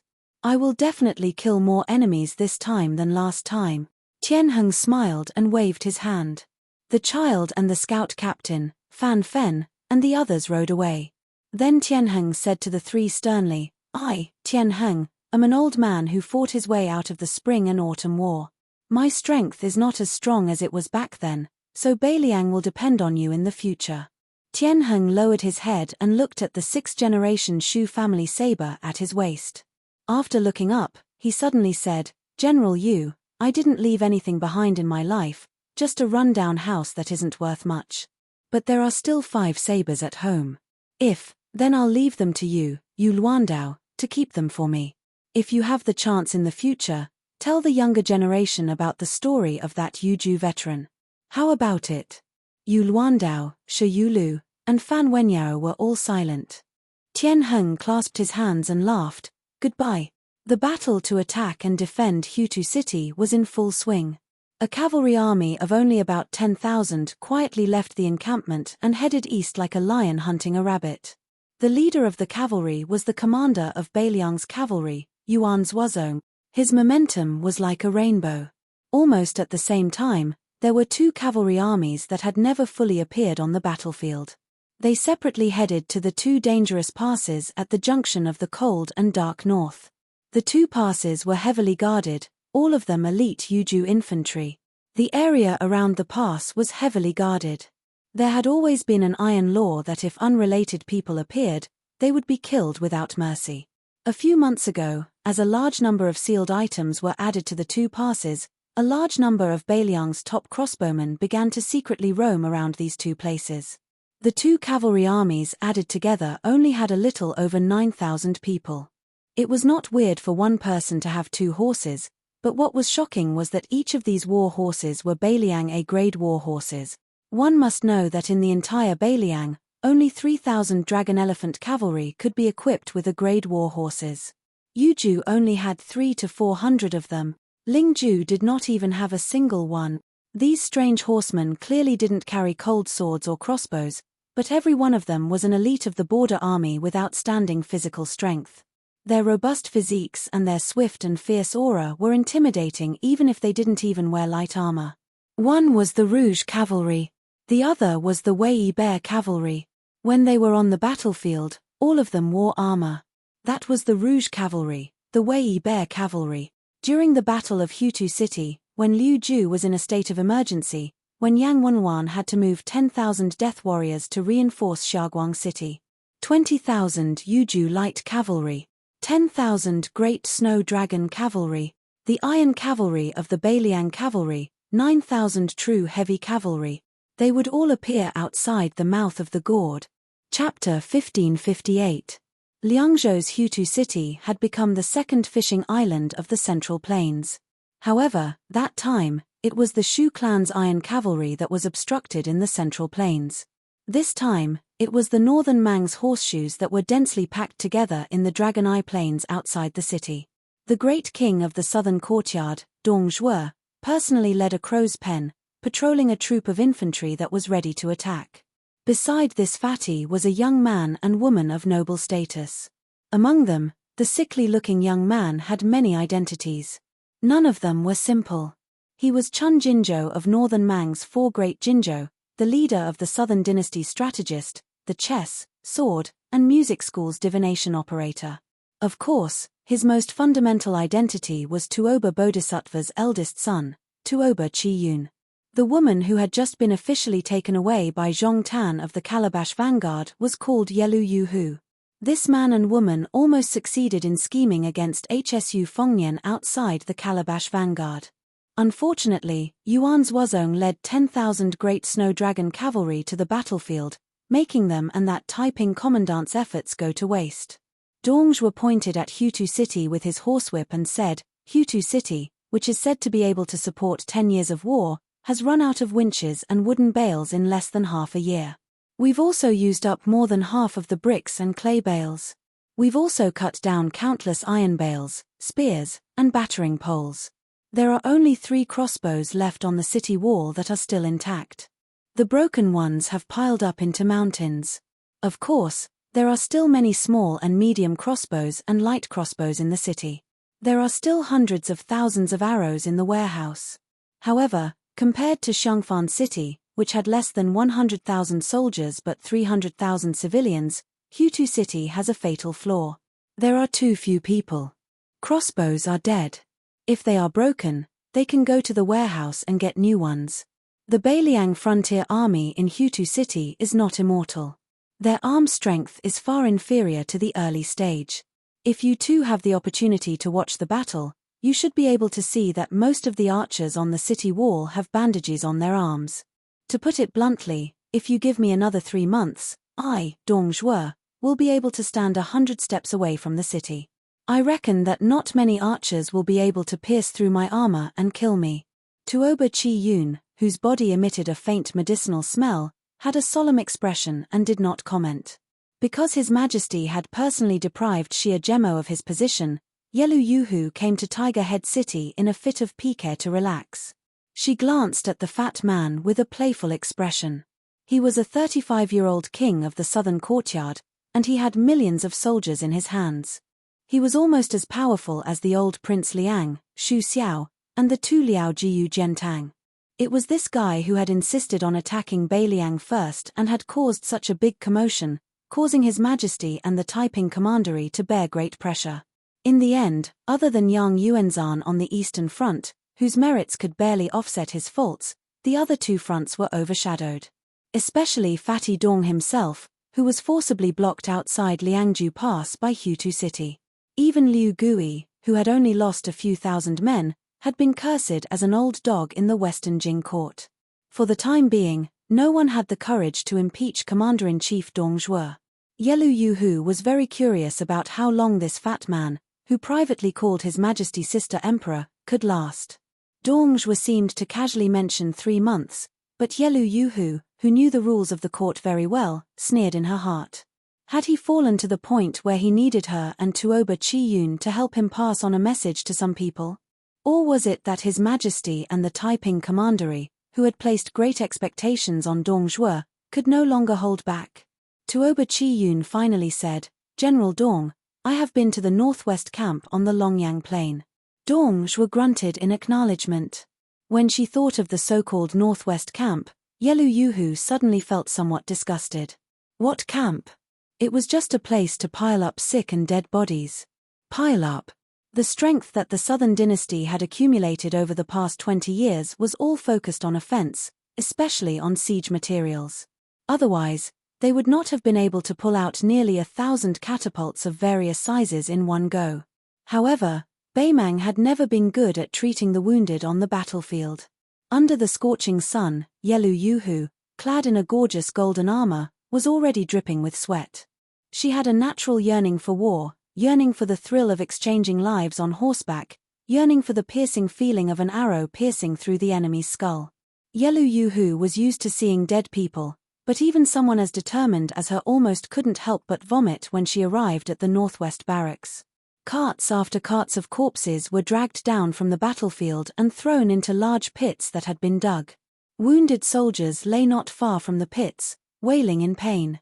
Many of the wounded soldiers, who had been badly mutilated by the city defense equipment, begged for a quick death. At the time, Tuoba Chi Yun was standing at the edge of a new pit with 700 or 800 corpses piled on top of it. She asked the soldier in charge of sprinkling the lime for a basin. Yelu Yuhu, with a thick cotton cloth covering her mouth and nose, watched as the spring basin expressionlessly sprinkled out handfuls of lime.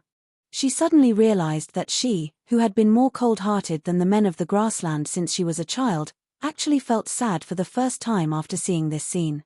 Tuoba Chi Yun's thoughts jumped around quickly. She changed the topic and said slowly, General Dong was anxious when fighting Beiliang, but he slowed down when fighting Hutu. The resilience and fighting habits of the nomads made Beimang's low need for food far exceed the imagination of the Central Plains cavalry. At least Beimang still did not lack food. However, if they could send their troops down south during the autumn season, Beimang would be able to handle the situation more easily in a stalemate. Tuoba Chi Yun didn't want to speak too much belated advice. Besides, there was a reason why Dong Zhuo and the Taiping Order wanted to go down south at the beginning of spring. What Tuoba Chi Yun really wanted to say was the second half of the sentence. If Dong Zhuo's Eastern Front had attacked the city without thinking of the consequences and took Hutu in one go, the current situation would not be so difficult to get off. This was not Tuoba Chi Yun criticizing Dong Zhuo for not putting in effort when fighting Hutu. In fact, there was nothing wrong with Dong Zhuo's deployment.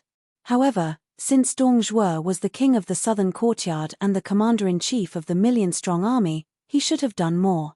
Dong Zhuo nodded and said, "At first, I suspected that other than the thousands of elite cavalry reported by our spies, there was another group of armored cavalry hidden in Tiger Head City.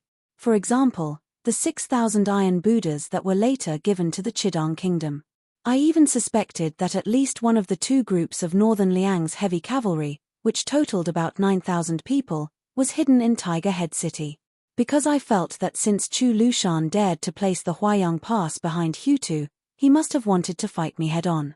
He wanted to fight with me south of Hutu and north of Liuya and Fuling in a big battle where both light and heavy cavalry would appear." Dong Zhuo said in a deep voice, "Until that ambush where everyone had their own schemes, I first used 4,000 cavalry at Ya Slope as bait. As expected, the Fuling army's commander-in-chief Wei Liang was greedy for merit and advanced prematurely. His formation was disrupted by the 8,000 cavalry. If it was not for that Beiliang's junior commander-in-chief Wei Liang who ruined things at Kifulong Pass and was too brave to help the Fuling cavalry break through, the Beiliang's ambush should have entered the battlefield on time. My Dong family cavalry would also have moved. In the end, on that battlefield, I could lure out Fuling and Liuya, the two commanders-in-chief Huayang Pass, and even the Hutu city cavalry. In this way, it would have become a situation where both sides' cavalry swapped places. Even if I, Dong Zhuo, suffered more losses, as long as I could destroy the mobility of the Beiliang cavalry's defensive line south of Hutu city, it wouldn't be a problem whether Hutu city was conquered or not." Dong Zhuo said self-deprecatingly, "Perhaps many people in the Beiliang Protectorate are cursing that junior commander-in-chief of Kifulong Pass for using his strength in the wrong place. But in reality, Liang Ju was lucky enough to escape a calamity. A single Hutu city isn't scary. What's scary is the nimble cavalry behind it that doesn't seek to kill the enemy, only to restrain them. Right now, I, Dong Zhuo, am not sure if I'm thinking too much, or if Chu Lushan's luck is good, or if he's actually thinking more than I am. Yelu Yuhu frowned and said, can't we just press forward with all our forces and attack Fuling and Liuya together? In any case, we have the absolute advantage in terms of military strength. It would be a waste not to fight. Dong Zhuo dismissed it with a laugh and didn't explain anything. Tuoba Chi-yun shook his head and said, it's not that we can't stake it all in one throw, but there's not much point. Just as Tuoba Chi-yun was about to explain the specifics to Yelu Yuhu, Dong Zhuo rode along the edge of the infantry formation toward a group of dusty carriages. When the 1,000-man commander in charge of supervising his subordinates moving the corpses saw the king of the southern courtyard, he quickly dismounted and reported the battle situation to Dong Zhuo. It turned out that these corpses had all been dragged out from the tunnels leading into the city. Beimang's catapult attacks had intervals in between, but this unpresentable method of attacking the city had never stopped. However, there were still no obvious results. Apart from a group of 500 soldiers who entered Tiger Head City at the beginning, but they were quickly intercepted and killed by the armored city guards, the rest died in the narrow paths of the tunnels or were easily killed by those waiting for rabbits to appear at the cave entrances. It was reported that City Guard General Liu Jianyu had long made preparations. He had dug out more than 10 holes that were 3 zhong deep in various strategic locations within the city beforehand, allowing the soldiers with sharp ears to stay within. As long as Beimang's cave masters and armored soldiers made any movements within several hundred or even 1,000 steps, they would be able to immediately seize the opportunity. Afterwards, whether it was digging holes horizontally to set up an ambush or using windmills to fan the smoke and lime, all of this was easy. That 1,000-man commander had only taken up this post because he lost an arm in the formation charging ant-attached army. After the single-armed man finished reporting the general battle situation and death toll, his eyes became slightly red. After lowering his head, he said quietly, "Great General, there have been 16 tunnels in total. Including this wave, the number of our brothers who have died underground has already reached 5,000. Is it worth it? To be able to die on top of Tiger Head City's city walls is also good." Dong Zhuo said calmly, "You all should head to the northwest camp." The single-armed 1,000-man commander raised his remaining arm to wipe his eyes. After getting on his horse, he led the carriages piled with corpses into the distance.